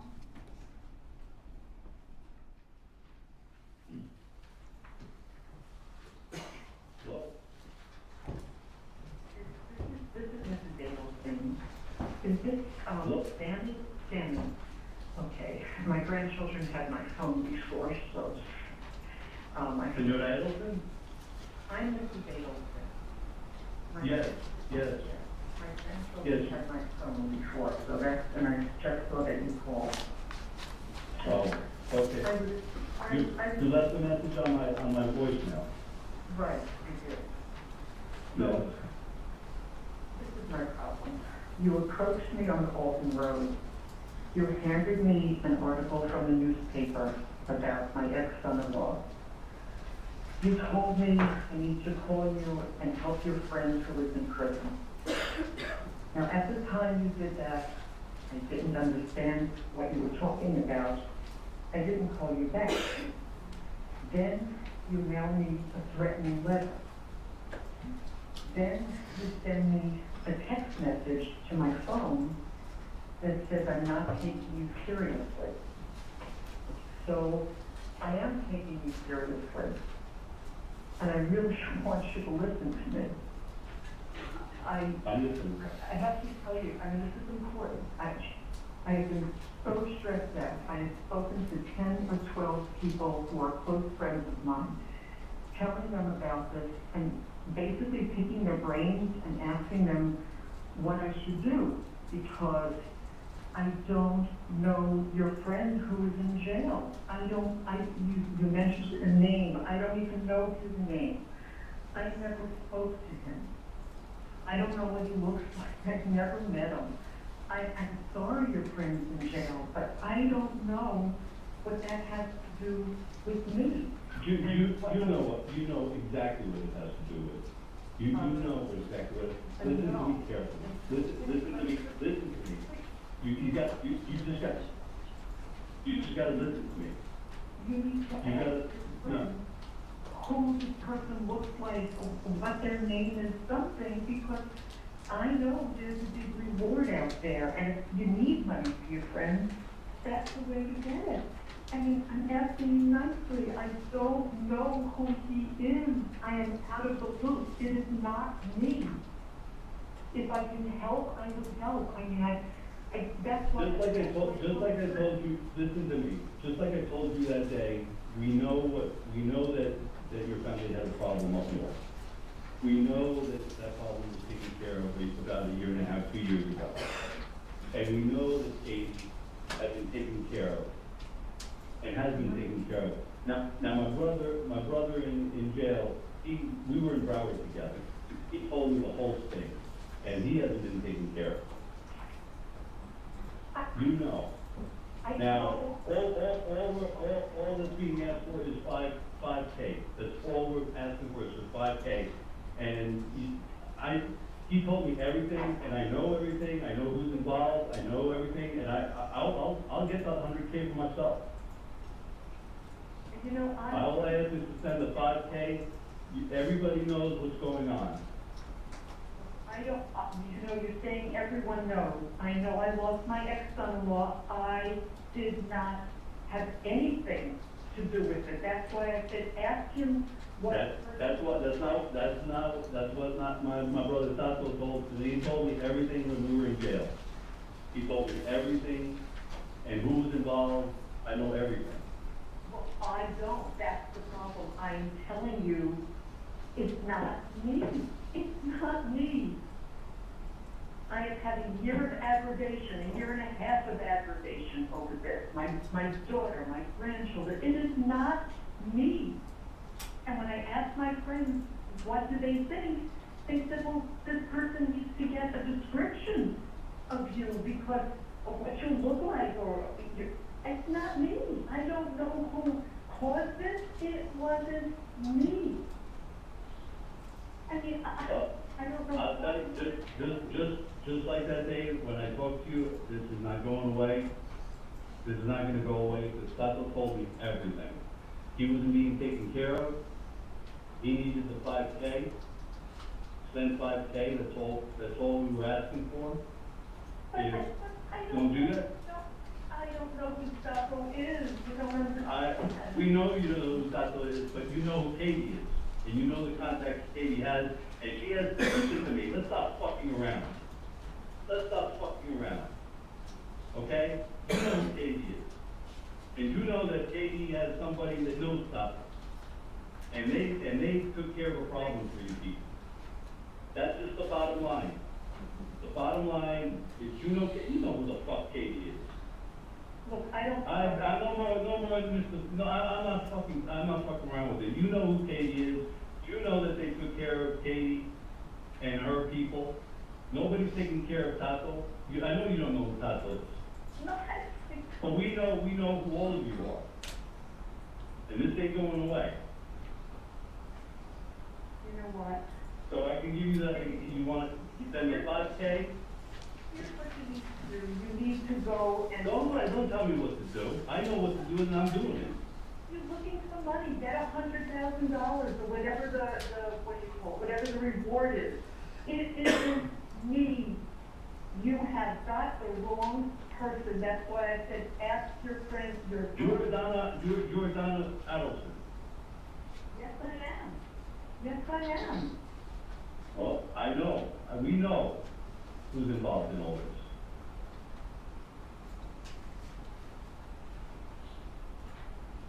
Yes, this is not making any sense. I mean, if you want the money, you should get it from the police. They can give you a whole lot more than you're asking me for money for someone. I can't do this. I have had too much stress and too much aggravation from this, and I don't know what you are talking about. I just don't know. I just don't know. Good. I think you should talk to Katie. Talk to people that are involved in this. You'll know. You know what's going on. That's why I'm. You can tell me. You know, you can tell me all you fucking want, but I know you know. Because I know, because I heard, when I was locked up in Broward with my brother Tato, he told me everything. Everything. He told me everything. Well, then I just wanted to take care of him because fucking Katie was being taken care of with her fucking food. I just think instead of asking me, you should get the money from the police. There's a lot of money out there, and I know, if you think you know who this is, then go ahead and do it, because I know it isn't me. I know it isn't me. And I can't take this kind of level of stress. I just can't. I know I didn't do anything. To talk to people, you talk to the right people, you talk to people, you make this 5K come to me.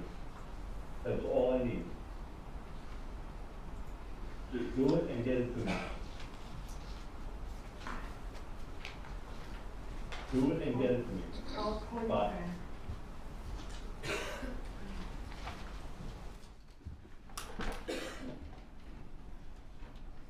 They tried 5 different times. I'm sorry. Did you want a particular position? Yeah. Leave it right there so it's not moving around. Sorry, Judge. 5 times they tried. They tried to get her to pay the money. They tried to get her to admit that she was involved in this, and 5 times it failed because Mrs. Adelson tells them in this call, he keeps telling her, I know everything, I know everybody, I know what happened, and she tells him in this call, if you know, go to the police. Go to the police and get the reward. Why in the world, if she's guilty of committing these crimes, is she telling somebody who apparently knows everything to go to the police? If you're guilty, you're not sending anybody to the police. That's why they think they can get her with the 5K. But she didn't do it. And still consistently, Charlie is saying, nothing to worry about. Don't worry. You can hear the fear and worry in her voice on that call. Now the state talks about coding and code words, and one of the things they say is that in one of the discussions with Charlie, Mrs. Adelson says, it's about the 2 of us. It couldn't be more clear what that means. Her son told her in September of 2014 that he got extorted, he has to pay this money, he has paid the money, and he's going to keep paying the money so he doesn't get killed, right? Now somebody has walked up to her on the street about the exact same subject, Mr. Markel being killed, and demanding $5,000 from her. So now he's brought her into this. It is the two of them. They're not knocking on his door. They're coming up to her on the street. They're sending her text messages. They're sending letters. They're calling. They won't stop. But she didn't do anything. If her son did, that's on him, not her. There's no evidence that if Charlie Adelson had not told her in September of 2014 what he told her, there's no evidence that she would know anything at all about what happened. That's her single source. And he brought it to her. Bring cash. That's one of the things she says. Bring cash. Without telling him what has happened on the street, she's telling him they want cash. That's not code. That's hint, hint, hint. You don't want to talk on the phone, but you won't stop asking me, so I'm going to hint to you what this is about. There's nothing code about that. The state is interpreting what they think these things mean. It's not their interpretation that matters, it's the evidence that's presented.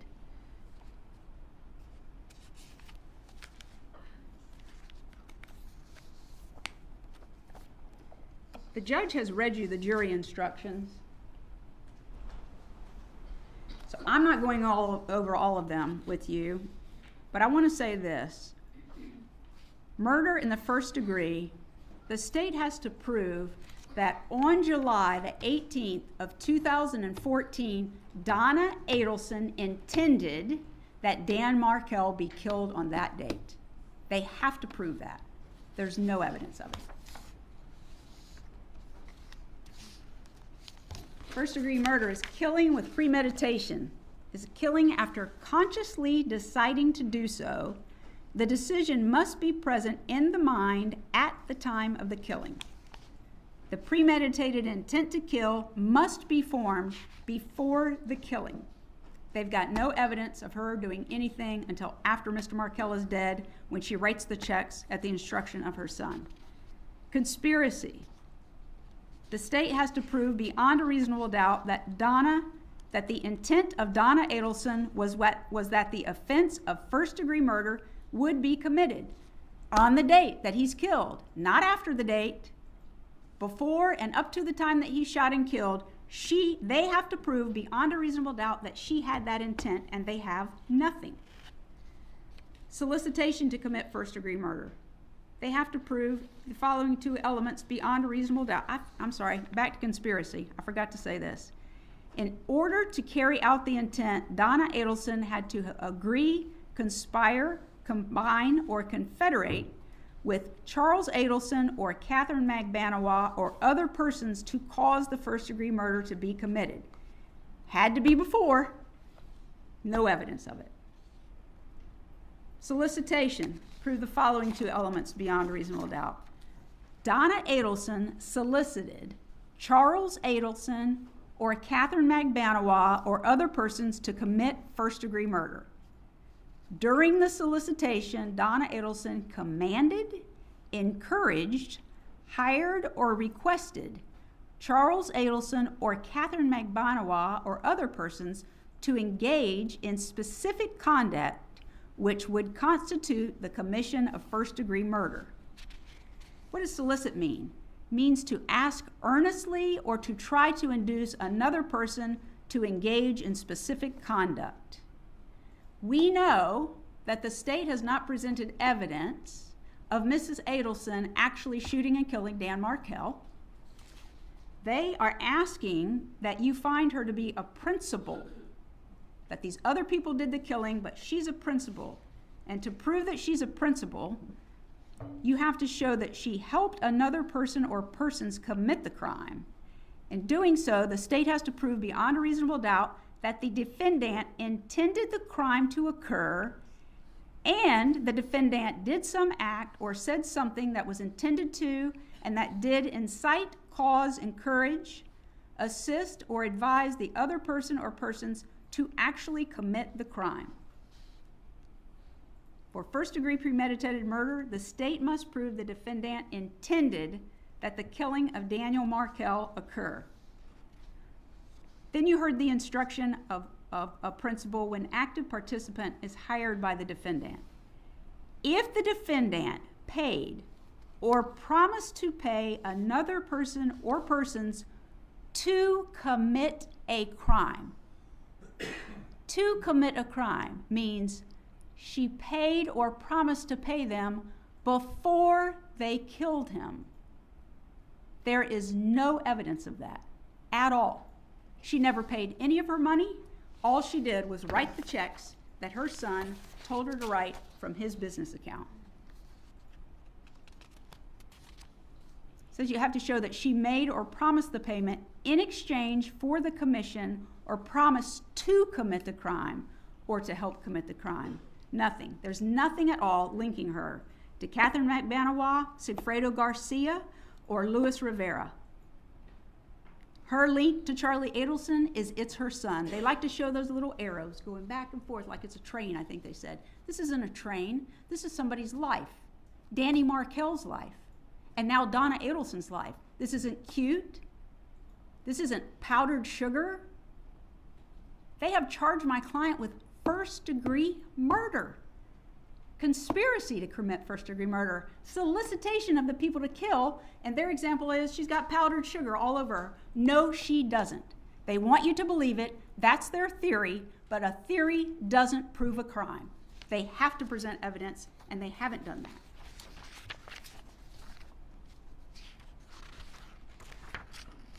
Let's talk about Vietnam and the evidence that the state has introduced. Their exhibits 129 and 130 are the visas for Donna Adelson and Harvey Adelson. That one's Harvey's. Would you put Donna?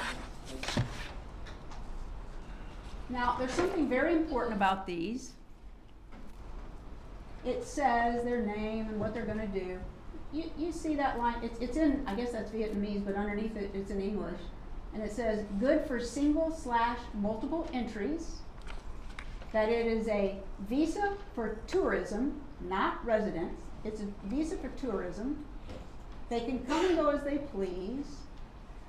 And that it is good until, where's that date?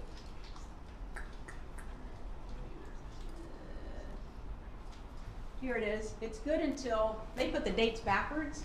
So this is February the 5th of 1950. And the state says, oh, well, she was going to be gone past the date of the bar mitzvah. This visa allows them to come home, and if they want to go back, go back.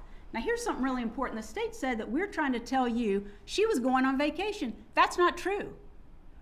Her prior attorney testified that before there was a conviction, she was very upset and said she wanted to kill herself if her son was convicted.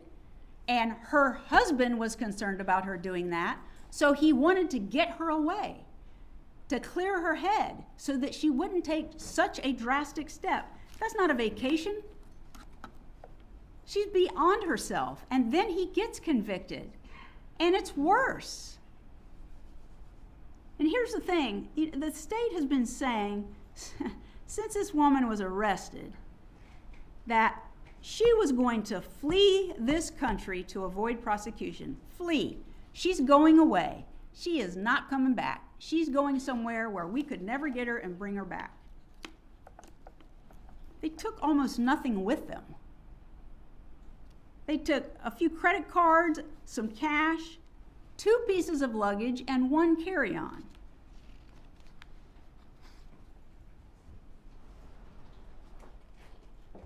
This is Defense Exhibit 147. When the search warrant was executed, after Mrs. Adelson was taken into custody, here's the luggage in plain view with the tags on it to go to one stop and then to Vietnam. And that's terrible. I'm sorry, not criticizing. I think you gotta hold it. In any event, there's the luggage. It's there when the search warrant is executed, and the gentleman from Miami, what did he tell you about that when they executed the search warrant? They didn't even look in the luggage to see what they had. Not even look in the luggage. More important than that is they conducted, according to him, a thorough search And this is State's Exhibit 160. And it's not real easy to see, and I might just have to pass it along to you because this is really blurry.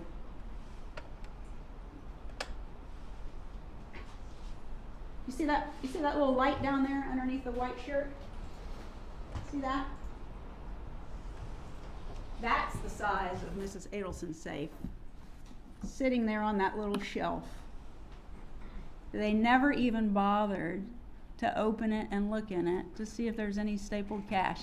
That little bitty safe on that shelf, is that where she allegedly got $138,000 in cash and washed it and stapled it after she got this phone call and took it up to Charlie? Never happened, couldn't happen, wasn't gonna happen. And the investigator was so concerned about it, he never even touched it.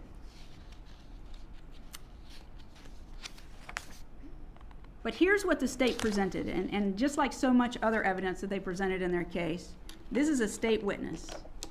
And on cross-examination, when asked, Sergeant Chris Corbett testified there was no proof that they were actually going to flee. When confronted with the 90-day visa, his testimony was, well, they were going to be gone a long time. That's not fleeing. That's not avoiding prosecution. She got arrested almost 2 years ago under that claim. And it took them almost 2 years to come in here and have a jury seated on these serious charges, and they finally admit there was no evidence that she was going to flee.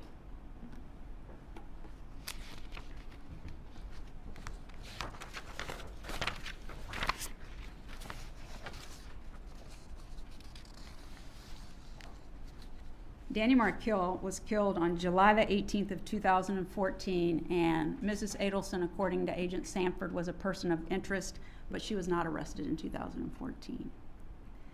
They immediately started, according to him, gathering bank account information, emails, phone records of Donna Adelson. 2015, she was not arrested. In 2016, they conducted the bump operation against Donna Adelson, and we've just gone through that entire bump operation.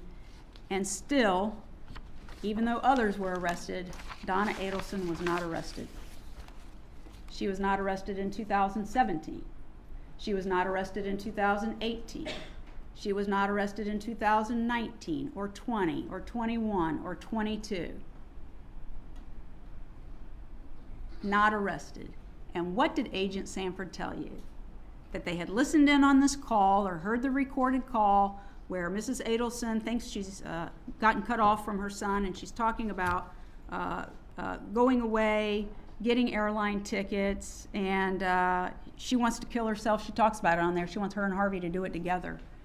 And he wants to get her out of town and away from the media and clear her head.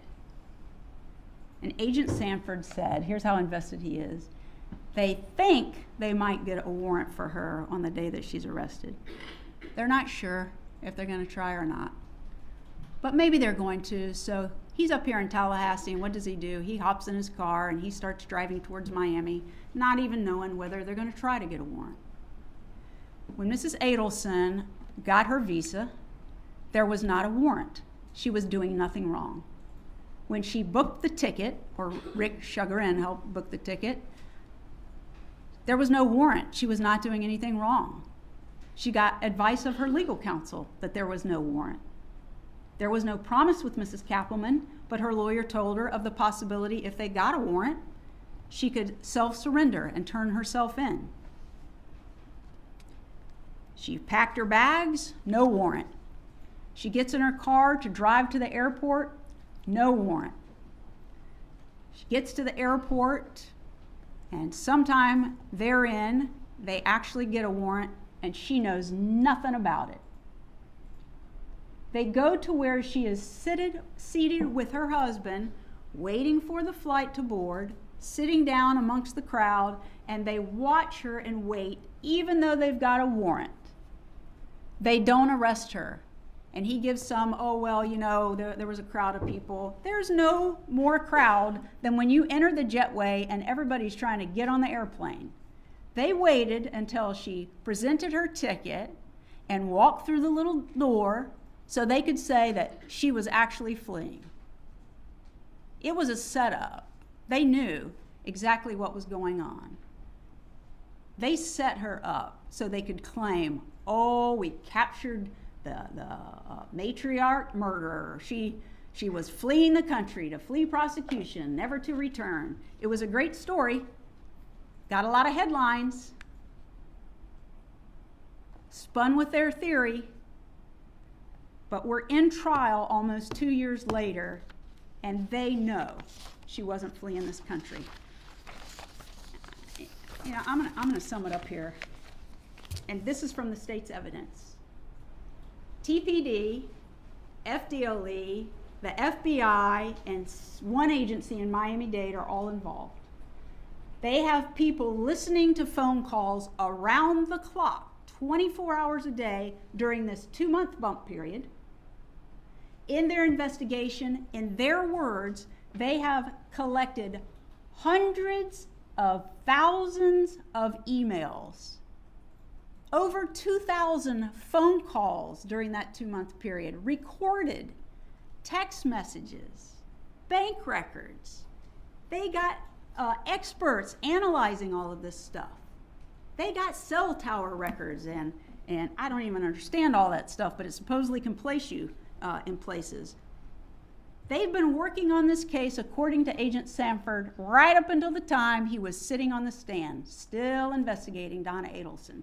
If you were going to have proof that Donna Adelson committed a crime, you should have had it beyond a reasonable doubt before you put handcuffs on her in the Miami International Airport. They still didn't even know that day if they were going to arrest her.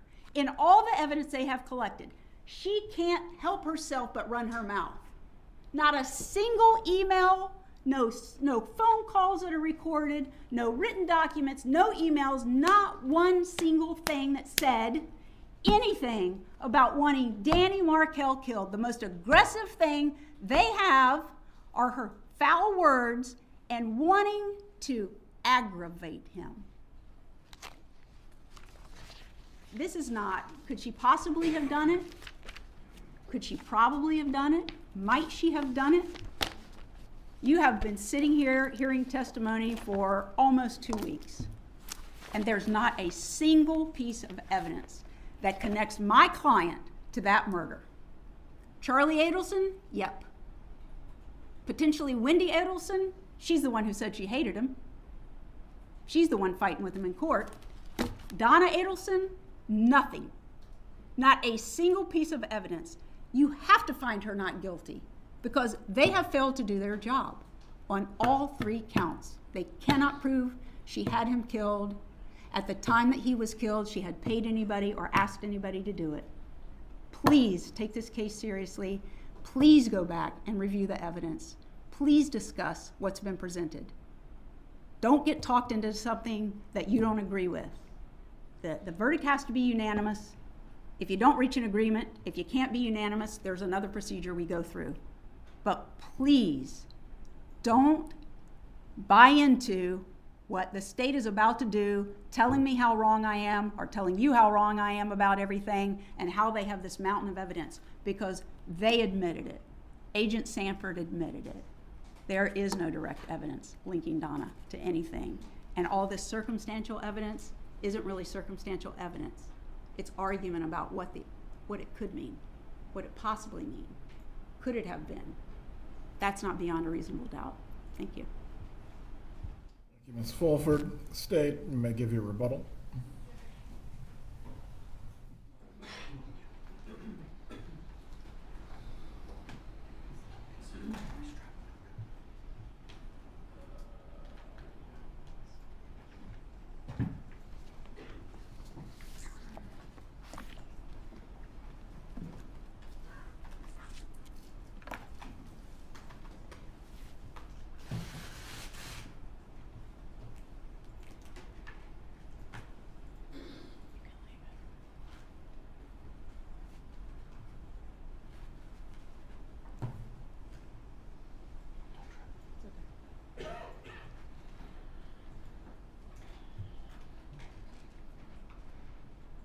Well, y'all tired of hearing lawyers talk yet?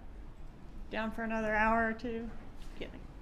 I think I've got 7 minutes. He hasn't started the timer yet. I haven't. Okay. It does not matter what Miss Fulford thinks, if she's right, if she's wrong, if I'm right, if I'm wrong. What the lawyers say is not evidence. You have the evidence before you. They say it means one thing, I say it means something else. Only you guys decide, right? I think outside your house means outside your house, but apparently outside your house means something else. I think a very contentious divorce means a very contentious divorce. They think it means an amicable divorce. You guys decide, right? Look at the evidence and you guys decide. Is everything not what it seems and actually something else? You guys decide. A TV repair appointment is not an alibi because she could have changed it to earlier, but she didn't change it to earlier. That's where she was when he was getting killed. That's an alibi. This TV, that doesn't mean, that's not code, that's a hint. A hint for what? It's code. What does it involve? The two of us. Oh, well, that actually means it doesn't involve the two of us because we're being extorted, we're victims, it doesn't involve us. So what does it involve? The two of us actually means it does not involve the two of us. That's what we've heard. A one-way non-extradition ticket to Vietnam? It's not fleeing. It's a setup. How did I set her up? I didn't make her do that. I didn't get her a fast-track visa. I didn't get her a one-way ticket. She did that. She made those choices.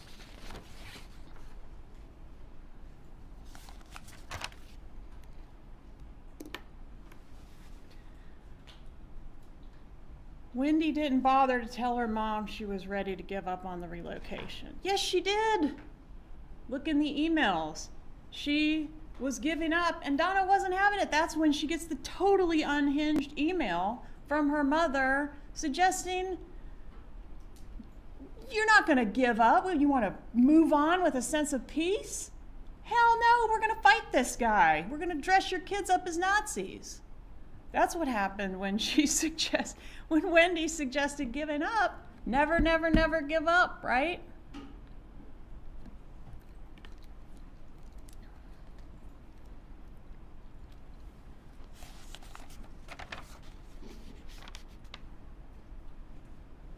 This murder charge is not based on the fact that she said some bad words. I mean, I'd be facing murder just in this courtroom.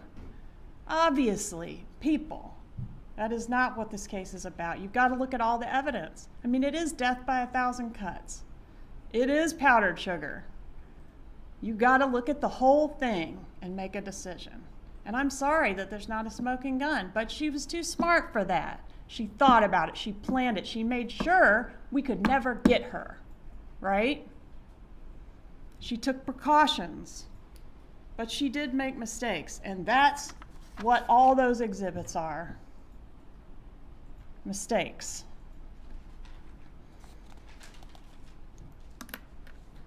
My spin and the spin I'm putting on all the evidence, that's not, it doesn't matter what my spin is.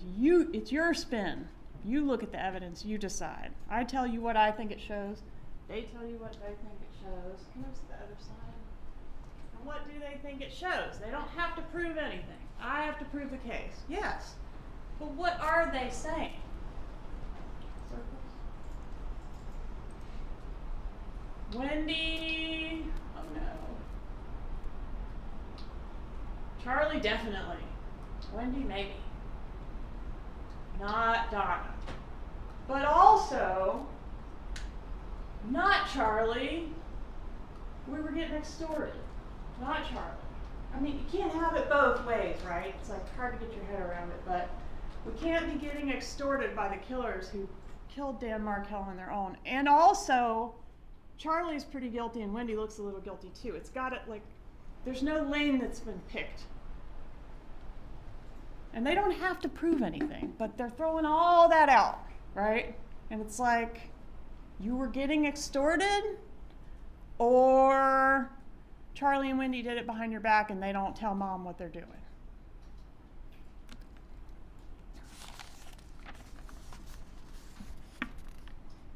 can't charge Donna because Charlie already went down for this. No, that's not true. Everyone that's responsible for this murder should be held accountable for their role, not just Charlie, not just the 2 killers that came here and shot him. Everyone that played a part in it should be held accountable. They said some things in their closing that doesn't comport with my recollection of the evidence. For example, Corbett said that the defendant did not send the Evite. My recollection is the complete opposite. You guys took notes, you have remembrances, you guys rely on your own memory. I don't want to go through every single thing, but there were a few of those. The only complaint from a 3- and 4-year-old was, Grandma says you're stupid. Oh, that's dumb. Well, no, I remember that the kid also said, Grandma hates you. Rob has an axe to grind. Mary Hull said that the Adelson Institute was Charlie's until 2022. Not my recollection, but hopefully you remember that it changed hands in 2015. No SunPass records. Do you need SunPass records to know that Donna Adelson was outside Charlie's house on the night of the murder? We didn't know that. Catherine Magbanoa told us when I got to Charlie's, he told me his parents had just come, right? And brought the money. But when we looked in the records, there's a text outside your house corroborating what she said. That's important. She was outside his house. Oh, well, she had the garage code. Why didn't she go in? I don't know if she went in. Maybe she did. She told him, I'm outside your house. He said 10 minutes. He's going to be there in 10 minutes. Maybe she did go in. I don't know. But she was there. That I do know. I don't know why she's denying that. Grandma motion. We disagree with what the words say. I mean, I don't know what to tell you. I say the words say, I don't want the kids around Grandma because she's disparaging me. Somebody needs to be there to monitor. They say, no, that's not what it means. It means something else.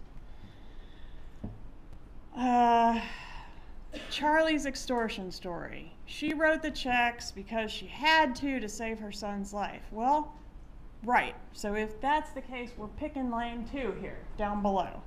And that's where all that evidence comes up about that pushes back on that. Like, that couldn't happen. They're not going to be spitballing the drug dealer defense years after they've been extorted. Like, that didn't happen. That was a lie, right? That Charlie came up with in his testimony, and that she then kind of got stuck with after saying all the truth is out, truth is out, truth is out. Plus, she's got to come up with something for writing those checks. She paid for the murder.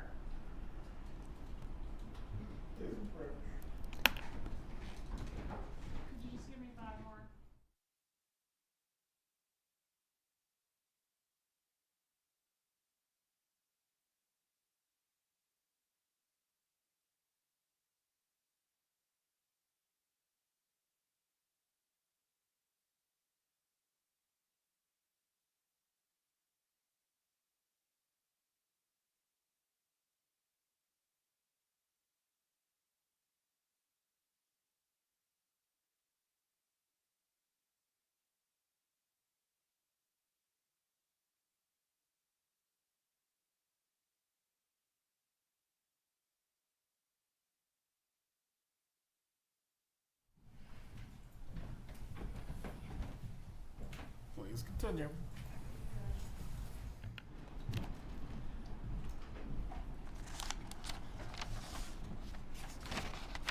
Sanford said he never made a mistake. Not my recollection.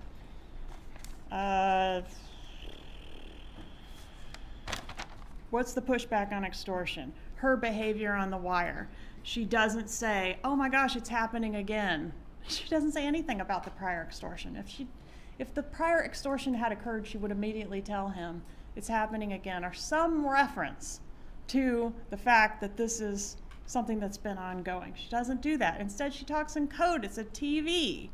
What the heck? Why are you talking in code? Her Googling extortion versus blackmail 7 days before Charlie's trial. That wouldn't happen if the extortion was real. She wasn't extorted. Charlie didn't tell her there was an extortion because there never was an extortion. She was paying for a murder. She knew it was going to be a murder. She's the one that wanted it done. Her discussion of Charlie's lawyers meeting with Garcia's lawyers, what? If she was being extorted by Garcia and Charlie was being extorted and his life being threatened by Garcia, their lawyers aren't going to be meeting up.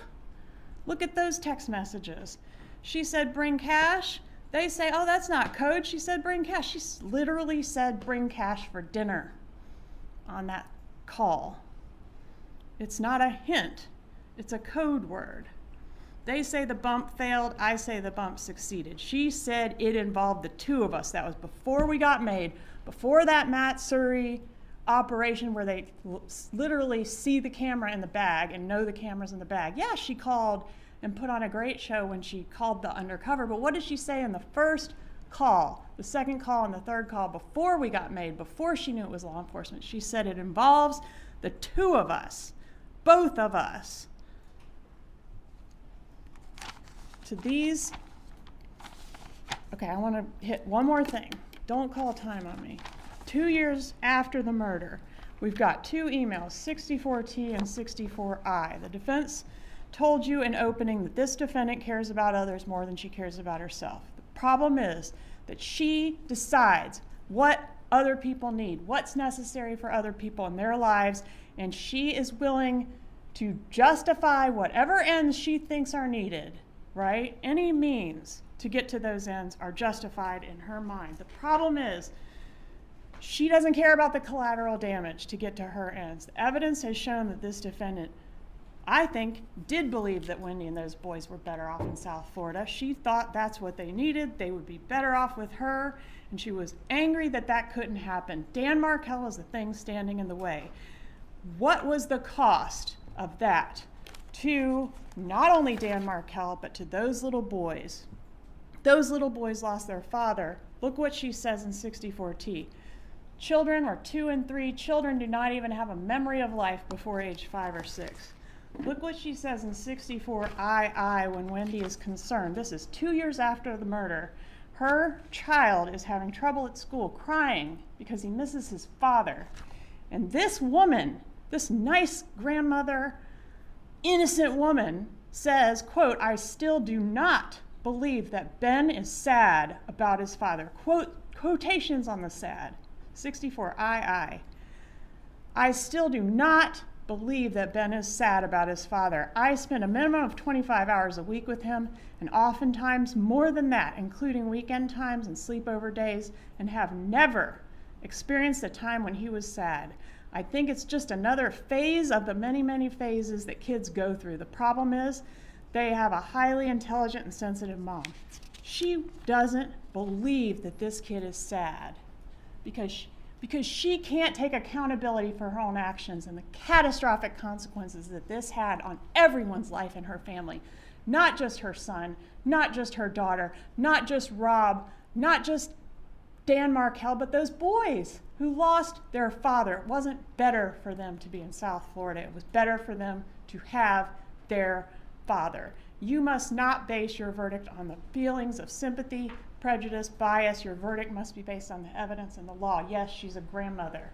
Most murderers don't look like that. But the evidence has revealed what she is. Please don't let her appearance influence your verdict in any way. It involves the two of us. What about the script? They didn't even talk about the script. She wrote a script for a witness that was perjured testimony based on a lie, an extortion lie that's been proven in court to you to be false. This defendant tried to erase Dan Markel, thinking there would be no harm to those little boys. They don't have a memory of their father. They feel the absence of their father. This defendant decided they didn't need their dad. She doesn't get to decide that.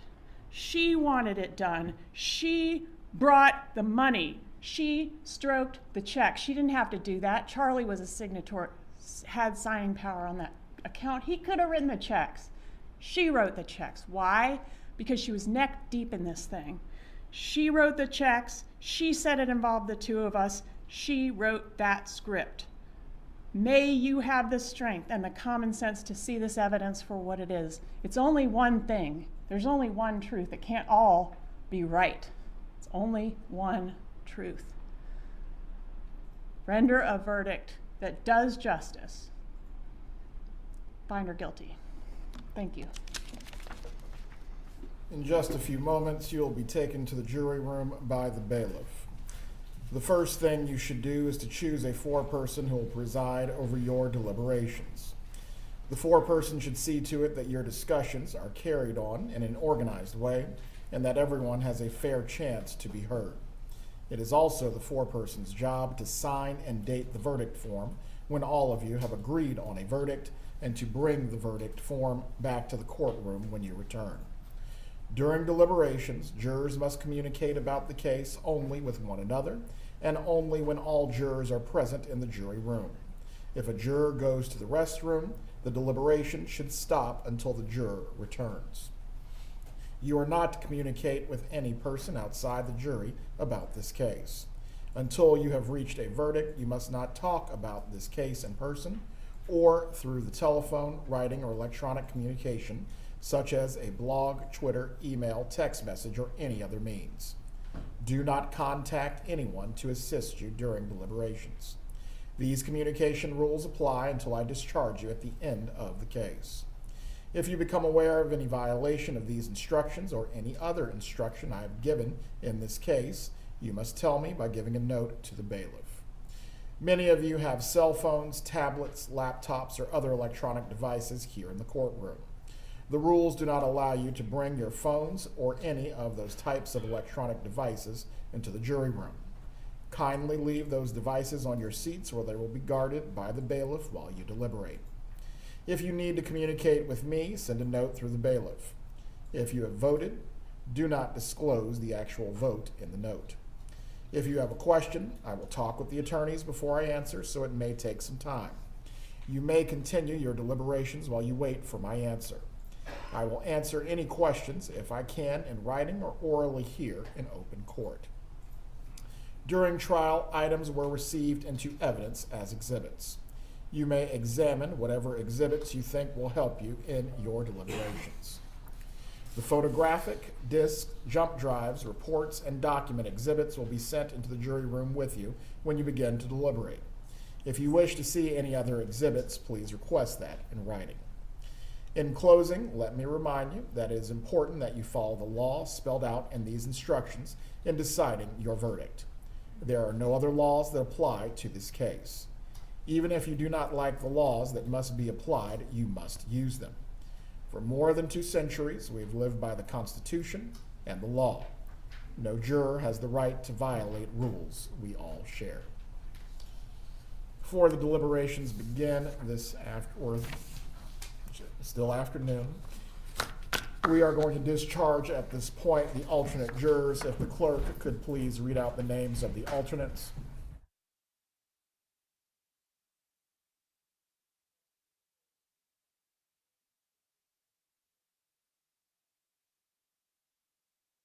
Please let the bailiffs know. I will have my assistant contact you with that information.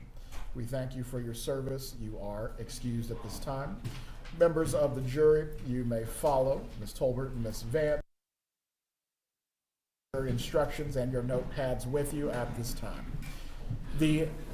One moment before you go back in. The transcripts of the recorded call, these are to remain out here. Please leave those in your seats. Make sure you leave those on your seats, please. Only the jury instructions and your notes.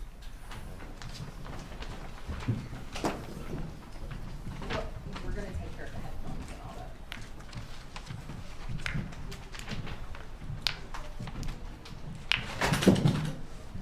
It's okay. I'll send you a bill.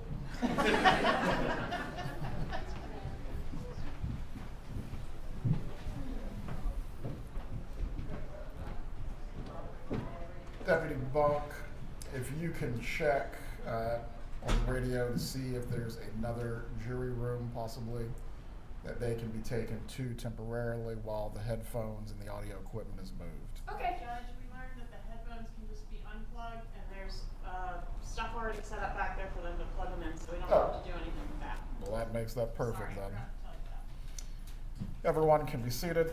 If the parties can review the items that will go back into the jury room with the jurors. The instructions that were read aloud with a copy of the verdict form. You can inspect that as well before it goes back. I will hand that to the clerk at this point.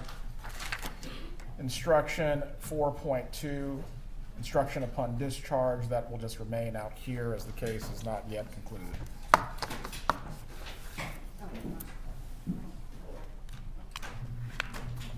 Also, please leave your phone numbers with the clerk, so that way if there is a question or a verdict, everyone can quickly assemble. Unless there are any other matters to address for the court, we will be in recess at this point.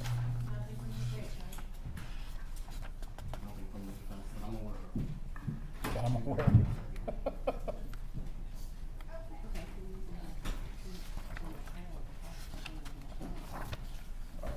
There's instructions.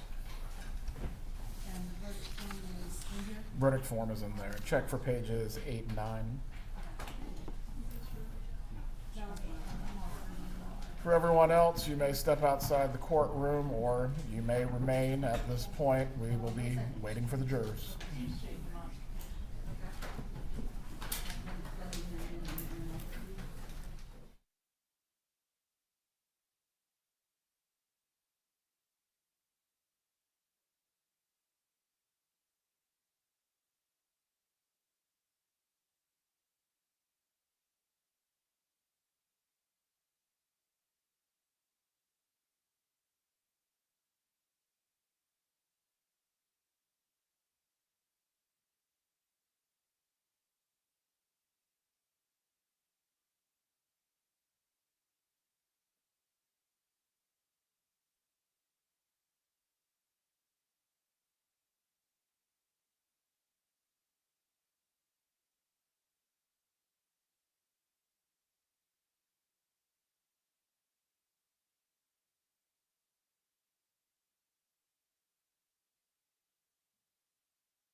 Thank you, Jasmine, reminded me in my ear, because we have 3 minutes for ask you first. What do you think? I think it's not going to come back today.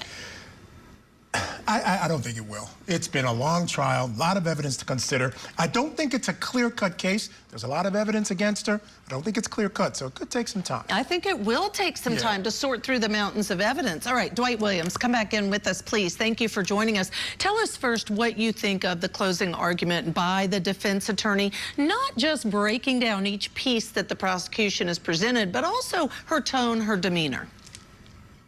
I think Ms. Fulford is doing a very good job today. I would give her, if it were a grade, I'd give her a B+ right now. She has presented, poked some pretty good holes as it relates to what the prosecutors have put on in terms of their case. You know, saying, hey, you know, we have this nice lady, this grandmother. All she was doing was just signing checks. She had no knowledge. She's not this matriarchal mastermind of this murder. Ultimately, this is someone who, you know, had no knowledge of what was going on. I think very useful was the audio that was just played. You heard from the defendant in a way in which she could not be cross-examined. You know, you heard from her denying what this informant was trying to get her to say. And I thought that was a very effective technique that this defense attorney had as well. So once again, good job today, B+. Maybe A- by the time she's done, and let's see what the jury has to say. I gotta say, Dwight, as I look at the charges and I look at that conspiracy charge, and I know my experience with conspiracy charges, the bar is not terribly high, right? We're talking about an agreement between the parties and an act furthering that agreement. You have that here. She basically says to him after the bump, for instance, she talks to Charlie and says, hey, we got a problem that concerns both of us, suggesting a meeting of the minds as to what this issue is, right? Then she's writing checks. Now, again, depending on how you interpret that and what she might have known or not known, it's easy to say that's in furtherance of the conspiracy. Boom, you got it right there. Yeah, that would seem to be in place. I mean, ultimately, it comes down to the 12 men and women who are going to be hearing this evidence later today, or hearing it right now, I should say. You know, are they going to connect all those dots? You know, is it believable what the defense attorney is saying right now, which is, hey, you know, she didn't know really anything about this. She was just basically just signing checks on behalf of her son.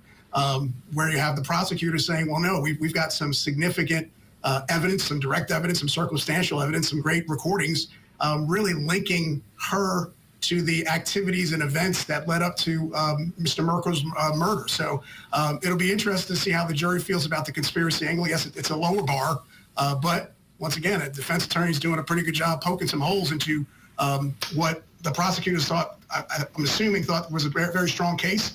Still is strong, but once again, they're picking some holes into it. Yeah, but exactly why it could take some time for this deliberations. As you see, the deliberation clock has come up. They've been at it for about 6 minutes, 7 minutes right now. Again, we'll keep our eye on that. If there's anything happening in the courtroom, of course, we'll take that to you live because we're still bringing you those closing arguments. And when we come back, we'll have more of those closing arguments in the Matriarch Mastermind murder trial. Keep it here on Cont TV.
A Florida jury has now begun deliberating. It's here the time the fate of the defendant, Donna Adelson, is going to be determined in the murder trial.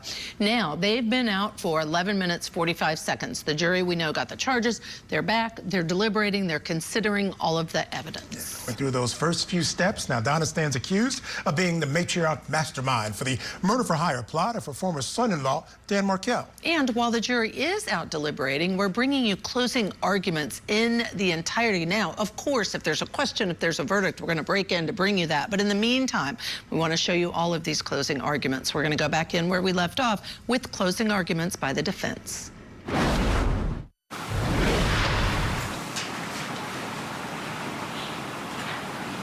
Yes, this is not fair. I mean, if you want the money, you should get it from the police. They can give you a whole lot more than you're asking me for money for someone. I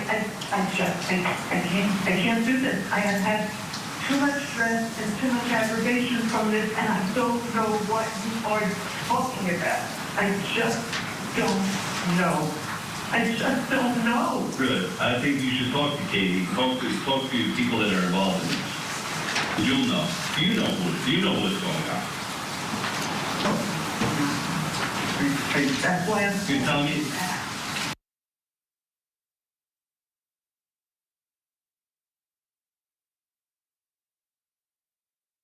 With my brother's testimony, he told me everything. Everything. He told me everything. Well, then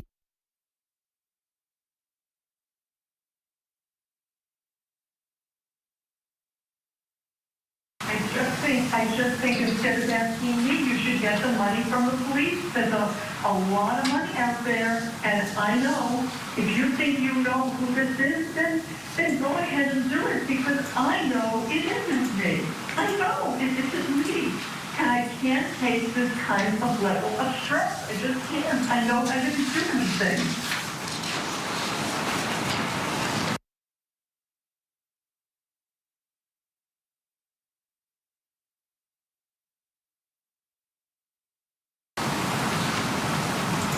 Just do it and get into it. Do it and get into it. Bye.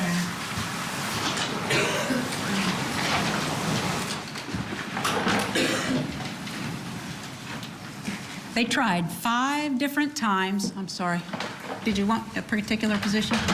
Okay. Leave it right there so it's not moving around. Sorry, Judge. 5 times they tried. They tried to get her to pay the money. They tried to get her to admit that she was involved in this, and 5 times it failed because Mrs. Adelson tells them in this call, he keeps telling her, I know everything, I know everybody, I know what happened, and she tells him in this call, if you know, go to the police. Go to the police and get the reward.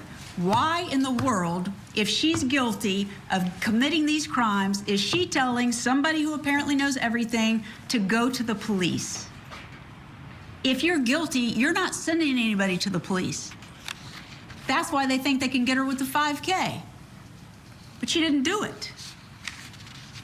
And still consistently, Charlie is saying, nothing to worry about. Don't worry. You can hear the fear and worry in her voice on that call. Now, the state talks about coding and code words, and one of the things they say is that in one of the discussions with Charlie, Mrs. Adelson says, it's about the 2 of us. It couldn't be more clear what that means. Her son told her in September of 2014 that he got extorted, he has to pay this money, he has paid the money, and he's going to keep paying the money so he doesn't get killed, right? Now somebody has walked up to her on the street about the exact same subject, Mr. Markel being killed, and demanding $5,000 from her. So now he's brought her into this. It is the 2 of them. They're not knocking on his door. They're coming up to her on the street. They're sending her text messages. They're sending letters. They're calling. They won't stop. But she didn't do anything. If her son did, that's on him, not her. There's no evidence that if Charlie Adelson had not told her in September of 2014 what he told her, there's no evidence that she would know anything at all about what happened. That's her single source. And he brought it to her. Bring cash. That's one of the things she says. Bring cash. Without telling him what has happened on the street, she's telling him they want cash. That's not code. That's hint, hint, hint. You don't want to talk on the phone, but you won't stop asking me, so I'm going to hint to you what this is about. There's nothing code about that. The state is interpreting what they think these things mean. It's not their interpretation that matters, it's the evidence that's presented.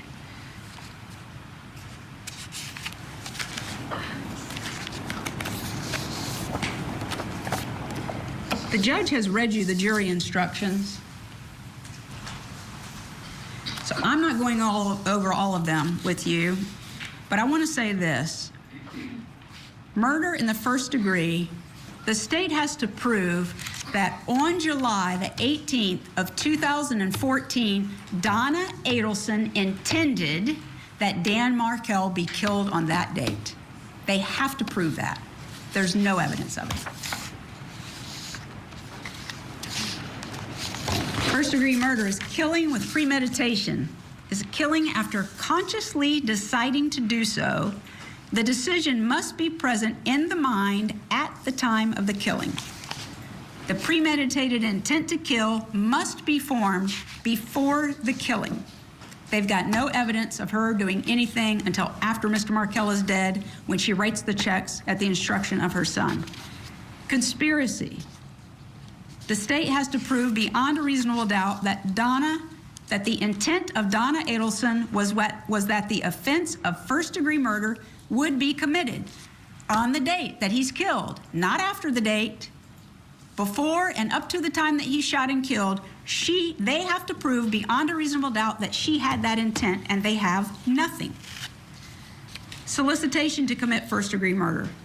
They have to prove the following two elements beyond a reasonable doubt. I'm sorry, back to conspiracy. I forgot to say this. In order to carry out the intent, Donna Adelson had to agree, conspire, combine, or confederate with Charles Adelson or Catherine Magbanawa or other persons to cause the first-degree murder to be committed. All right, interesting, her relying on saying no evidence of anything occurring by Donna Adelson until after the killing when she wrote checks, but we know the prosecution is going to disagree with that, and you think they'll address it in the rebuttal? Yeah, I absolutely do. I think they have a different interpretation. The idea that the agreement was made beforehand, those after acts support the idea that the agreement was made, still puts her in a position where she could be found guilty as a principal. And in our system, the prosecutor gets the last word, so I suspect we'll hear that. But stay tuned, we'll hit that pause button again. 19 minutes, 45 seconds. The jury has been deliberating. We want to bring you these closings in their entirety. We'll be right back. Tonight on Closing Arguments, did Donna Adelson play a role in the murder of Dan Markel? We're live with every development as deliberations get underway. Closing Arguments with Vinnie Politan. Tonight at 8, 7 Central, only on Court TV. Studies show that having lots of books at home is one of the best ways to help a child succeed in school and beyond. That's why the Scripps Howard Fund started the If You Give a Child a Book campaign. So please, if you could give a child a book today, we would be so grateful.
The jury has begun deliberating in the Donna Adelson murder trial. Now, until we get news from that courtroom or a note or a question from the judge, we're going to continue bringing you the closing arguments. Prosecutors say that Adelson orchestrated the murder-for-hire plot to have her former son-in-law, Dan Markel, murdered in order to grant her daughter full custody of the kids that she shared with Markel. But the defense says Adelson is simply a loving grandmother, not capable of masterminding a murder. And weigh in. Let us know what you think. Right now, what we want to do is go back in to continue listening to the defense's closing arguments delivered by defense attorney Jackie Fulford.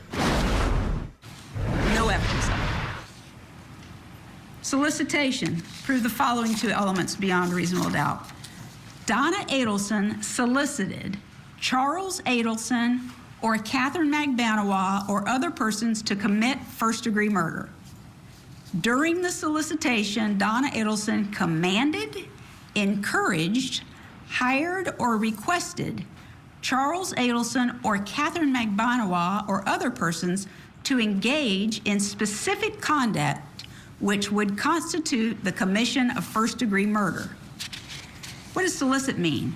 Means to ask earnestly or to try to induce another person to engage in specific conduct. We know that the state has not presented evidence of Mrs. Adelson actually shooting and killing Dan Markel. They are asking that you find her to be a principal, that these other people did the killing, but she's a principal. And to prove that she's a principal, you have to show that she helped another person or persons commit the crime. In doing so, the state has to prove beyond a reasonable doubt that the defendant intended the crime to occur and the defendant did some act or said something that was intended to and that did incite, cause, encourage, assist, or advise the other person or persons to actually commit the crime. For first-degree premeditated murder, the state must prove the defendant intended that the killing of Daniel Markel occur. Then you heard the instruction of a principal when active participant is hired by the defendant.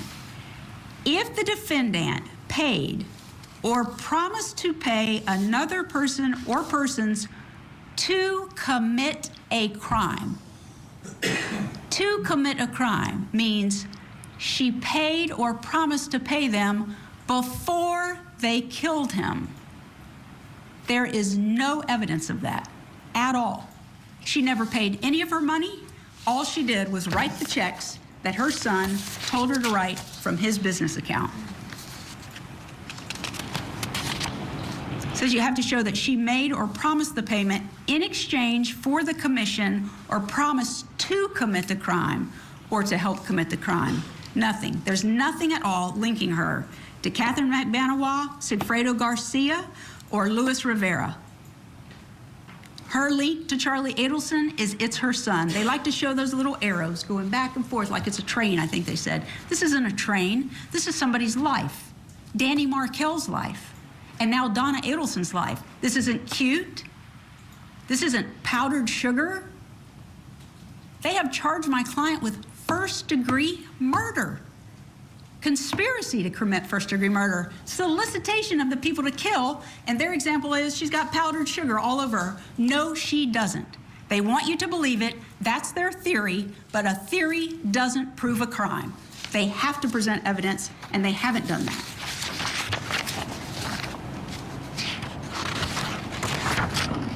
Let's talk about Vietnam. And the evidence that the state has introduced. Their exhibits 129 and 130 are the visas for Donna Adelson and Harvey Adelson. That one's Harvey's. Would you put that one? Now, there's something very important about these. It says their name and what they're going to do. You see that line? It's in, I guess that's Vietnamese, but underneath it, it's in English. And it says, good for single/multiple entries.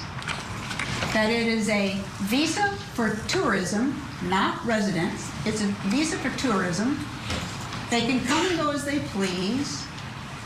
and that it is good until, where's that date?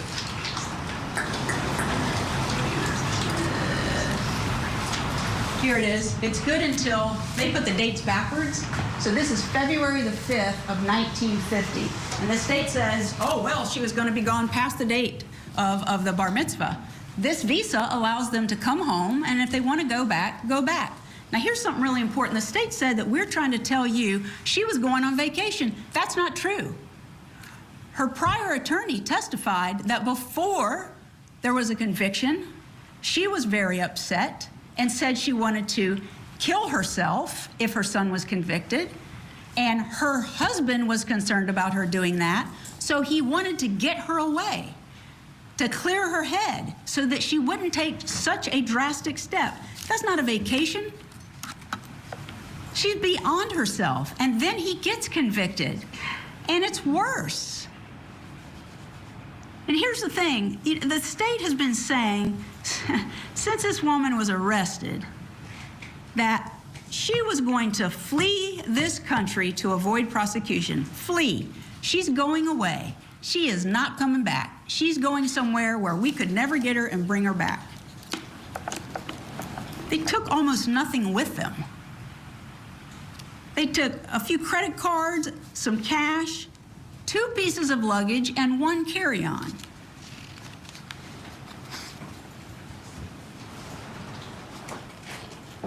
This is Defense Exhibit 147.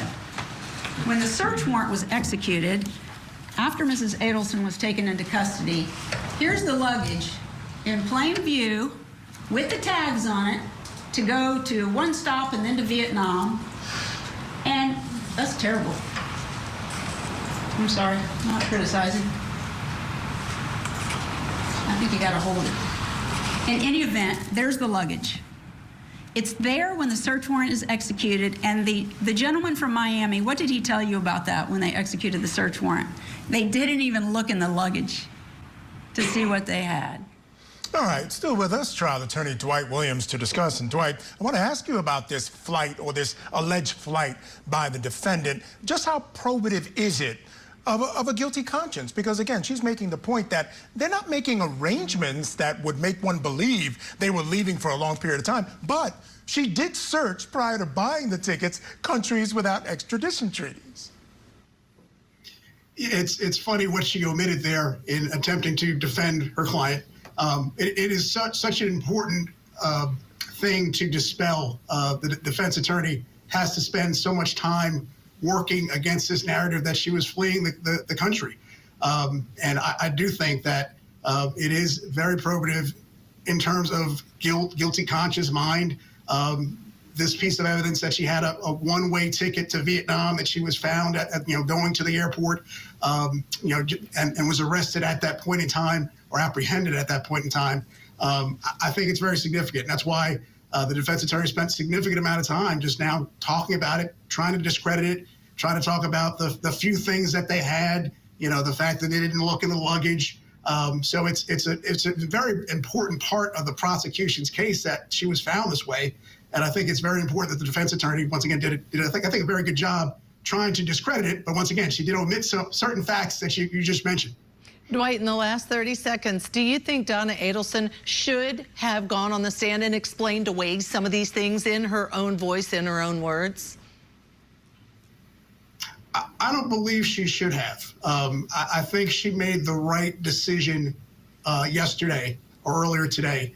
And one of the things I point to, is the job that she did on the surveillance or informant video or audio, where she stated quite clearly and very well that she had nothing to do with this conspiracy, or nothing to do with this murder for hire. So I think that was her best testimony, and she could not be cross-examined. So that was a good decision. Yeah, I would have to agree with you. All right, Dwight Williams, thank you so much for joining us this hour. Truly appreciate it. Folks, the verdict clock is still on. You'll see they've been deliberating now 33 minutes or so. We're going to take a break here. When we come back, more closing arguments. The Matriarch Mastermind murder trial. Keep it here on Cont TV.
com.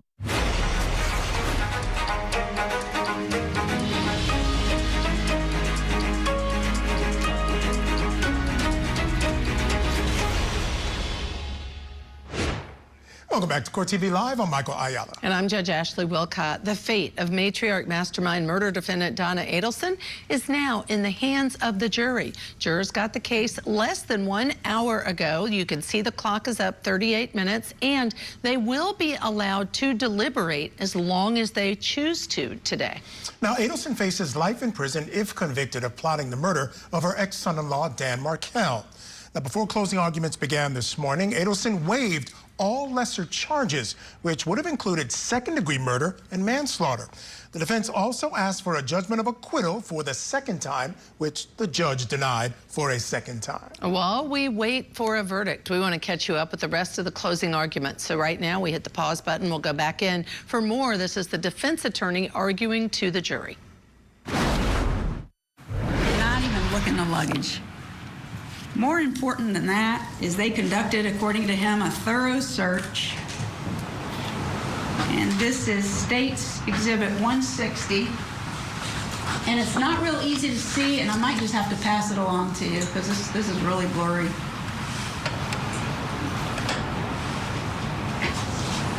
You see that? You see that little light down there underneath the white shirt? See that? That's the size of Mrs. Adelson's safe, sitting there on that little shelf. They never even bothered to open it and look in it to see if there's any stapled cash. That little bitty safe on that shelf, is that where she allegedly got $138,000 in cash and washed it and stapled it after she got this phone call and took it up to Charlie? Never happened. Couldn't happen. Wasn't going to happen. And the investigator was so concerned about it, he never even touched it.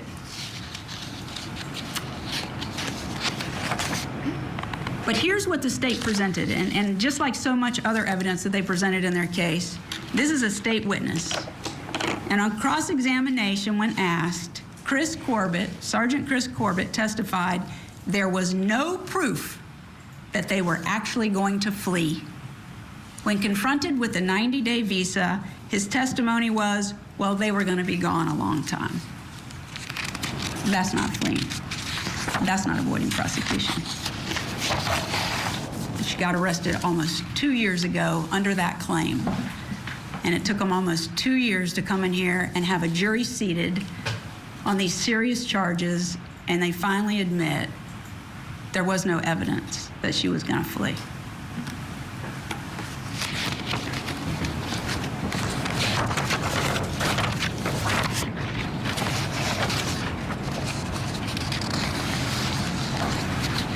Danny Markel was killed on July the 18th of 2014, and Mrs. Adelson, according to Agent Sanford, was a person of interest, but she was not arrested in 2014. They immediately started, according to him, gathering bank account information, emails, phone records of Donna Adelson. 2015, she was not arrested.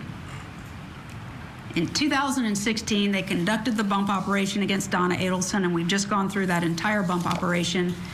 And still, even though others were arrested, Donna Adelson was not arrested. She was not arrested in 2017. She was not arrested in 2018. She was not arrested in 2019 or 20 or 21 or 22.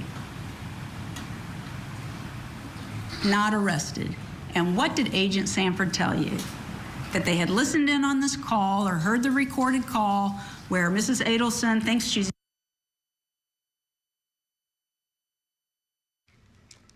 All right, we are going to, we had a little technical difficulty, so we're going to decide what to do. It was the lovely Julie Grant, and I thought, oh, time's warped because she's on in the mornings. All right, having said that, so it's a very interesting approach because on the one hand, she's going through everything the state presented and saying, this is why it's not wrong, right? This is why the state has it wrong, and what she did was not a crime. It was not criminal in nature. The problem I have is something we talked about before, which then, when you look at all the many things the state presented, I start to feel like totality of the circumstances, maybe it's unreasonable to think anything other than altogether that means she did it. Yeah, her protestations are really just kind of outlining all the things that the prosecution has laid out that suggest she is guilty of the crime. So you get this opportunity to see, wow, there's a lot of things here that suggest maybe she's guilty of it. Yeah, I think you may be right. And I want to hear from viewers about the tone and demeanor of the defense attorney, because she is definitely a little more aggressive than some, and how are they taking that? I understand we may be able to go back in there for more of the closing arguments. But her lawyer told her of the possibility if they got a warrant, she could self-surrender and turn herself in. She packed her bags, no warrant. She gets in her car to drive to the airport, no warrant. She gets to the airport, and sometime therein, they actually get a warrant, and she knows nothing about it. They go to where she is seated with her husband, waiting for the flight to board, sitting down amongst the crowd, and they watch her and wait, even though they've got a warrant. They don't arrest her. And he gives some, oh, well, you know, there was a crowd of people. There's no more crowd than when you enter the jetway and everybody's trying to get on the airplane. They waited until she presented her ticket and walked through the little door so they could say that she was actually fleeing. It was a setup. They knew exactly what was going on. They set her up so they could claim, oh, we captured the matriarch murderer. She was fleeing the country to flee prosecution, never to return. It was a great story. Got a lot of headlines. Spun with their theory. But we're in trial almost 2 years later, and they know she wasn't fleeing this country. You know, I'm gonna sum it up here. And this is from the state's evidence. TPD, FDLE, the FBI, and one agency in Miami-Dade are all involved. They have people listening to phone calls around the clock, 24 hours a day during this 2-month bump period.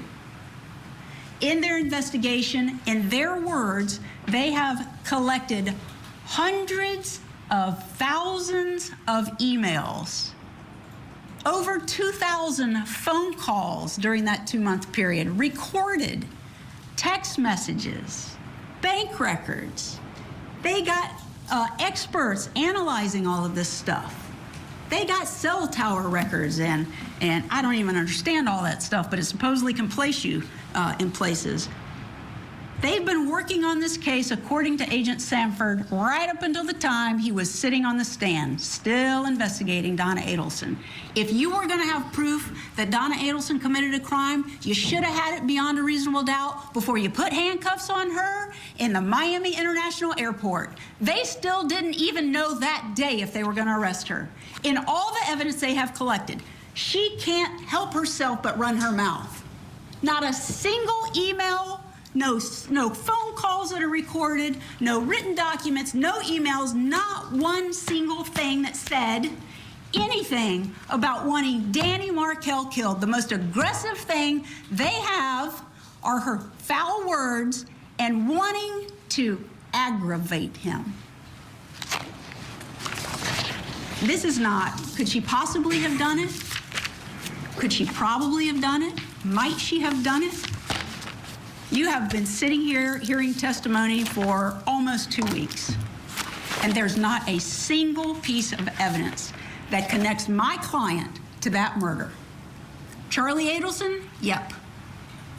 Potentially Wendy Adelson? She's the one who said she hated him. She's the one fighting with him in court. Donna Adelson? Nothing. Not a single piece of evidence. You have to find her not guilty because they have failed to do their job on all 3 counts. They cannot prove she had him killed. At the time that he was killed, she had paid anybody or asked anybody to do it. Please take this case seriously. Please go back and review the evidence. Please discuss what's been presented. Don't get talked into something that you don't agree with. The verdict has to be unanimous. If you don't reach an agreement, if you can't be unanimous, there's another procedure we go through. But please, don't buy into what the state is about to do, telling me how wrong I am, or telling you how wrong I am about everything, and how they have this mountain of evidence, because they admitted it. Agent Sanford admitted it. There is no direct evidence linking Donna to anything. And all this circumstantial evidence isn't really circumstantial evidence. It's argument about what it could mean, what it possibly mean. Could it have been? That's not beyond a reasonable doubt. Thank you. Thank you, Ms. Fulford. State, you may give your rebuttal.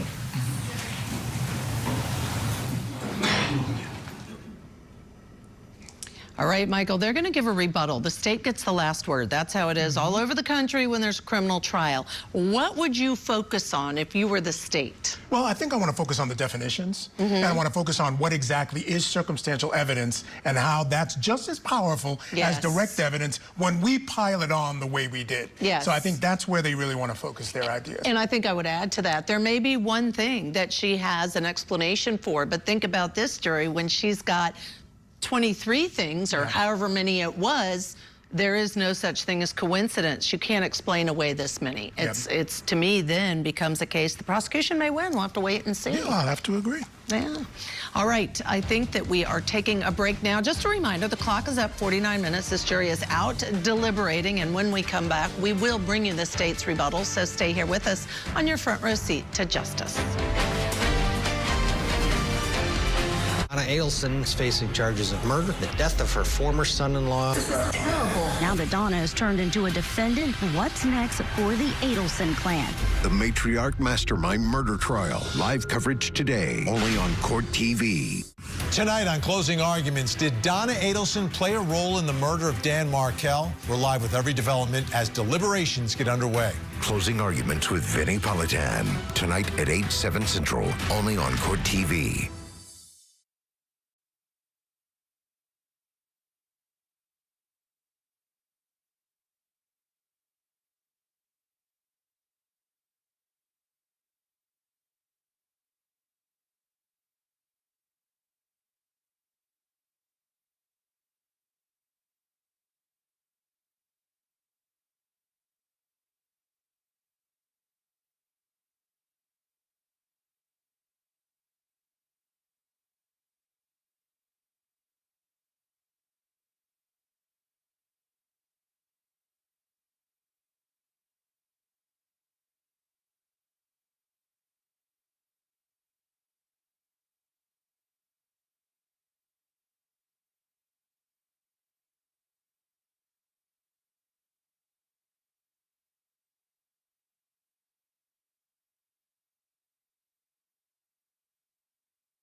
Before we get you back to court, here are a few other cases that Court TV is tracking. In California, Jake and Rebecca Harrow have pleaded not guilty in the death of their 7-month-old son, Emmanuel. The Harrows had reported their baby missing last month when Rebecca claimed the child had been kidnapped in a parking lot. But authorities say they found inconsistencies in their story, eventually leading to their arrest. In Tennessee, Austin Drummond, the man accused of murdering a family of 4 and then abandoning their 7-month-old baby, was back in court today for a preliminary hearing. This comes after 2 more people have been charged with helping Drummond evade authorities. Drummond has pleaded not guilty to 4 counts of first-degree murder. We're going to bring you that hearing in our next hour. And in Georgia, a new trial date has been set for the father of the accused Appalachia high school shooter. Colin Gray's trial will now begin on February 9th of 2026, where he stands accused of giving his son Colt an AR-style rifle that was allegedly used by Colt in the shooting. Today marks 1 year since that shooting. All right, let's head back now to Florida, where the verdict clock, as you can see, still running in the Matriarch Mastermind murder trial of Donna Adelson, sitting now at 55 minutes. And we are catching you up on the rest of the closing arguments as we wait for that verdict. Let's head back to court. The state is beginning its rebuttal.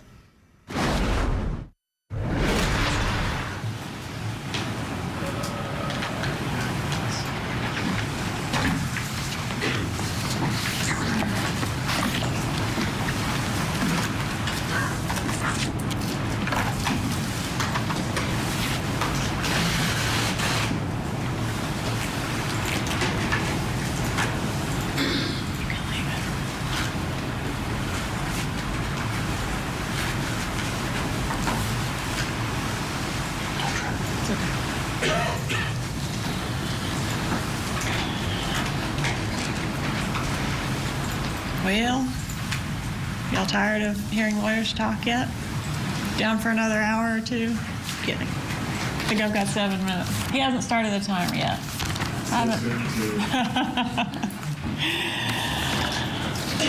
Okay. It does not matter what Miss Fulford thinks, if she's right, if she's wrong, if I'm right, if I'm wrong. What the lawyers say is not evidence. You have the evidence before you. They say it means one thing, I say it means something else. Only you guys decide, right? I think outside your house means outside your house, but apparently outside your house means something else. I think a very contentious divorce means a very contentious divorce. They think it means an amicable divorce. You guys decide, right? Look at the evidence and you guys decide. Is everything not what it seems and actually something else? You guys decide.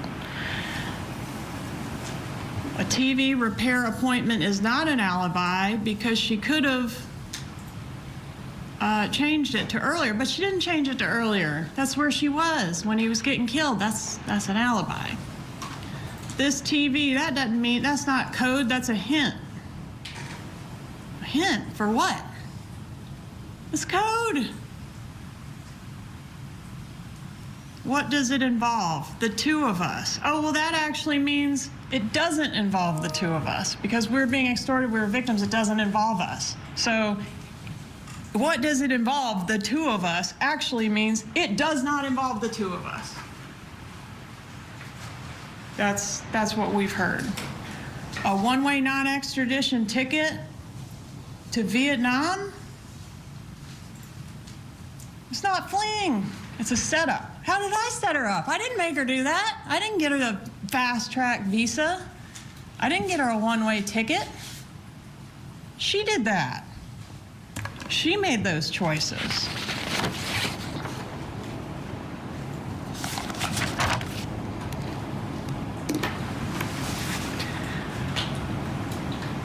Wendy didn't bother to tell her mom she was ready to give up on the relocation. Yes, she did.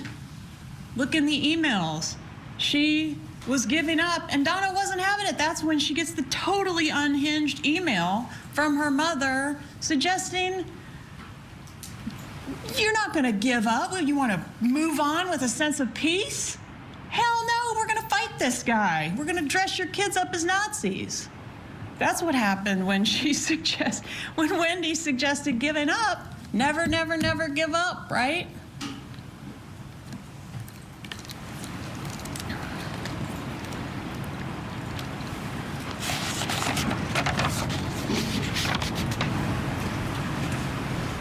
This murder charge is not based on the fact that she said some bad words. I mean, I'd be facing murder just in this courtroom. Obviously, people. That is not what this case is about. You've got to look at all the evidence. I mean, it is death by 1,000 cuts. It is powdered sugar. You've got to look at the whole thing and make a decision. And I'm sorry that there's not a smoking gun, but she was too smart for that. She thought about it, she planned it, she made sure we could never get her, right? She took precautions, but she did make mistakes, and that's what all those exhibits are. Mistakes.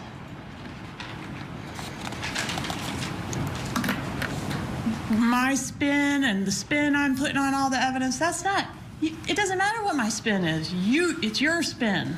You look at the evidence, you decide. I tell you what I think it shows. They tell you what they think it shows. Here's the other side. And what do they think it shows? They don't have to prove anything. I have to prove the case. Yes. But what are they saying? Circles. Wendy. Oh no. Charlie, definitely. Wendy, maybe. Not Donna. But also, not Charlie. We were getting extorted. Not Charlie. I mean, you can't have it both ways, right? It's like hard to get your head around it, but we can't be getting extorted by the killers who killed Dan Markel on their own. And also, Charlie's pretty guilty and Wendy looks a little guilty too. It's got it like, there's no lane that's been picked.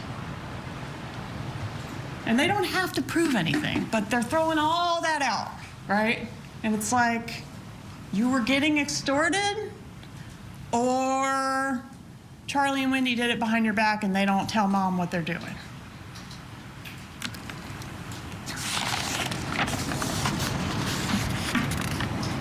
Can't charge Donna because Charlie already went down for this. No, that's not true.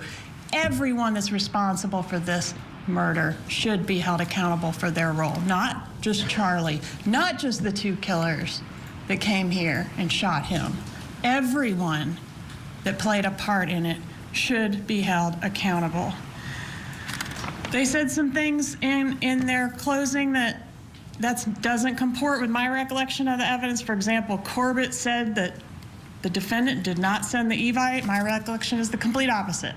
You guys took notes, you have remembrances, you guys rely on your own memory. I don't want to go through every single thing, but there were a few of those. The only complaint from a 3- and 4-year-old was, Grandma says you're stupid. Oh, that's dumb. Well, no, I remember that the kid also said, Grandma hates you.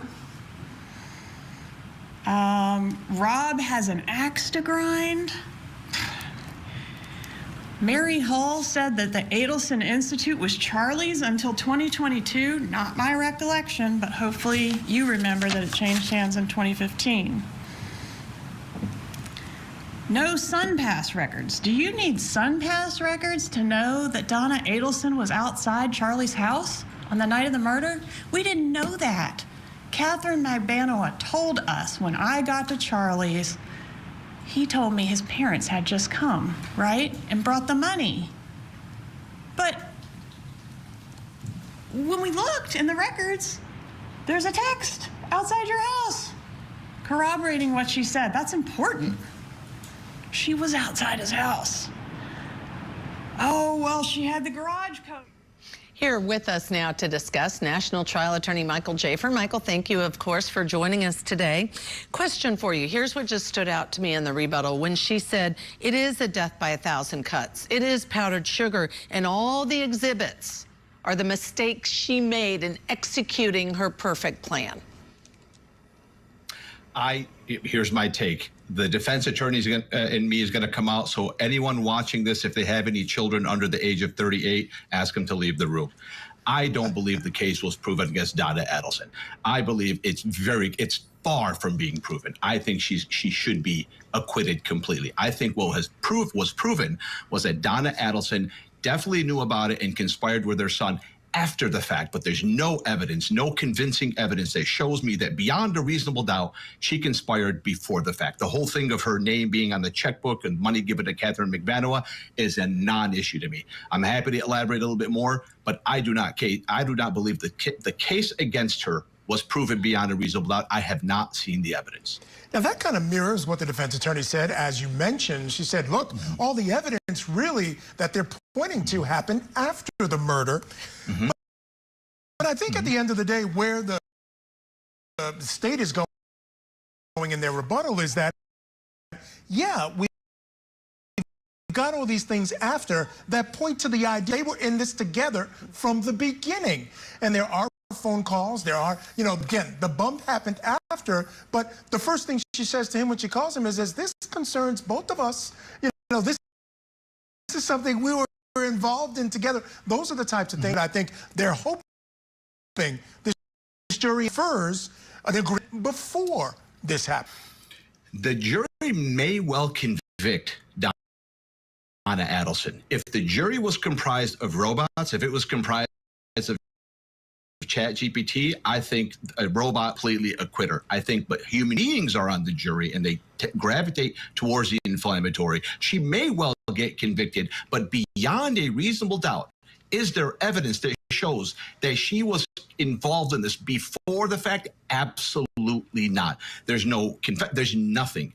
You have to prove beyond a reasonable doubt that she met every single element. If you have a son and you find out that the son conspired to murder somebody, and you find out about it after the fact, and you don't pick up the phone and call the FBI. Some parents will, but if you don't, inspired with your son to commit the murder, no. Her mannerisms after the fact are indicative of what most mothers would do if they find out that their children did like that. I just don't see it before the fact. That's certainly their interpretation of the, you know, that's why deliberations could take a very long time. I agree, and I can't help but point out that the defense did throw in during the closing argument, hey, Wendy, she's the one that hated Dan Markel. Got that in. All right, we need to step aside. We're going to have more of the state's rebuttal argument when Court TV Live returns.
Welcome back to Court TV Live. I'm Judge Ashley Wilcott. And I'm Michael Ayala. And folks, we are in a verdict watch in the Matriarch Mastermind murder trial of Donna Adelson.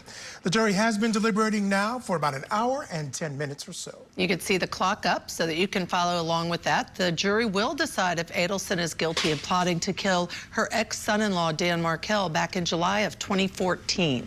Earlier today, Adelson waived 2 of the lesser charges, second-degree murder and manslaughter. Now the jury is considering the 3 more serious charges of first-degree murder and conspiracy and solicitation to commit first-degree murder. Now we're catching you up on the rest of the closing arguments. Want to head back into court where the state is now wrapping up its rebuttal. Sanford said he never made a mistake. Not my recollection.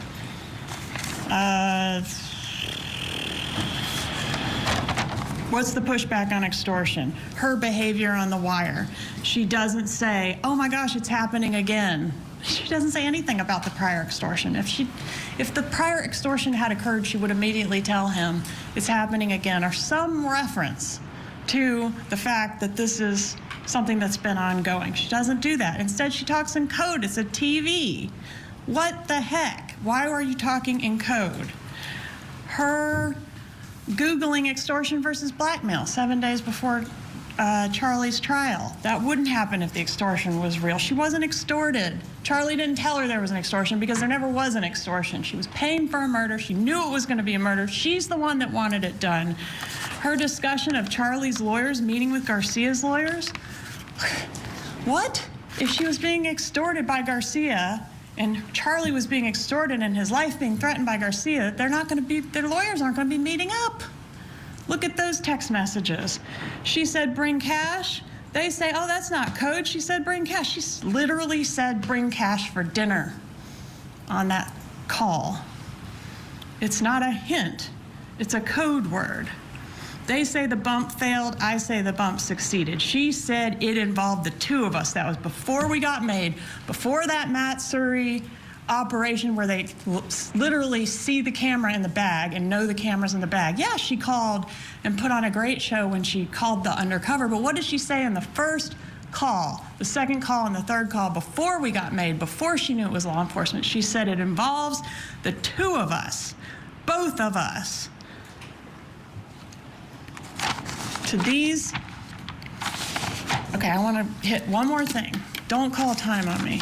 2 years after the murder, we've got 2 emails, 64T and 64I. The defense told you in opening that this defendant cares about others more than she cares about herself. The problem is that she decides what other people need, what's necessary for other people in their lives, and she is willing to justify whatever ends she thinks are needed, right? Any means to get to those ends are justified in her mind. The problem is she doesn't care about the collateral damage to get to her ends. The evidence has shown that this defendant, I think, did believe that Wendy and those boys were better off in South Florida. She thought that's what they needed. They would be better off with her, and she was angry that that couldn't happen. Dan Markel was the thing standing in the way. What was the cost of that to not only Dan Markel, but to those little boys? Those little boys lost their father. Look what she says in 64T. Children are 2 and 3. Children do not even have a memory of life before age 5 or 6. Look what she says in 64II when Wendy is concerned. This is 2 years after the murder. Her child is having trouble at school, crying because he misses his father. And this woman, this nice grandmother, innocent woman, says, quote, I still do not believe that Ben is sad about his father. Quotations on the sad. 64II. I still do not believe that Ben is sad about his father. I spend a minimum of 25 hours a week with him, and oftentimes more than that, including weekend times and sleepover days, and have never experienced a time when he was sad. I think it's just another phase of the many, many phases that kids go through. The problem is they have a highly intelligent and sensitive mom. She doesn't believe that this kid is sad because she can't take accountability for her own actions and the catastrophic consequences that this had on everyone's life in her family. Not just her son, not just her daughter, not just Rob.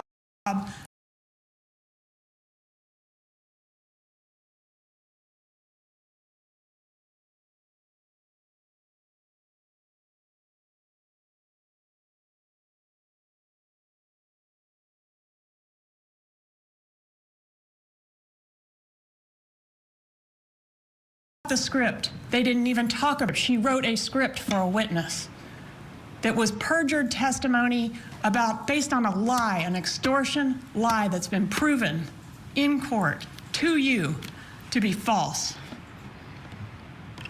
This defendant tried to erase Dan Markel, thinking there would be no harm to those little boys. They don't have a memory of their father. They feel the absence of their father. This defendant decided they didn't need their dad. She doesn't get to decide that.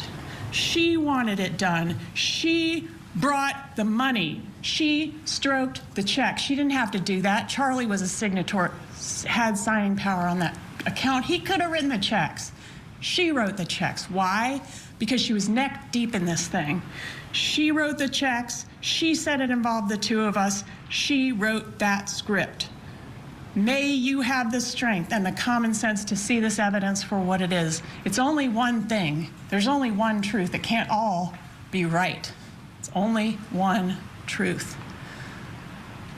Render a verdict that does justice.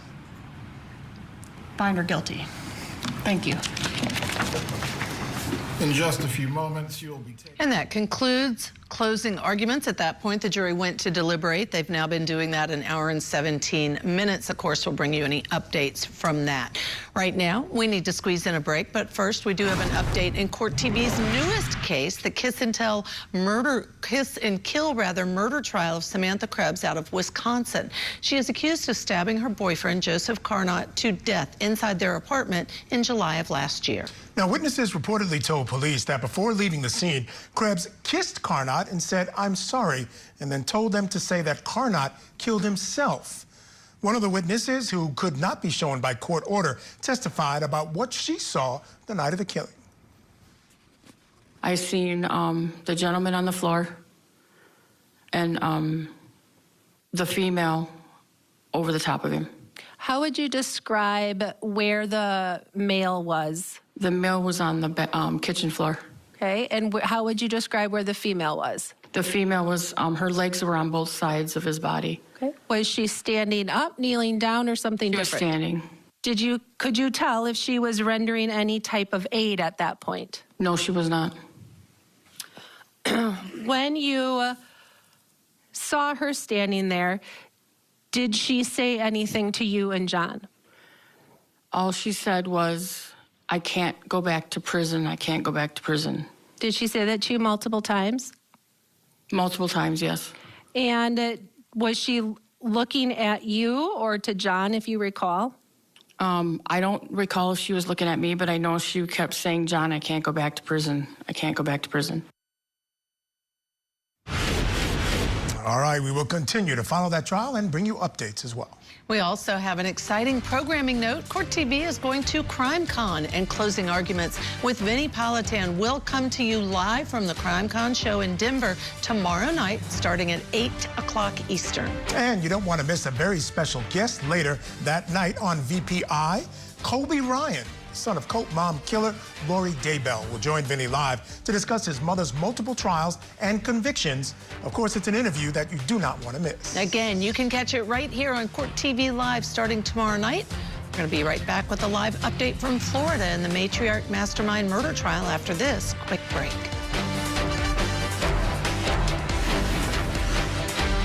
Tonight on Closing Arguments, did Donna Adelson play a role in the murder of Dan Markel? We're live with every development as deliberations get underway. Closing Arguments with Vinnie Politan. Tonight at 8, 7 Central, only on Court TV. These are the cases that captivated the world. Couldn't keep my life straight. They were killed by their own children. That challenged the legal system and ourselves. Court TV, Legendary Trials.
Welcome back. The fate of the Matriarch Mastermind murder defendant Donna Adelson is now in the hands of the jury. Juries have been deliberating for 1 hour and 24 minutes. Now, Adelson faces life in prison if convicted of plotting the murder of her ex-son-in-law, Dan Markel.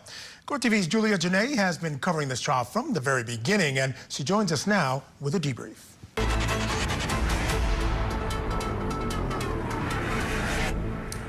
Judge Ashley and Michael, we are here inside of the Leon County Courthouse, where upstairs is where that jury is deliberating right now. Over an hour of deliberations, and the feel here is we're wondering how late into the evening they're going to stay. They do have some time. We understand from court staff that if the jury is deliberating, that they will keep the quarters open until they get a signal from them, but we don't know how late that is.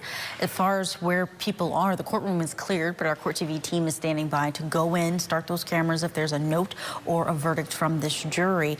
And we also have noticed different party members in terms of the defense team and the husband of the defendant in some of the hallways, just walking slowly, talking to each other, waiting for what will happen from this jury. So that's a look at Donna Adelson inside of the courtroom today while there was video being played of her daughter.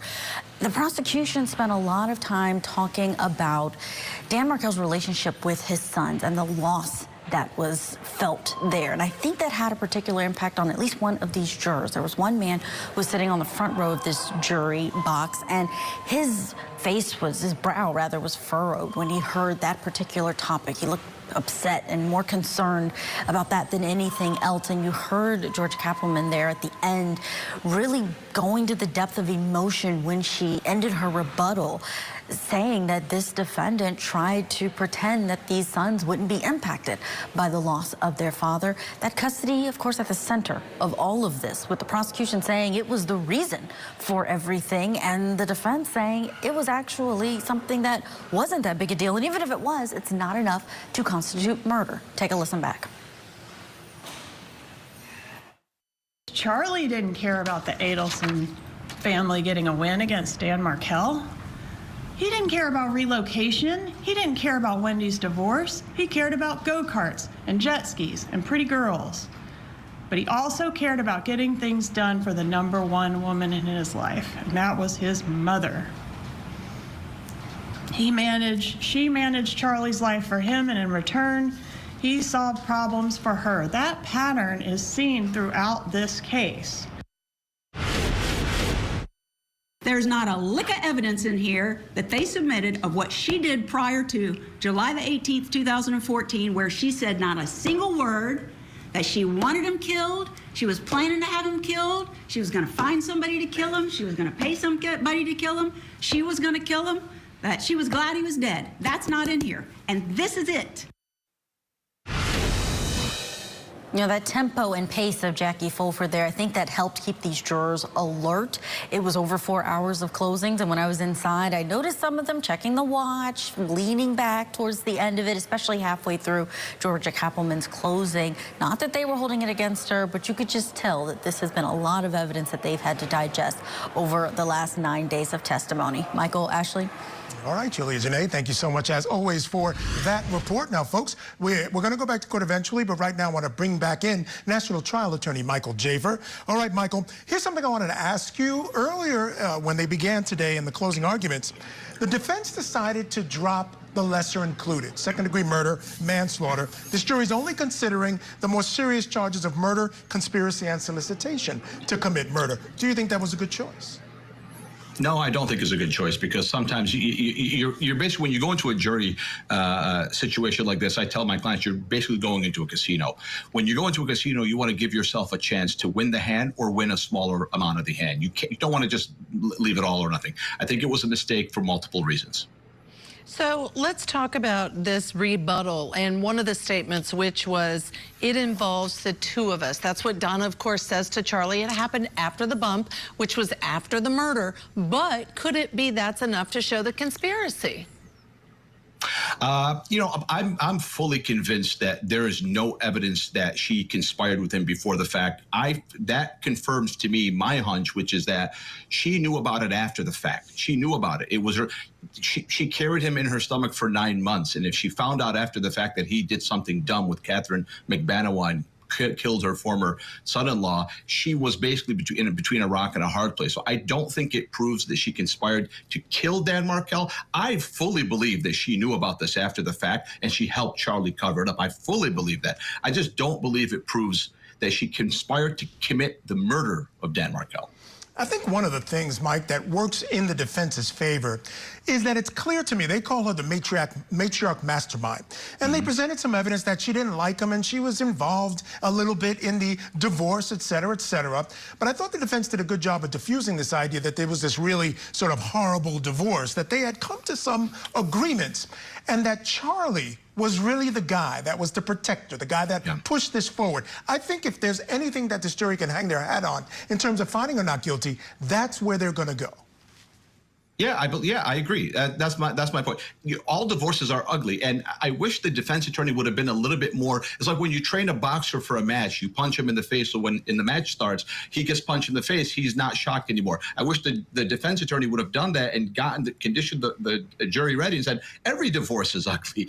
Every single person, when two people divorce, it's families divorce. It's divorcing, not just the two people. And I know that she had to walk a very fine line, but I wish she would have just done a little bit more in conditioning them that the divorce was ugly, but it was not as ugly. This divorce was not more ugly than any other divorce. And by the way, she had to walk a fine line. What is she going to do? You know, maybe she had a hint that perhaps her son had something to do with it, but she didn't know. She couldn't confirm. What is she going to do about it at that point, other than help him cover up a crime he may or may not have committed? So I think this whole case is replete with that, but we'll see what happens. So we can't predict what a jury's going to do ever. But having said that, I'm going to ask you to take out your crystal ball. They've been deliberating an hour and 30 minutes. Given the nature of the charges and the amount of evidence, circumstantial evidence that the state put out there, I think, Michael, we can expect, will they come back today? I don't know that they will. I think they may need another day to sort through it. Your thoughts? Yeah, I agree. They're definitely not coming back today. My prediction is they're going to convict her. I don't think it would be the right decision if that happens. I think they're going to convict her, but it won't be today. They're going to need at least 3 days on this jury. Yeah, I think what they do, Judge, is they make a list, because that's kind of what I did. Sitting in my office, I made a list of the things that are in favor of the fact that she, had this agreement and things that aren't. And I think that list of things that kind of tend to prove she did is much longer. I think you're right. I also think that if it were me, I would do a straw poll. First and foremost, I'd want to get in there and say, okay, how many people think guilty, not guilty, just to see where we'd land before we start the discussions. Yeah, and let's not forget it's a long day, so they could come back at any moment and say, hey, you either want to eat dinner or ready to go home, start fresh in the morning. We just don't know. Just don't know, and we're going to bring you all of the news as it comes out of that courtroom and keep everyone posted. Yeah, we'll be watching. All right, now before we take a break, we do have this programming note. In the baby Evelyn murder trial, Evelyn's mother, Megan Boswell, will be sentenced tomorrow after a jury convicted her back in February of killing the little girl. That same jury also recommended Boswell receive life in prison with the possibility of parole. Our Court TV cameras will be at tomorrow's sentencing, and we will bring it to you live. Thank you to Michael Jaffer, of course, for joining us tonight. Folks, stick around, please, because coming up in our next hour, we're actually going to take you to Tennessee for a preliminary hearing for the man accused of killing 4 people and then kidnapping 2 of the victims' 7-month-old daughter. Now, the judge is listening to witnesses and will decide if Austin Drummond should stand trial. Get you inside that courtroom on the other side of the break. Keep it here on your front row seat to justice.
with the highest quality materials. Millions of custom frames and counting. Get started today at framebridge.com.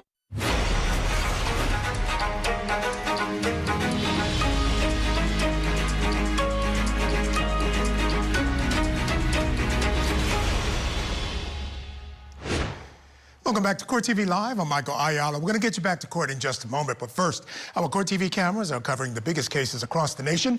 In Florida, we're in verdict watch in the Matriarch Mastermind murder trial of Donna Adelson. Jurors heard the last of closing arguments and are deliberating her fate without the defendant ever taking the stand to testify. And in Wisconsin, it's day 2 of the kiss and kill murder trial of Samantha Krebs. Jurors heard the 911 call after the victim was found bloody and stabbed. The jury heard from one of the witnesses who tried giving life-saving aid during that 911 call. And in Tennessee, a preliminary hearing gets underway for Austin Drummond. He's the man accused of killing 4 family members and then abandoning a baby by a house. And that's where our Court TV cameras are taking you this evening to Tennessee for the preliminary hearing in that abandoned baby family murders case against Austin Drummond. Now, Drummond is accused of killing 38-year-old Courtney Rose, her son, 15-year-old Brandon Williams, her daughter, 20-year-old Adriana Williams, and Adriana's boyfriend, 21-year-old James Wilson. And this happened in July. He's also charged with kidnapping Adriana's and James's 7-month-old daughter, who he reportedly left abandoned on a stranger's property 40 miles from the murders. Now, Drummond was on the run for a week before he was finally captured on August 5th. 3 people were arrested before Drummond's capture, and they were charged with accessory after the fact to first-degree murder. And just ahead of today's hearing, we learned that 2 more people have been charged with helping Drummond evade capture. So right now, I want to take you into court where the judge is getting ready to listen to testimony in that preliminary hearing. At this time, just to go over with everyone, we're going to have some statements and some evidence that may be entered today that may be difficult to hear, may be upsetting to hear. If at any time you feel that you cannot sit and listen to the proceedings, I would ask that you step outside. If anyone does have to step outside, that's fine. I don't mind that. If a disruption is made, then you will be removed from the courtroom. And if further disruptions are made, the court has the right to hold you in contempt of court, or the sheriff's office has the right to issue charges for disorderly conduct. I don't want to see that happen, and I don't think that we're going to have that happen. But I just have to give everybody that notice prior to this hearing starting. Mr. Goodman, good afternoon, sir. Good afternoon. General Hayes, good afternoon. Mr. Huffman, Mr. Mason, good afternoon. Mr. Drummond, good afternoon, sir. What are we proceeding on first? Because I know there is a motion before the court, and also we have a preliminary hearing. So how do we want to take that up? We'll just do the preliminary hearing first. Okay. Does the state have its list of who it intends to call today during the preliminary? Yes, Your Honor. Okay. Here the state intends to call Officer Corey Hussey, Deputy Hunter Brady, Special Agent Special Agent Justin Tubbs, Special Agent Scott Lawson, and Brandon Wheeler, Officer Wheeler. Okay. Anyone else, General? No, that's it. Okay. Is anyone from the defense going to be called for as a witness? No, Your Honor, we will call. Okay. Folks, if your name has been called, and I don't know all of you who they just called out, I know some of them, but for those of you whose name was just called, you will have to step outside the courtroom while the others are testifying. Rule 615 of the Tennessee Rules of Evidence says that witnesses must be sequestered for that purpose. You cannot discuss the case with one another prior to your testimony. Who's the first witness for the state going to be? It'll be Officer Hussey. Okay, Officer Hussey. Everyone else who was called as a witness would step out at this time, and when we are ready for your testimony, we will have a deputy come outside to retrieve you at that time. Yeah, our Special Agent Tubbs is our identified party. Yes, sir. The court will take note that Special Agent Tubbs is the prosecuting witness designated by the state of Tennessee. Mr. Huffman and General, I know y'all's normally my routine is in preliminaries. I'm happy to hear from either party on any opening, but if everybody wants to just proceed to direct examination, I'm fine either way. I just wanted to kind of get the lay of the land from y'all. Yes, the state will waive any opening remarks. Waive opening remarks, yes. Well, proceed then to direct examination. I do want to make sure I have officially put this on the record. We are hearing the matter. I should have done that first. I apologize. We are hearing the matter of State of Tennessee versus Austin Robert Grumman in cases number 25 CR 48067, 48068, 48069, and 48071. The 25 CR being those documents. Your first witness, General. Your State of Tennessee calls Officer Corey Hussey. Officer Hussey.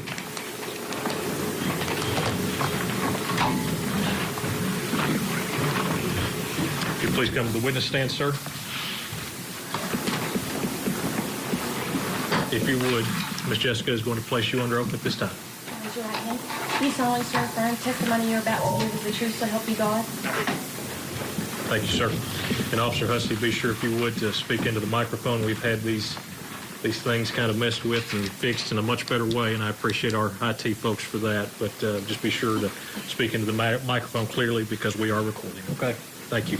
All right. Would you state your name, please? Corey Hussey. And where do you work? I'm a park ranger with Tennessee State Park. Hold on.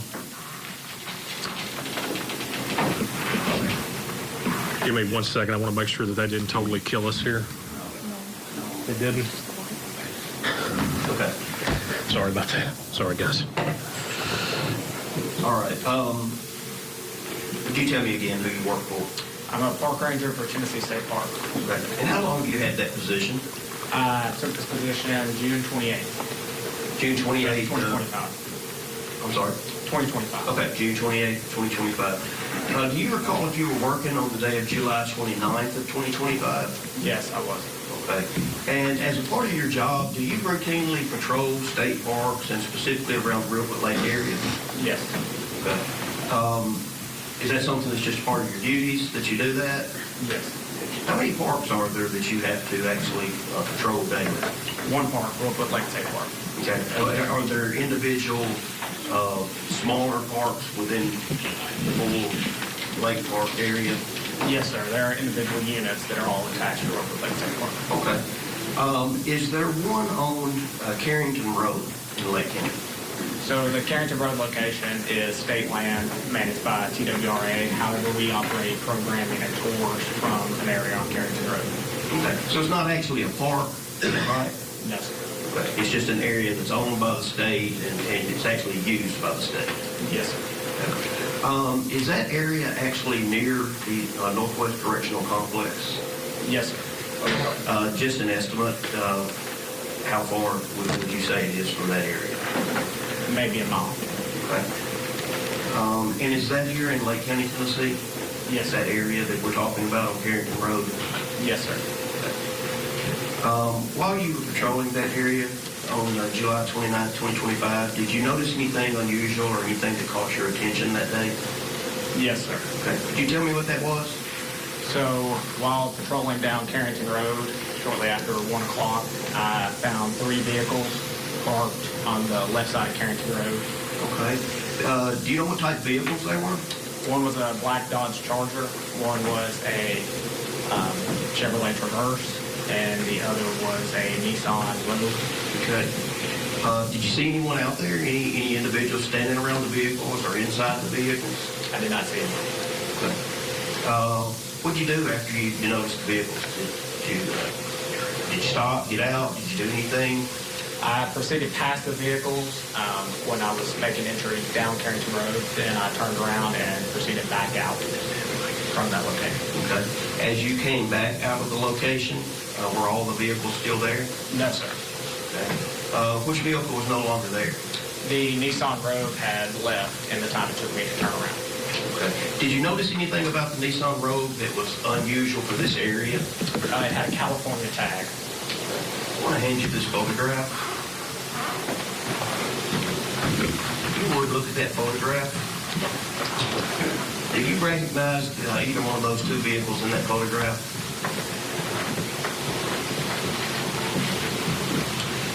The Nissan Rogue with the California tag would be the similar make and model as what I saw. Okay. Is that vehicle similar to the one that you saw there that day? Yes, sir. When you turned around and came back, was the vehicle leaving at that point, or was it already gone? It had already left. Could you tell anything about if it was left hurriedly, or could you tell? In the time it took me to turn around, it had already left from where I could see it. There's quite a bit of dust in the air. As I proceeded out on Carrington Road, there are several straightaways, and at no point in time could I see the vehicle. So it indicated it left in a hurry. Would you make that photograph with an exhibit to your testimony, please? I'm sorry. Mr. Huffman, have you no objection? Okay. Court will show that this be entered as State's Exhibit number 1. Officer Hussey, after you saw that vehicle leave and the other two vehicles that were still there, did you see anyone around at that point, around the vehicles? No, I did not see you. Okay. Did you make a report about that? I wrote notes to myself that I did not file any report at that time. Okay. Did you later tell someone about that? Yes, sir. And who was that? My manager, Doug Robertson. What made you tell him about that incident? Later that evening, he messaged me that there had been an incident on Carrington Road. Okay. And at that point, what did you tell him? I immediately called him and informed him that I had been there earlier that day and had seen those vehicles. Okay. And was that information passed on to local law enforcement? Yes, sir. I shortly received a call from the Sheriff's Department along with TBI and shared that knowledge with them also. And after that, did you produce all of your findings to a report? Yes, sir. One moment, Sean. Yes, sir.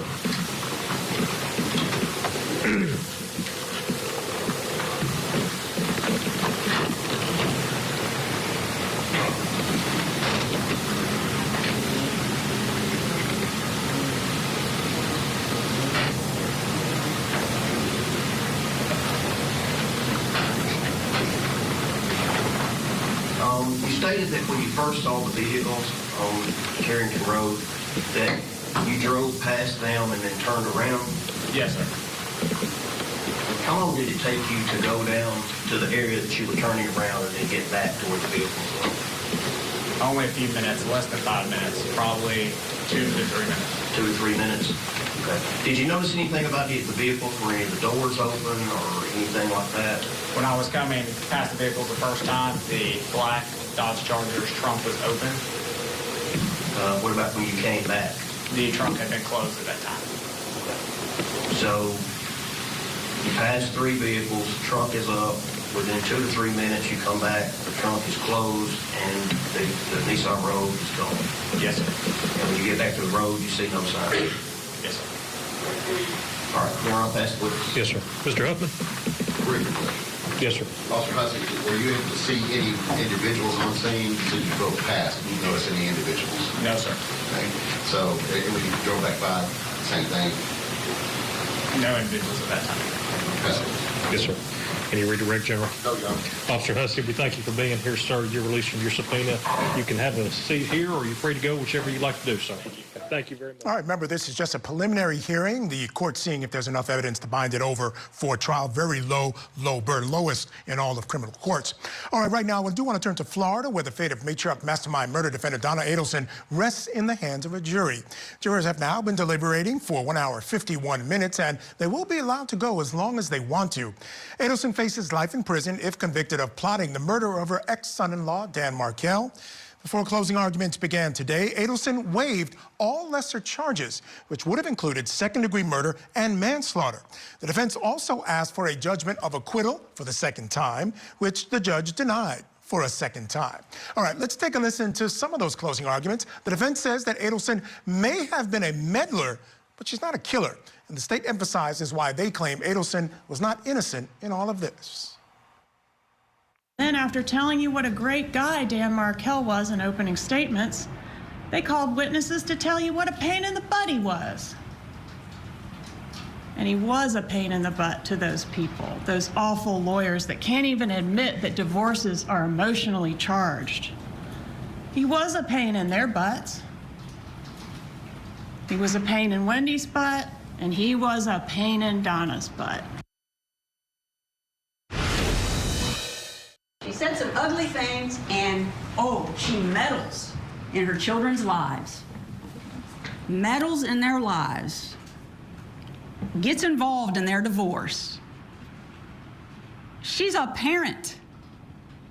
She's just being a parent, not a killer. She's a meddler, not a murderer. They haven't proven that to you.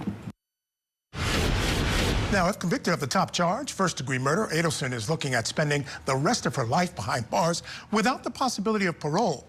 Of course, we'll continue to monitor deliberations and bring you any updates from that courtroom. All right, coming up next here on Court TV, a new witness details seeing blood in the rear passenger side of the car as more testimony continues in the preliminary hearing for quadruple murder suspect Austin Drummond in Tennessee. Plus, the parents of a missing baby, Emmanuel, enter a plea during today's arraignment as they face murder charges in the disappearance of their 7-month-old boy. All that and more is next here on Court TV.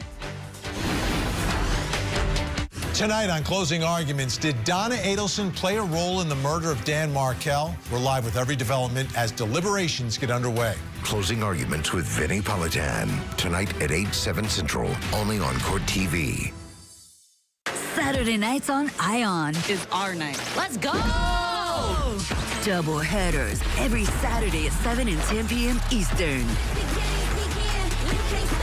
The new Saturday Night Out is on ION all season long.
Captain.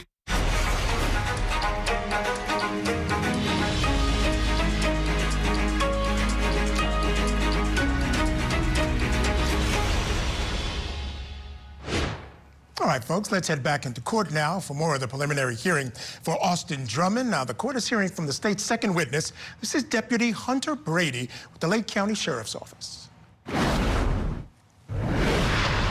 Would you state your name, please? Hunter Brady. And Deputy Brady, where do you work? Lake County Sheriff's Department. And how long have you been working there? Been here a little almost a year now. Okay. Do you remember if you were working on July 29th of 2025? I was. Okay. And was that an early day or was that in the evening? Would have been in the evening. Okay. Was that the shift you typically work? That's correct. Okay. Had you received any information earlier in the day about a baby being abandoned in another county? I have not. Okay. Had you heard anything about that? Just on what I seen on social media. Okay. But you had seen that earlier that day? Okay. Did you know at that time who the parents of the baby was that was dropped off or anything about that? No, I did not. Did you receive a call later in that evening that vehicles that may have belonged to the baby's family had been located? I did. And who did you get that call from? One of the family members of, I believe, one of the victims involved.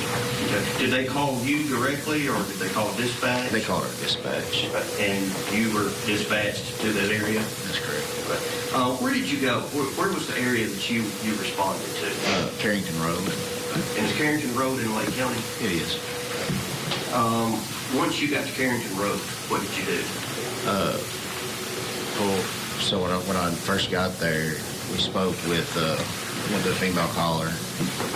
She advised that she found her family vehicles parked back on the dead-end road, which is halfway down. And I made my way down there and located the white Chevy Traverse and the Dodge Charger. Okay. Was anybody else with you, any other officers? Yeah, there was a Tiptonville officer, Officer Morrow, and Deputy Karen Gross. Okay. Did y'all all arrive at about the same time? Yeah, they were probably a minute behind me. Okay. All right, so you proceed down Carrington Road, you find a black Charger, Dodge Charger, and a white Chevrolet Traverse vehicle. Yeah. All right, okay. Was anyone in the vehicles? No, the vehicles were vacant. Did you run any registration on the vehicles to see who they belonged to? I was approaching the vehicles when Deputy Gross started running the registration on the black Charger. Okay. Were you able to determine who that black Charger belonged to? No, not at the time. Or at a later time? At a later time. Do you know who that was? Do you know if it was Braden Williams? I never received the information from dispatch. She's the one that ran the registration. Fair enough. So you didn't see anyone in the vehicles at the time. Did you start to look around the vehicles or look in the vehicles? Yeah, so I first looked in the passenger side of the vehicle. Which one? Of the white Chevy Traverse. Okay. Did you notice anything when you looked inside? Yeah, red substance that I believed it was blood at the time, all in the passenger side front and the passenger side rear. Okay. What'd you do at that point? I advised the other officers on the scene that we had either an active situation going on or something had happened and we needed to search the area. Okay. And so did you start to do that? Yeah. Tell me what happened. I walked around the vehicle a little bit and then I noticed a shoe sitting off the trail that was directly behind the vehicle and it had some blood on it. So that was the direction we determined we needed to go. And I went off in the woods. That's when I located two bodies in the directly behind the white Chevy Traverse. Okay. Did you, before you found the body, did you notice there were any shell casing around the vehicles or anything like that? No, not at the time. Not yet. Okay. Did you later find that there were? Yes. After we located two bodies, we started taping everything off and made our way back up. And that's when we located multiple shell casings around the vehicles. Okay. All right. Let's go back to the first two bodies that you located. Tell me how they were when you found them. The male was laying on his back under his mother, and there was a tarp over the top of him. What was the tarp? Do you know what it's made of? Or? It was like the camo nylon material, the mesh material. Were both bodies completely covered with that material? Yeah, except for they had maybe their hand exposed from the side. Okay. What'd you do at that point? That's when, started communicating with the officers, hey, we needed to secure the scene, start a crime log, and then look for and gather evidence. Okay. Did you secure the scene at that time? Yes. What did you do to secure the scene? We taped it off, cleared the area, and, contacted our supervisors so they could contact TBI. Okay. All right. After finding those two bodies, were there ever any other bodies discovered? Yes. Okay, tell me about that. It was after Dyer County arrived. One of the Dyer County deputies noticed a shoe on the south side of the road. And I was standing with him, and I noticed some red pools, what appeared to be blood, and then we just kind of shined in the woods, and you could see two more bodies under tarps. Okay. Now, was this in the same area as the original two that you found? No, this would have been south of them, across the gravel roadway. It was in the same area, but it was... But how close were they to one another? Before you had the two initial bodies and then two others. How far apart were they? Probably like 60 feet. But, were those bodies covered as well? They were. Same type material? Same type material, tarp. Okay. Were you able to identify who any of them were at that time? No, not at that time. Did you have any other involvement with this case? I did not. One moment, John. Yes, sir. Pass the witness. Yes, sir. Mr. Huffman? Good question. Deputy Brady, okay, so you were dispatching this area at Carrier Road, is that correct? That's correct. Do you remember about what time that would be? It was roughly 8 o'clock, I believe. Okay.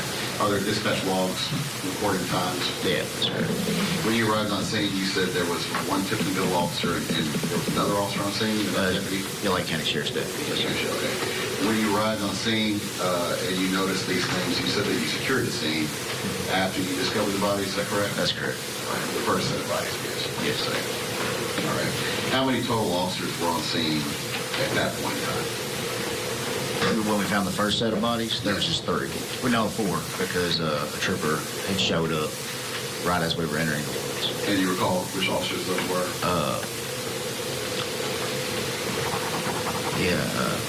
Hayden, Trooper Hayden. And did you write any reports or anything like that? I did. Okay. Would those names be located in that report as well? Yes. All right. You said when you were on scene, you secured the scene by taping it off? That's correct. All right. And how long after arriving on scene and discovering bodies did you do that? It was within minutes. Okay. All right. And you contacted your supervisors and they contacted TBI, is that correct? That's correct.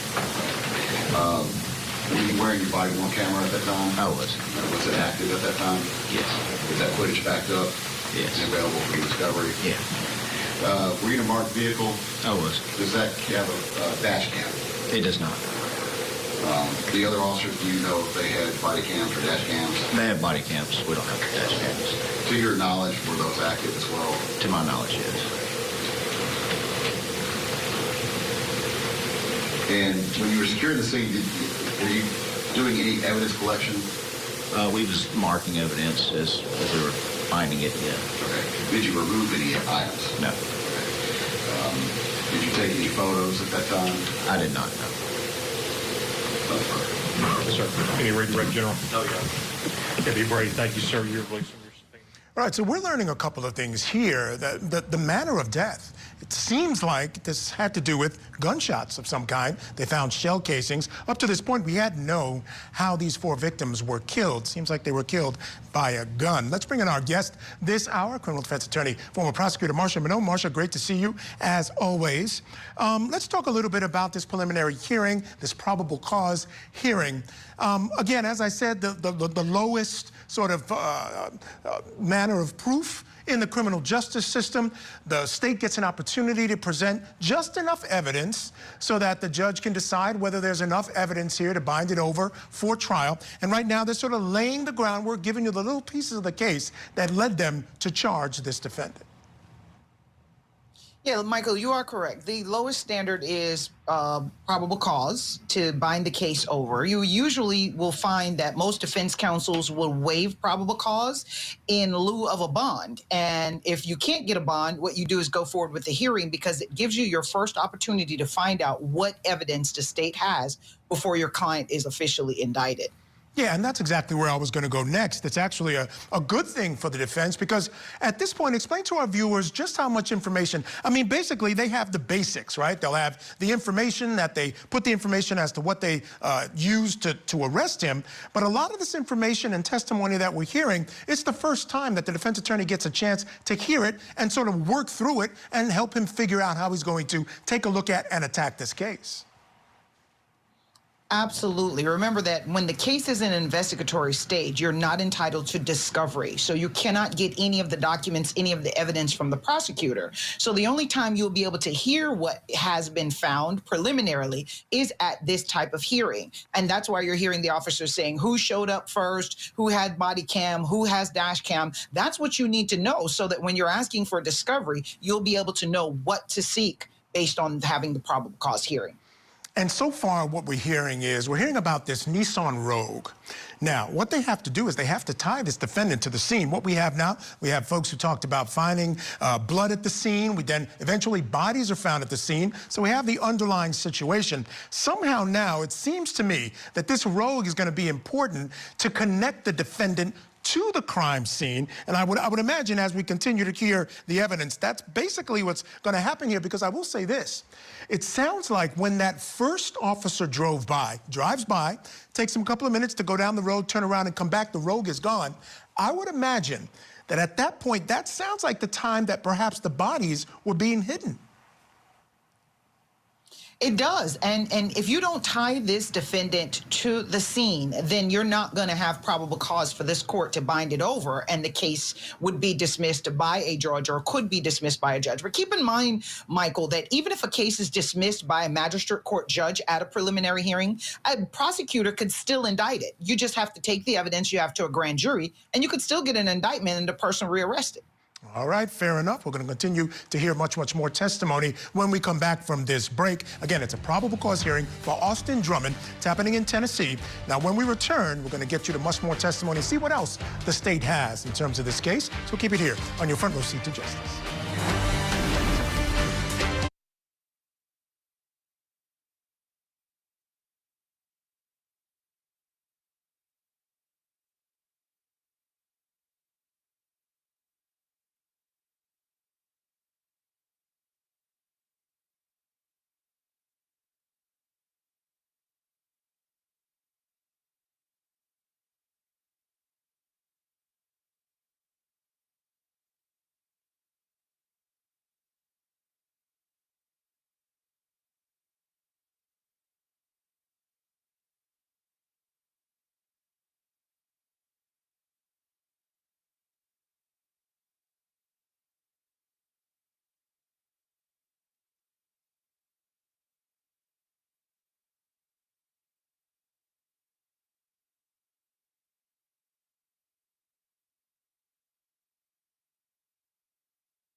Fire.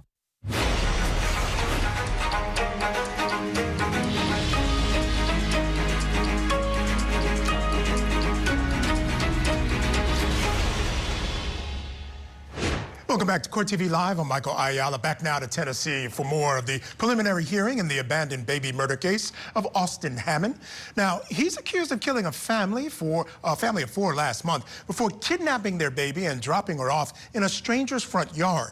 Now, Drummond was on the run for about a week, a large manhunt, and they finally captured him on August 5th. Now, since his capture, 5 people have been arrested and charged for helping him evade police. I want to get you back in the court now. On the stand is Justin Tubbs. He's a special agent with the Tennessee Bureau of Investigation. Called on the evening of July 29, 2025. I was called, yes. Do you know what the purpose of that call was? Lake County Sheriff's Department had been called to an area out by the prison where 2 vehicles I had received emails about the child that was missing that morning or that afternoon. From Dyer County? From Dyer County. And the parents of the child plus the grandmother and the uncle of the child. So whenever I was called, I was told their vehicles and the deceased victims had been found out at the end of Carrington Road. Okay. Did you go to that scene? I did. Once you got to that scene, what did you see? There were members of not only the Dyer County Sheriff's Department, Lake County Sheriff's Department, Tennessee Wildlife Resource Agency, because it was on their land. But there was also some special agents from the TBI who had also been called to come out and assist me. Once we got out there, I saw the black Charger that was known to be driven by Braden Williams, 15-year-old child, and a white Traverse that was known to be driven by Courtney Rose. Was anyone inside the vehicles? They were not. Okay. What did you do after locating those vehicles? We had Deputy Hunter Brady walk us around the scene as to what he had discovered whenever he first came upon the scene.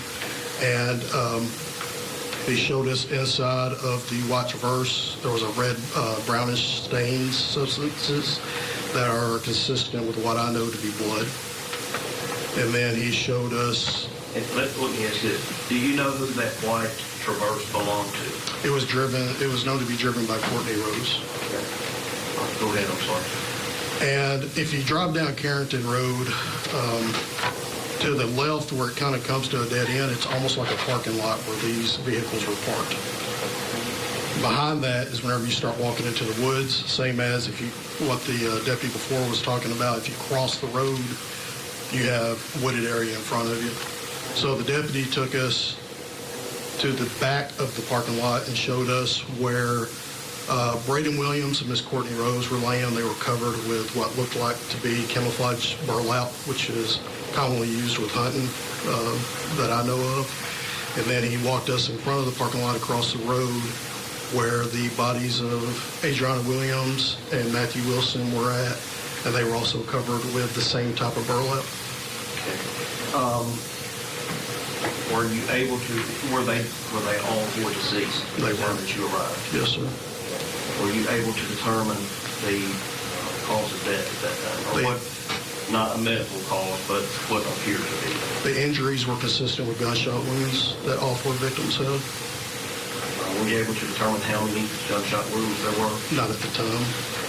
Were you able to at a later time? Yes.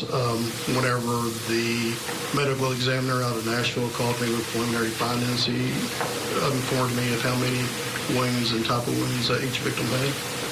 What type of wounds did Courtney Rose have? She had been shot in the head.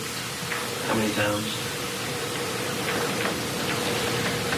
At least once that I remember. Okay. What about Braden Williams? He had been shot in the back of the head. What about Adriana Williams? She had also been shot in the head. And what about Matthew Wilson? Mr. Wilson had been shot in multiple places in his body for approximately 11 times. I gotta get out of here. I gotta get out of here. Please. Please. Please help me. Please.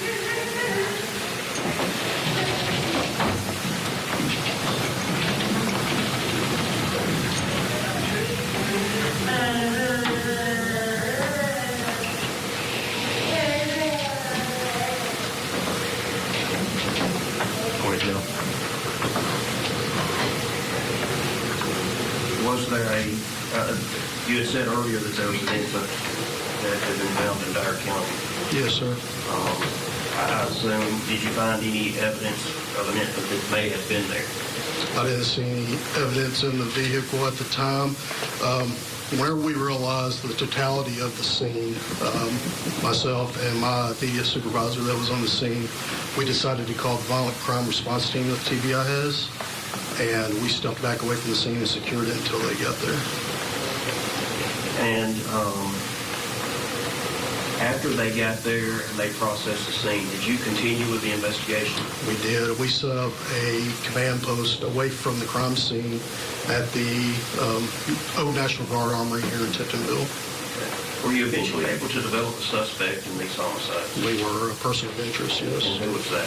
Mr. Austin Drummond. Did you see him in court today? I do. You identify him? He's a gentleman sitting at the defense table in the inmate uniform. Okay. After getting there, you said that there were two vehicles there. Did you get information that there may have been a third vehicle? Yes. Tell me about that. We were told by Miss Kim Hamill, which is Mr. Wilson's mother, that he drove a older model F-150. Okay. You know what color it was? It was white with a red stripe down the side of it. Was that vehicle out there that day? It was not. Did you think that maybe that was something you needed to be looking for? My thing died again. Chief Joe England with the Tiptonville Police Department, before we got to Tiptonville, had already been looking at video from the Tiptonville Fire Department. There's a camera there, and he had found video of the victims arriving that morning, passing the fire department, driving north out towards Carrington Road, and then I believe there was video of the truck returning a few minutes later, about an hour or so later. Okay. And you said that was footage from the Tiptonville Fire Department? Correct. Okay. Did you review that footage yourself? I did not. Okay. I did look at pictures that Chief was sending us. Correct. We obtained the entire video. We sent an agent to Tiptonville to obtain video not only from the fire department and other places of interest along Highway 78. Okay. One thing that we usually look at on security cameras is the date and time. Correct. Did you check that on these cameras? On the fire department camera, I did ask. I lost it again. I screwed up. Camera footage versus the real time. Okay. And was it accurate? Tonight on Closing Arguments, did Donna Adelson play a role in the murder of Dan Markel? We're live with every development as deliberations get underway. Closing Arguments with Vinnie Politan. Tonight at 8/7 Central, only on Court TV. Friday night. We're live from Denver for CrimeCon 2025. See what special guests join us at the world's biggest true crime event. Closing Arguments, live from CrimeCon. Friday night, 8/7 Central, only on Court TV.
Welcome back to Court TV Live. I'm Michael Ayala. Let's go back inside that courtroom now for more testimony in the probable cause hearing for Austin Drummond going on in Tennessee. A TBI agent is detailing about the bodies found at the crime scene, causing a victim's family member to become very emotional. And you heard them run out of the courtroom when they found out the youngest victim, Braden, was shot 11 times. So let's pick it back up where we left off with Special Agent Justin Tubbs.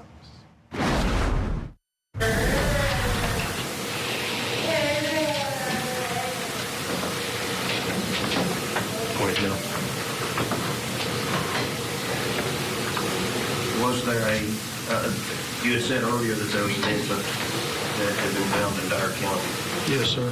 I assume, did you find any evidence of an infant that may have been there? I didn't see any evidence in the vehicle at the time. Whenever we realized the totality of the scene, myself and my immediate supervisor that was on the scene, we decided to call the violent crime response team that TBI has, and we stepped back away from the scene and secured it until they got there. And after they got there and they processed the scene, did you continue with the investigation? We did. We set up a command post away from the crime scene at the Old National Guard Armory here in Tiptonville. Were you eventually able to develop a suspect in these homicides? We were a person of interest, yes. And who was that? Mr. Austin Drummond. Did you see him in court today? I do. You identify him? He's a gentleman sitting at the defense table in the inmate uniform. Okay. After getting there, you said that there were two vehicles there. Did you get information that there may have been a third vehicle? Yes. Tell me about that. We were told by Miss Kim Hamill, which is Mr. Wilson's mother, that he drove a older model F-150. Okay. You know what color it was? It was white with a red stripe down the side of it. Was that vehicle out there that day? It was not. Did you think that maybe that was something you needed to be looking for? Yes, sir. Okay. What did you do?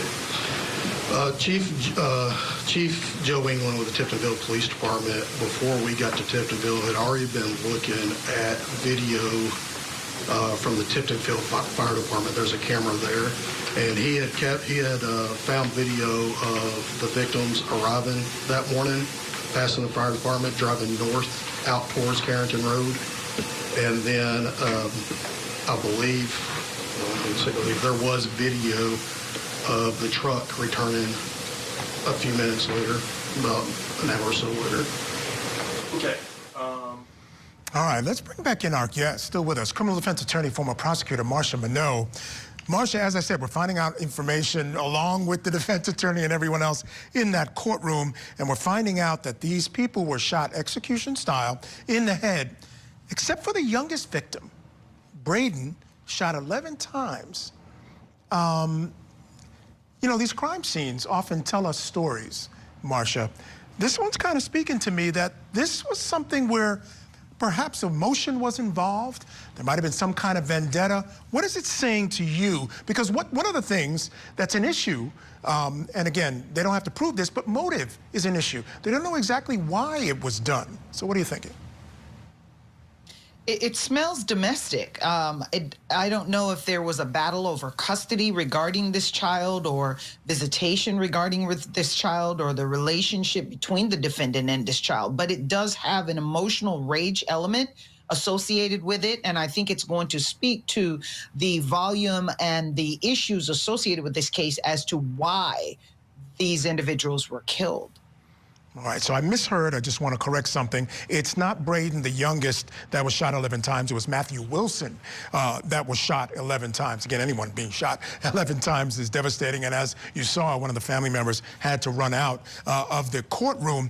Now, let me ask you about this, because at the end of the day, when we talk about this type of crime scene, and you talk about it being domestic, one of the things we know at this point is that Austin Drummond spoke to a local TV station, and he tried to suggest that he was a member of a gang, and he became an informant for the police, and that he thinks this may have something to do with that retaliation, because he had gotten a call, he said, saying that they had found out who he was. Let me ask you, you have a lot of experience in the criminal justice system, both sides. Is this something that could be happening to someone who had been an informant for the police at any point, whether it was in jail, because he claims he was an informant while in jail, and regarding drugs and things like that? Is this the way this would have gone down? This is absolutely a possible gang-related defense. If there's evidence to support that this defendant was involved in either snitching on a gang or snitching against individuals that he had been in criminal relationships with, then absolutely. Because remember, when we're doing mob-style killing, we're going to take out your entire family just to send a message to you regarding whoever you've convicted if you turned and flipped on them as a state's witness. It is possible. All right, it is possible. I thought maybe at some point before all this, some of the police would have gotten involved in this on some level. But again, he chose not to go to the police. He chose to run. All right, Marcia Minot, thank you so much for being with me tonight. Truly appreciate it. Folks, stick around. Coming up next, our Cody Thomas is going to join for the next hour. We're going to have extended coverage of the probable cause hearing for Austin Drummond, the accused quadruple murderer in Tennessee. This is as we await a verdict in the Matriarch murder trial of Donna Adelson. Keep it here on Court TV.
Welcome back to Court TV. I'm Cody Thomas. Now, we'll get you back to the Austin Drummond hearing in just a moment. But first, the fate of the Matriarch Mastermind murder defendant Donna Adelson is now in the hands of the jury. Jury's got the case about 2.5 hours ago and will be allowed to deliberate as long as they want tonight. Now, Adelson faces life in prison if convicted of plotting the murder of her ex-son-in-law, Dan Markel. Now, before closing arguments began this morning, Adelson waived all lesser charges, which would have included second-degree murder and manslaughter. The defense also asked for a judgment of acquittal for the second time, which the judge denied again. Now, during closing arguments, the state focused on Donna wanting revenge, while the defense pointed out lack of evidence. The evidence has shown that Donna Adelson was all about psychological warfare, and when all else failed, she was willing to do whatever it took to accomplish her non-negotiable, to get a win. There's not a lick of evidence in here that they submitted of what she did prior to July the 18th, 2014, where she said not a single word, that she wanted him killed, she was planning to have him killed, she was going to find somebody to kill him, she was going to pay somebody to kill him, she was going to kill him, that she was glad he was dead. That's not in here. And this is it. This is it. Before he was killed. You're judging her conduct before he died. Of course, we'll let you know as soon as there is a verdict or the jury has a question. All right, now back to Tennessee for the preliminary hearing in the abandoned baby family murders case against Austin Drummond. Drummond is accused of killing 38-year-old Courtney Rose, her son, 15-year-old Braden Williams, her daughter, 20-year-old Adriana Williams, and Adriana's boyfriend, 21-year-old James Wilson, in July. Now, he's also charged with kidnapping Adriana and James's 7-month-old daughter, who he reportedly left abandoned on a stranger's property 40 miles from the murders. Now, Drummond was on the run for a week before he was finally captured on August 5th. 3 people were arrested before Drummond's capture and charged with accessory after the fact to first-degree murder. And just ahead of today's hearing, we learned that 2 more people have been charged with helping Drummond evade capture. So with that, let's take you back to court now. Special Agent Scott Lawson with the FBI is currently on the stand. What specific cell phone data did you look at? We started off our investigation by doing a deep analysis on the tolls of the victims' cellular telephones. When I say tolls, I'm speaking of the incoming and outgoing calls from the victims' phones to include records of incoming and outgoing text messages. Okay. And when you did that, did you notice anything in particular? Yes, we worked off a theory due to many of the victims arriving at the scene where they were murdered at various times, right? So they didn't all just appear there together. So we worked under the theory that someone must have organized a meeting or at least some type of reason to get the 4 victims to the crime scene. So as we were looking at the victims' tolls, we were looking for any unknown or unusual cell phone activity, particularly any cell phone number that would have contacted any of the victims consistent with maybe asking them to come to this location. Okay. And did a number stand out? There was one number that was immediately interesting. It showed up on the cell phone analysis at approximately 6:38 that morning, 6:38 a.m. That number was unknown as far as the tolls that we had analyzed to that point of known numbers of associates of the victims. In addition, another thing that we do when we're working these investigations is try to determine when the victims' phones stop taking calls, right? We're trying to work on a timeline. We're trying to narrow everything down so that our cell phone data is strong as possible. We noticed from the 4 victims' phones that none of the victims answered a call or made a call after 7:01 a.m. So knowing where they were located and when their phones stopped answering calls, we knew that whatever had happened to them had most likely happened right around or just before 7:01 a.m. And the number that stood out, was that 731-345-7426? It was. And so prior to 6:38 that morning, it wasn't on any tolls of the victims? Right. We subpoenaed the number and ascertained that that phone had just came on for the first time ever that morning, and that it had been purchased the night before at a Walmart in Dyersburg, Tennessee. And so what else did you do next? We asked for tolls for that cell phone number to ascertain who, at that time, we could only see when it had called one of the victims' phones, which we have their tolls. So we now ask for the tolls of the number ending in 7426. One of the first things we saw when those tolls came in is that at 7:01 was the last call with one of the victims, Adriana Williams, and at 7:25 it was calling persons associated with the rental of the Nissan Rogue car that was in question. So we knew pretty confidently that that number was very interesting to us. We then asked for the cell phone company to provide geolocation records for the cell phone 731-345-7426, and immediately we ascertained that that number had been at the crime scene and had started traveling south from the crime scene at approximately 7:24 a.m. As I mentioned earlier, my job is to combine the phone, the video reviews, and the timelines to make it tell a story, to help it assist in telling a story. We also had ascertained that Matt Wilson's vehicle was also going south from the crime scene, passing a camera at approximately 7:25 a.m., and the cell phone data put this newly identified cell phone number passing that same camera at a time consistent with Matt Wilson's truck going southbound. And Mr. Wilson's truck is a late 80s F-150? That's correct. Can I ask one thing? I'm sorry. When you say passes the camera, are you referring to the camera that, where was that camera? I should have been more specific. Yes, sir. So I apologize. No, absolutely. There was a fire station on Highway 78 just north of the main intersection here, headed towards the crime scene, and that was the video that caught the F-150 traveling southbound at 7:25 a.m. There had been some testimony about cameras, and I was trying to make sense of which one it was talking about. So, yes, sir. Apologize for interrupting the agent. Yes, sir.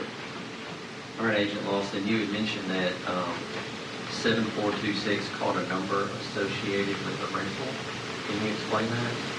Yes, due to some good work performed previously, there was a Nissan Rogue that had been identified that had been rented in Jackson, Tennessee the day before and picked up on the morning of the homicide. This vehicle was captured on license plate readers going northbound towards the crime scene and then going southbound away from the crime scene at a time later in the afternoon. In addition, there was some identification of the vehicle from a park ranger being seen at the location. The investigative team followed up with the rental agreement and with Enterprise Rental Car to learn about the who had rented this vehicle and identified a Michelle Obelis, I may not pronounce the last name correctly, Obelis, as being the renter. As that investigation continued, she had identified that the vehicle had been given to Austin Drummond and rented on Austin Drummond's behalf. Okay. And did she have any connection to the defendant, Mr. Drummond? Her boyfriend, Giovanni Thomas, was closely associated with Austin, and she was also closely associated with an individual named Tanaka Brown. Our phone toll analysis identified that at 7:25, as that number 731-345-7426 was leaving the crime scene, it was jumping on a three-way conference call with Tanaka Brown and Giovanni Thomas. Okay. And then what happened next?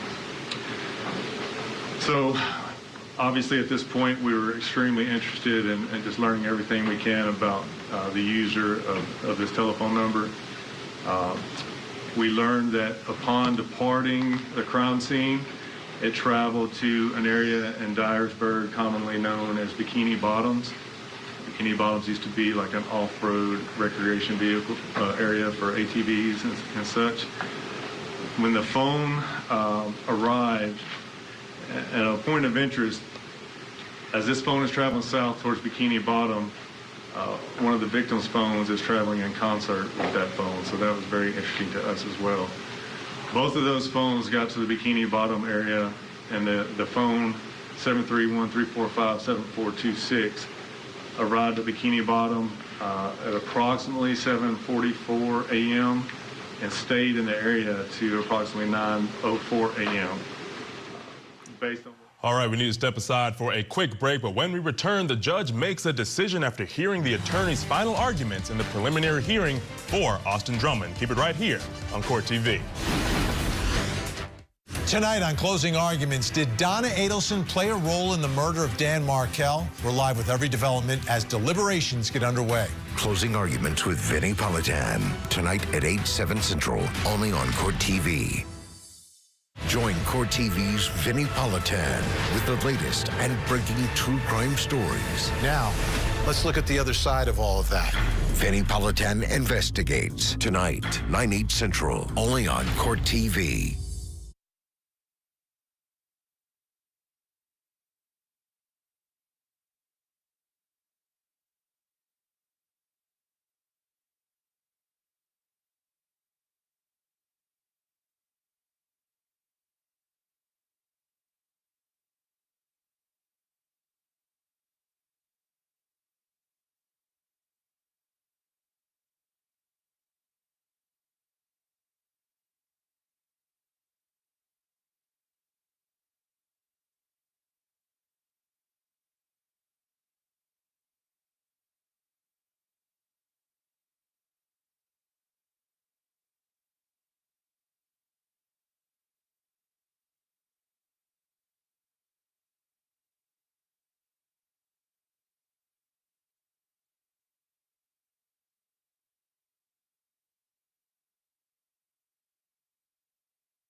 Welcome back to Court TV. We're bringing you the preliminary hearing in the Austin Drummond case. Now, he's the Tennessee man accused of killing 4 people, all related to each other in West Tennessee. Now, their bodies were discovered shortly after an abandoned baby was found in the front yard miles away of a stranger's home, no less. Let's go back inside that courtroom now to hear the attorney's final arguments. Protocols are brief in this case. There's a real tight timeline with this case, and we think that we can show that. We think we've shown that today with cell phone data and as well as video footage. But just to go back through that, and just to go back through this timeline, I want to go back and highlight these things. At 6:27 a.m., the Dodge Charger and the Chevrolet Traverse are going north towards the crime scene on the fire department camera in Tiptonville. At 6:38, there's an outgoing call from the phone, and when I talk about the phone, it's going to be the phone in question that was purchased the night before. There's an outgoing call from that phone to Adriana. At 6:47 a.m., the truck driven by Matthew Wilson, the red and white vehicle, comes into Tiptonville. It's northbound, goes towards the crime scene. At 6:45 a.m., I'm sorry, 6:54 a.m., there's the first time advance bar on the cell phone, and that is near Tiptonville. At 7:01 a.m., there's an outgoing call to Adriana once again, and that's the last call to Adriana. It lasted 32 seconds. Which one? What time was that, General? That was at 7:01 a.m. At 7:25 a.m., the red and white vehicle is seen traveling southbound on the video in Tiptonville, going past Williams Garage and the Mexican restaurant. And at that same time, a call starts at 7:25, and it lasts until 7:29. That's a 3-way call from that phone that's in question to Giovanni Thomas and to Napa Brown. Both of those individuals did admit in their testimony today that they were on the phone with Austin Drummond at that time. At 7:26 a.m., time advance data shows that that phone is now moving south. At 7:44, I'm sorry, let me back up. Between 7:25 and 10:06 a.m., there are approximately 15 calls between that phone number and Giovanni Thomas. At 7:44 a.m. and up until 9:04 a.m., so almost a 2-hour period, a little short of, I'm sorry, not 2 hours, a little, almost an hour, a little over 45, 50 minutes. It shows that the phone is actually at Bikini Bottoms in Dyer County, and it's stationary. It's sitting there. From 9:17 to 10:04, the time advance showed that there was southbound movement once again. This time it was going towards Jackson, and this is at the time that testimony was that Tanaka Brown had drove from Jackson to Bikini Bottoms to help push the red and white vehicle into the ravine, pick up Austin Drummond and the child, and drive them back to Jackson. He drove them to the Clareton Inn to pick up the Audi. He then went to pick up a vehicle from Gio and Michelle, and that was a rental vehicle. He had the baby with him this entire time. At the time of 11:55 until 12:07 p.m., we now have a different vehicle, and we have the Nissan Rogue with a California license plate that is traveling northbound towards Bells. At 12:39 p.m., that vehicle is seen by license plate readers going through Dyersburg, still traveling north. Between 1:04 and 1:14, it is the approximate time that the cell phone that's been in question the entire time is back at the crime scene. The phone was initially at the crime scene. It left the crime scene. It made phone calls, which witnesses say were made by Austin Drummond. It went to Bikini Bottoms. It went to Jackson. It got the rental car, and now it is back at the crime scene once again. This is between 1:04 and 1:14. At 1:15, you heard testimony from the park ranger that stated that there were There was a black Charger, a white Traverse, and a Nissan Rogue with a California license plate. And he said it left quickly as soon as he passed the vehicle. Between 1:38 and 2:14 p.m., time advance data showed movement going southbound once again from the crime scene back towards Jackson, Dyer County and Jackson. At 2:15 p.m., the rental vehicle is southbound, according to license plate readers. Between 2:32 and 2:35, it's in the area where the baby was eventually dropped in Friendship. At 2:55, the time advance showed that the cell phone and vehicle was northbound towards Dyersburg. And just a few minutes later, 3:11 p.m., the 911 call came in. The baby had been dropped. And keep in mind that Mr. Drummond admitted that he dropped the baby.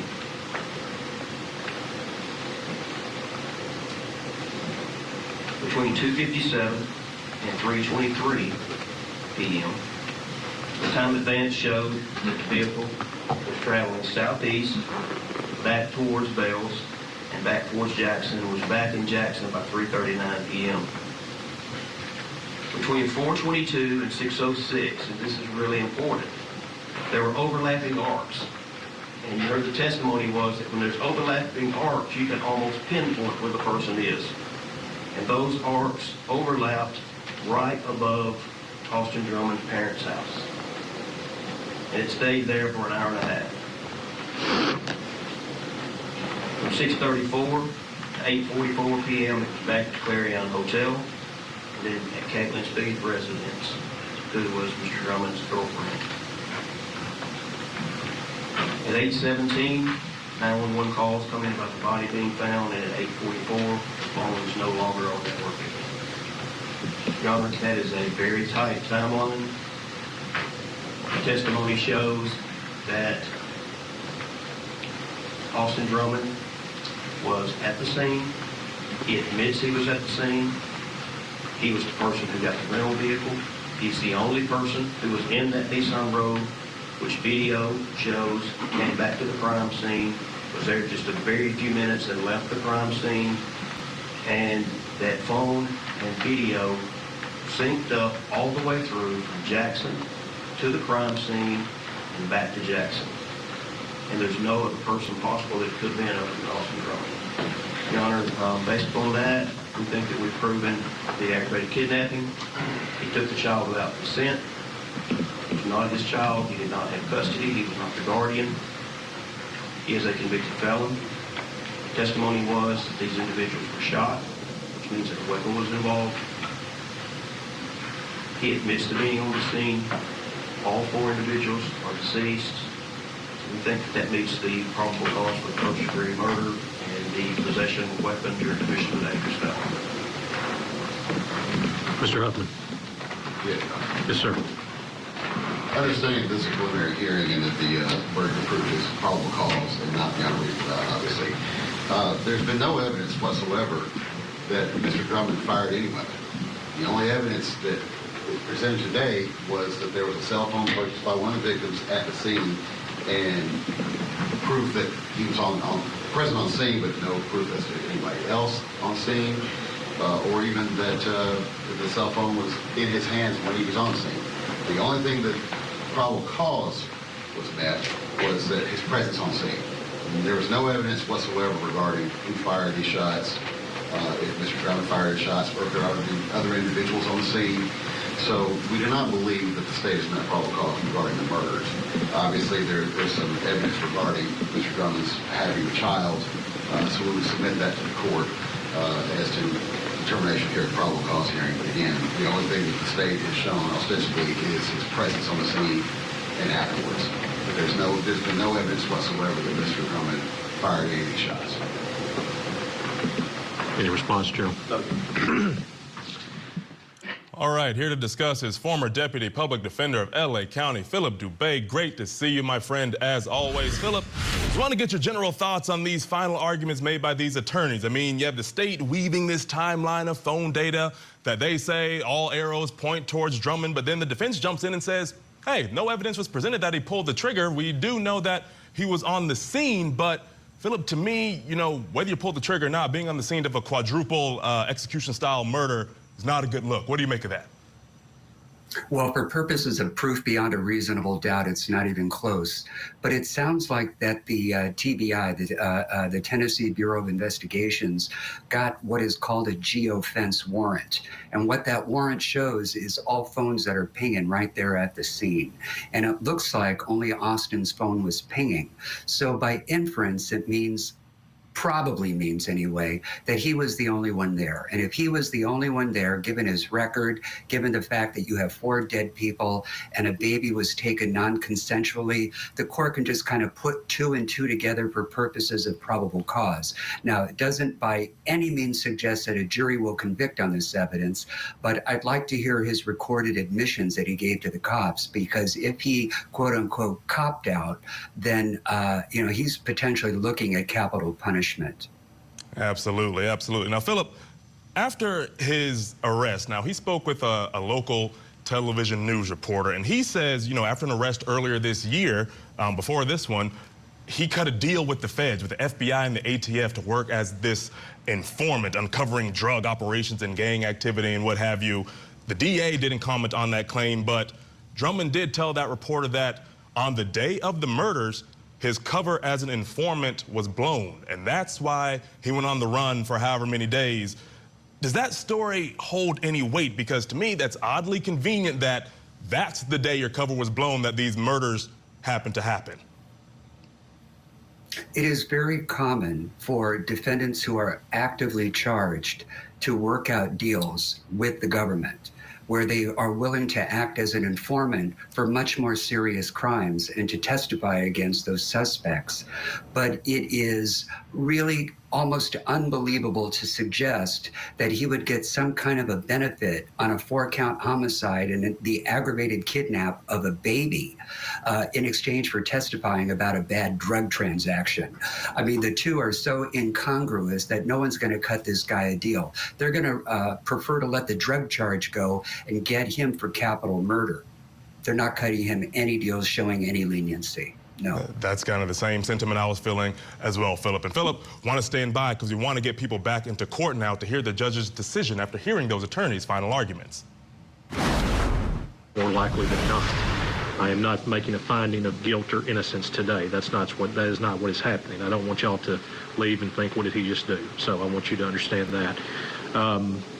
It is still alleged as to who committed this offense, but I know it's not alleged that the loss that y'all have suffered.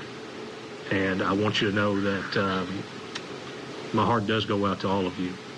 And in the days, weeks, months, and years to come, you will be in my prayers, because I know it's a long road to that.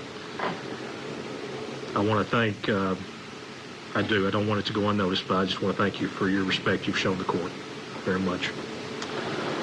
In regards to the matters today, the court has heard the testimony from all the parties, and in consideration of that testimony, in case number 25 CR 48067, the charge of first-degree murder, the court does find the probable cause regarding the murder of Mr. Braden Williams.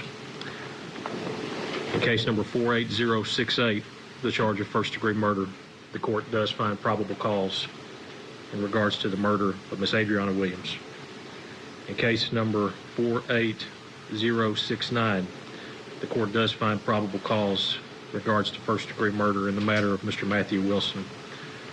And in case number 48070, the court does find probable cause into the case of the first-degree murder of Miss Courtney Rose. The court also does find probable cause in case number 48071 as to the charge of aggravated kidnapping of the young child and the possession of a firearm with the intent to go armed as a commission of a dangerous felony.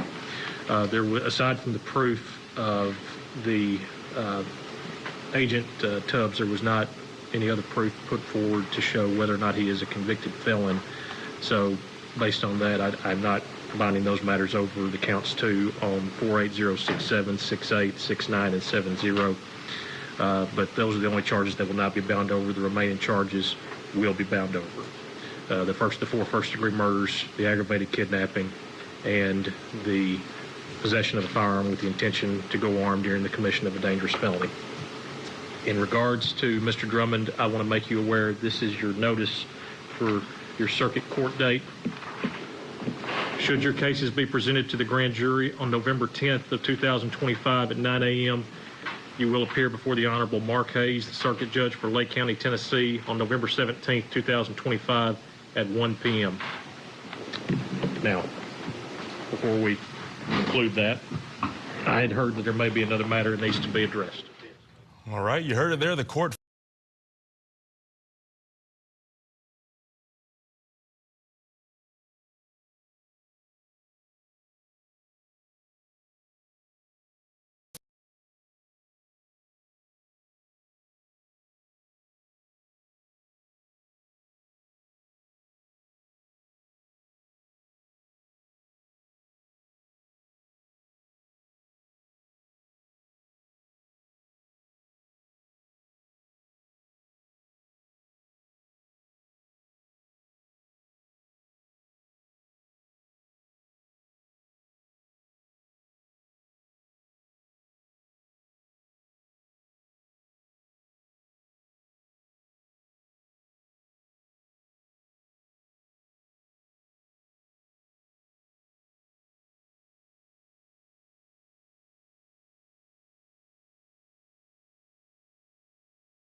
him to say Carnot killed himself.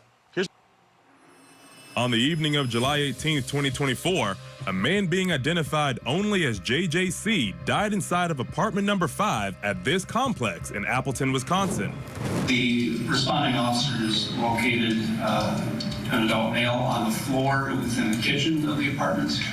We had what an apparent stab wound to what was described as the left rib area. A witness who arrived after the stabbing and before police arrived told first responders that JJC's fiancée, Samantha Krebs, told him to tell police JJC stabbed himself. She then kissed JJC, told him she loved him, and left the scene. Was Mr. Hayes telling us what Samantha told him about JJC stabbing himself in the chest? That was inconsistent with her telling Officer Fellmer that she had left the apartment at 1900 hours. It also was inconsistent with her statement to Mr. Carnot that she had heard that JJC had cut himself, and she asked Mr. Carnot to reach out to JJC to see if he was okay. During a search of an apartment where Krebs was staying after the stabbing, a green binder was found on her bed. Investigators said it was like a play-by-play of what happened from Krebs' perspective, indicating they'd had a fight that night. JJC observed, or must have determined that she was leaving, and made a comment that he would stab himself and make it look like she did it if she left. Prosecutors charged Krebs with first-degree intentional homicide. She'll likely spend the rest of her life behind bars if convicted.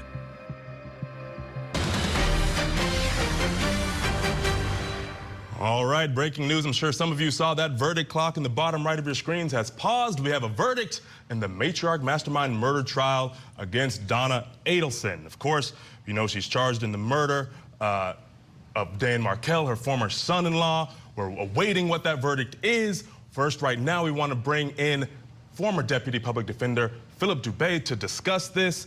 Philip, we're going to get Philip coming up right now. There he is. Look at that nice blue tie with that wonderful smile there. Philip. That worked.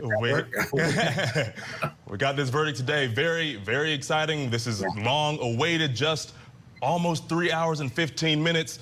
Let's talk about Donna in this trial here. You know, she was all talking those pre-trial hearings, talking about the jail conditions and the lack of accommodations, but when it really came time to talk, to really take the stand, to tell her side of the story, we heard nothing. Do you think that is going to help her? Is it going to hurt her? Do you think it made a difference at all? What do you think? I think in the end it's a wash, but I truly believe it did on balance help her. Anything she had to offer was already presented through the prosecution's evidence, through their wiretap recordings, through her police interview stuff, through the bump recordings, and of course all the statements that she made to other people. Now, make no mistake about it, a lot of the things that she said certainly are incriminating, but I'm not sure that they rise to the level of being in league with co-conspirators to kill. I think at most what you might have is some innuendo and certainly some suspicion and curiosity of her involvement. But on a personal level, I was not convinced that they had proven her guilt beyond a reasonable doubt. Now, certainly, I'm sure there was plenty to talk about in the back room, but this is a relatively quick verdict. And there's an old adage, we say, quick verdicts are state verdicts. And remains to be seen. I'm actually a little excited about it because the truth be told, Cody, if she goes down, I predict Wendy is going to be on the run to the Lotus in Thailand. And Philip, you kind of touched on a point that I wanted to make in another question here, talking about innuendos and all of that versus hard evidence. Now, in a court of law and in a case like this one, from a prosecutorial standpoint, is circumstantial evidence, those innuendos, just as powerful as hard evidence if it aligns just right? What do you think? It is. It's very powerful because sometimes the circumstantial evidence is not subject to two or more interpretations. Sometimes the evidence as presented only has one meaning. And the jury gets an instruction saying, hey, you know, if you have been presented with circumstantial evidence and it is subject to two or more interpretations, one pointing toward guilt and one toward innocence, they are required by law to adopt the innocence interpretation. But I truly believe that in this case, most of the circumstantial evidence really was subject to an interpretation of innocence. There were so many benign, innocuous reasons for her behavior that they don't necessarily or conclusively point toward guilt. Philip, right now on our screens, we're looking at a live picture of Donna as she awaits her fate. You see, she's not really feeling too good. You see, it looks, she had a scowl going on right there, looking very emotional, very nervous. Philip, what I want to do for our viewers is play a little bit of the closings from the defense and prosecution to remind them of what was said during those. Let's take a listen. Charlie didn't care about the Adelson family getting a win against Dan Markel. He didn't care about relocation. He didn't care about Wendy's divorce. He cared about go-karts and jet skis and pretty girls. But he also cared about getting things done for the #1 woman in his life, and that was his mother. She managed Charlie's life for him, and in return, he solved problems for her. That pattern is seen throughout this case. Georgia Cappleman there, Philip, making her case in the closing arguments. What did you make of that? She's fantastic. Seriously, I think she's a very effective prosecutor, and she is in it to win it. She's Prosecutor of the Year down in Florida. Oh, and I think she's going to get 2 years in a row, win or lose, by the way. Okay. But I will tell you that as to Jackie Fulford, you know, I've said it online, she was en fuego during her closing, on fire. I thought she did a great job, you know, given the hand that she was dealt. I mean, the poor lady was drinking from the fire hydrant, being torpedoed with all this evidence against her client. But, you know, she had a response to every single piece of evidence. And in the end, if we're all honest, there was not one piece of evidence pre-bump that pointed toward her involvement. There was nothing whatsoever to suggest that she was in league with the killing. Philip, I'm glad you finished right there because I'm getting word that the judge is speaking. Let's go into that courtroom now for a live look at this verdict. Before the jurors are brought in and the verdict is published, I want to make sure everyone understands whatever the verdict will be in the case. I do not want there to be any gesturing or anyone making any movements that you either agree or disagree with the verdict. We are going to respect what the jury's decision is, and we are not going to subject them to any displays of emotion, whether it be from the gallery or the parties. If anyone believes they are not capable of following this instruction, I'd ask you to step outside at this time. Mrs. Adelson also as well, once the verdict is read, again, I'm going to advise you, do not have any displays of emotion as best you can. You are to control yourself. Do you understand?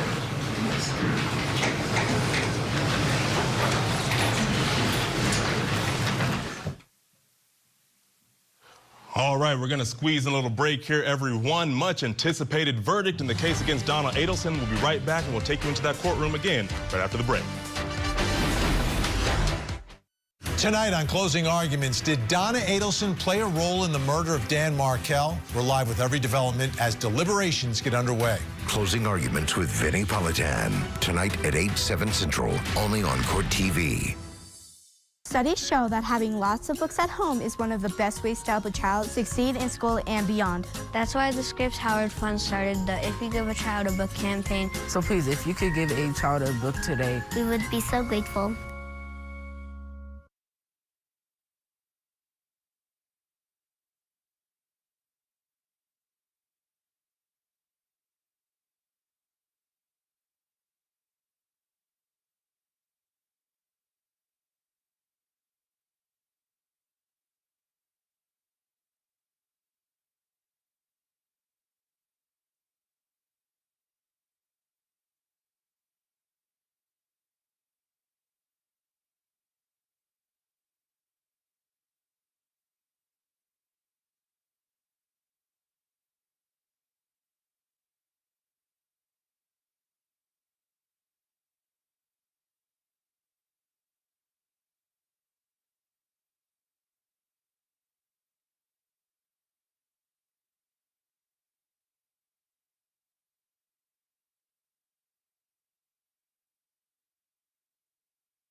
Welcome back to Court TV. Let's get you right back into court for that much anticipated verdict of Donna Adelson.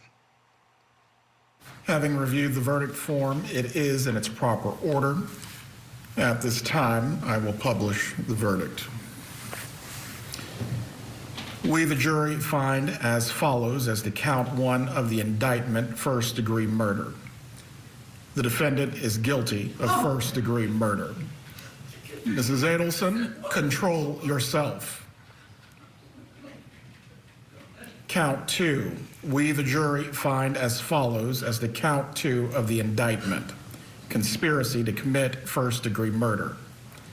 The defendant is guilty of conspiracy to commit first-degree murder. Count 3. We, the jury, find as follows as to count 3 of the indictment, solicitation to commit first-degree murder. The defendant is guilty of solicitation to commit first-degree murder. And it is signed and dated by the foreperson. One moment. Members of the jury, the bailiff will escort you to the jury room.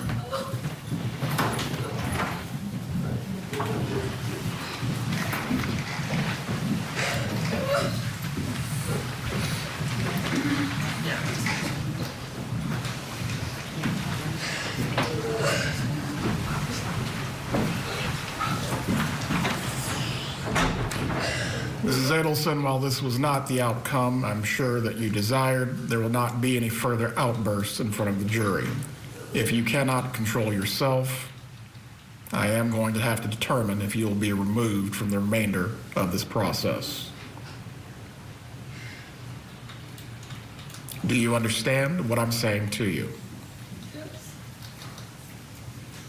Yes. Do you need a moment to collect yourself?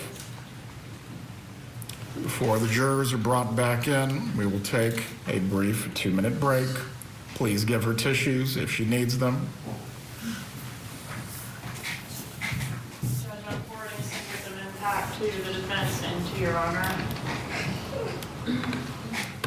When the jurors are brought back into the room, does the defense wish to have the jurors polled before they are discharged? Yes, Your Honor. Very well.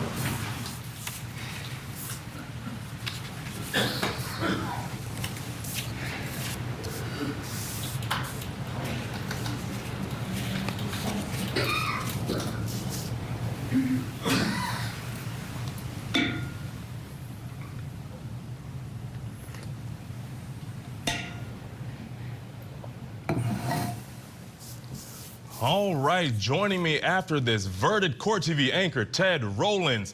Ted, is this what you expected the outcome to be? What do you think?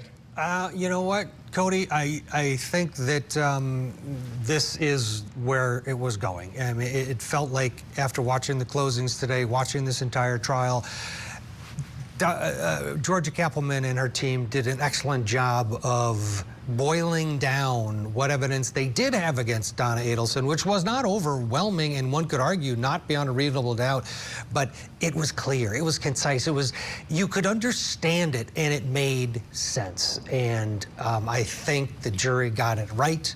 I would not have been shocked if it was a hung jury or if it took days to get to this point, but guilty on all counts, to me, seems like justice for Dan Markel. And Ted, I think you hit it right on the head. Georgia Cappleman really made all of that evidence very digestible for the jury to take in. You know, I want to ask you, what do you think about Donna not taking the stand? Do you think that would have swayed anything in this trial if she got up there and told her story, what she believed to be the truth? You know, I actually think it, you know, throwing a Hail Mary in a lot of cases at her age probably would have been worth the risk. She would have had to have come up with a somewhat reasonable explanation for everything. I don't know that she had it in her. Look at her behavior in the pretrial motion hearings. Look at her behavior when she was arrested at the Miami airport. And look at her behavior now. She, I don't believe, would have been able to withstand her mano a mano, woman against woman, her against Georgia Cappleman. She's going down. And I think that probably was a factor on the defense side when deciding whether or not to throw her up there. And Ted, you mentioned the infamous airport video. Getting, you know, her defense attorney said in her closings today that quote, a theory doesn't prove a crime, which, you know, on paper that holds weight. But when you have Donna and Harvey heading to a one-way flight to Vietnam after Charlie's conviction and after she searches countries with no extradition on her phone, I mean, you don't want to insult the jury's intelligence that way, right? Yeah, that's a big part of it. And if you think about it, the defense did a good job of bringing up the fact that there is no evidence pre-murder that ties Donna to this conspiracy to commit murder. The problem was her actions afterwards. And they were well documented and, as we talked about, boiled down, digestible. The cherry on top was the trip to Nam. Her and Javi, one-way ticket to Vietnam, and caught, of course, on that open mic talking about extradition. To your point, Cody, that is insulting. And because that, when you hear it, when we all heard it, I was like, oh boy, she's going down. And that's what happened. Absolutely, Ted. And I'm getting word that the judge is back on the bench speaking right now. Let's get right back into that courtroom. Is the defense asking for a pre-sentence report on counts 2 and 3? As to count 1, the penalty is statutory, and essentially there is no modification for it. Yes, Your Honor. Very well. Pre-sentence investigation and report is ordered by the court as to counts 2 and 3. As to count 1, is there any reason why we cannot proceed to sentencing on this matter? Your Honor, we would request an opportunity to ensure that our client is okay before we proceed to sentencing. It's my understanding that Charlie Adelson wasn't sentenced right away. We're asking for the same courtesy. Very well. The court then will set a separate sentencing date. May I inquire whether the family members that are present would like to give victim impact now or at the future date? Go ahead.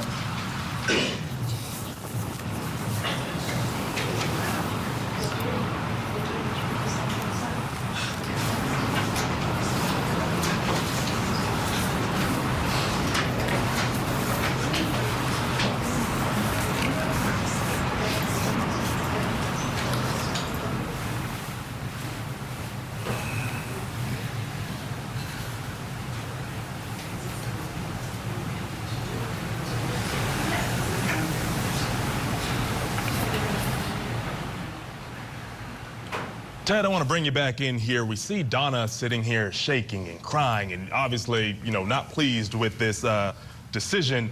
I want to ask your opinion here, Ted. Do you think that's true emotion, like I didn't do this emotion, or is that, oh man, my plan is foiled and I'm going to prison for the rest of my life emotion? I think, hold on, it sounded like we just heard the judge there.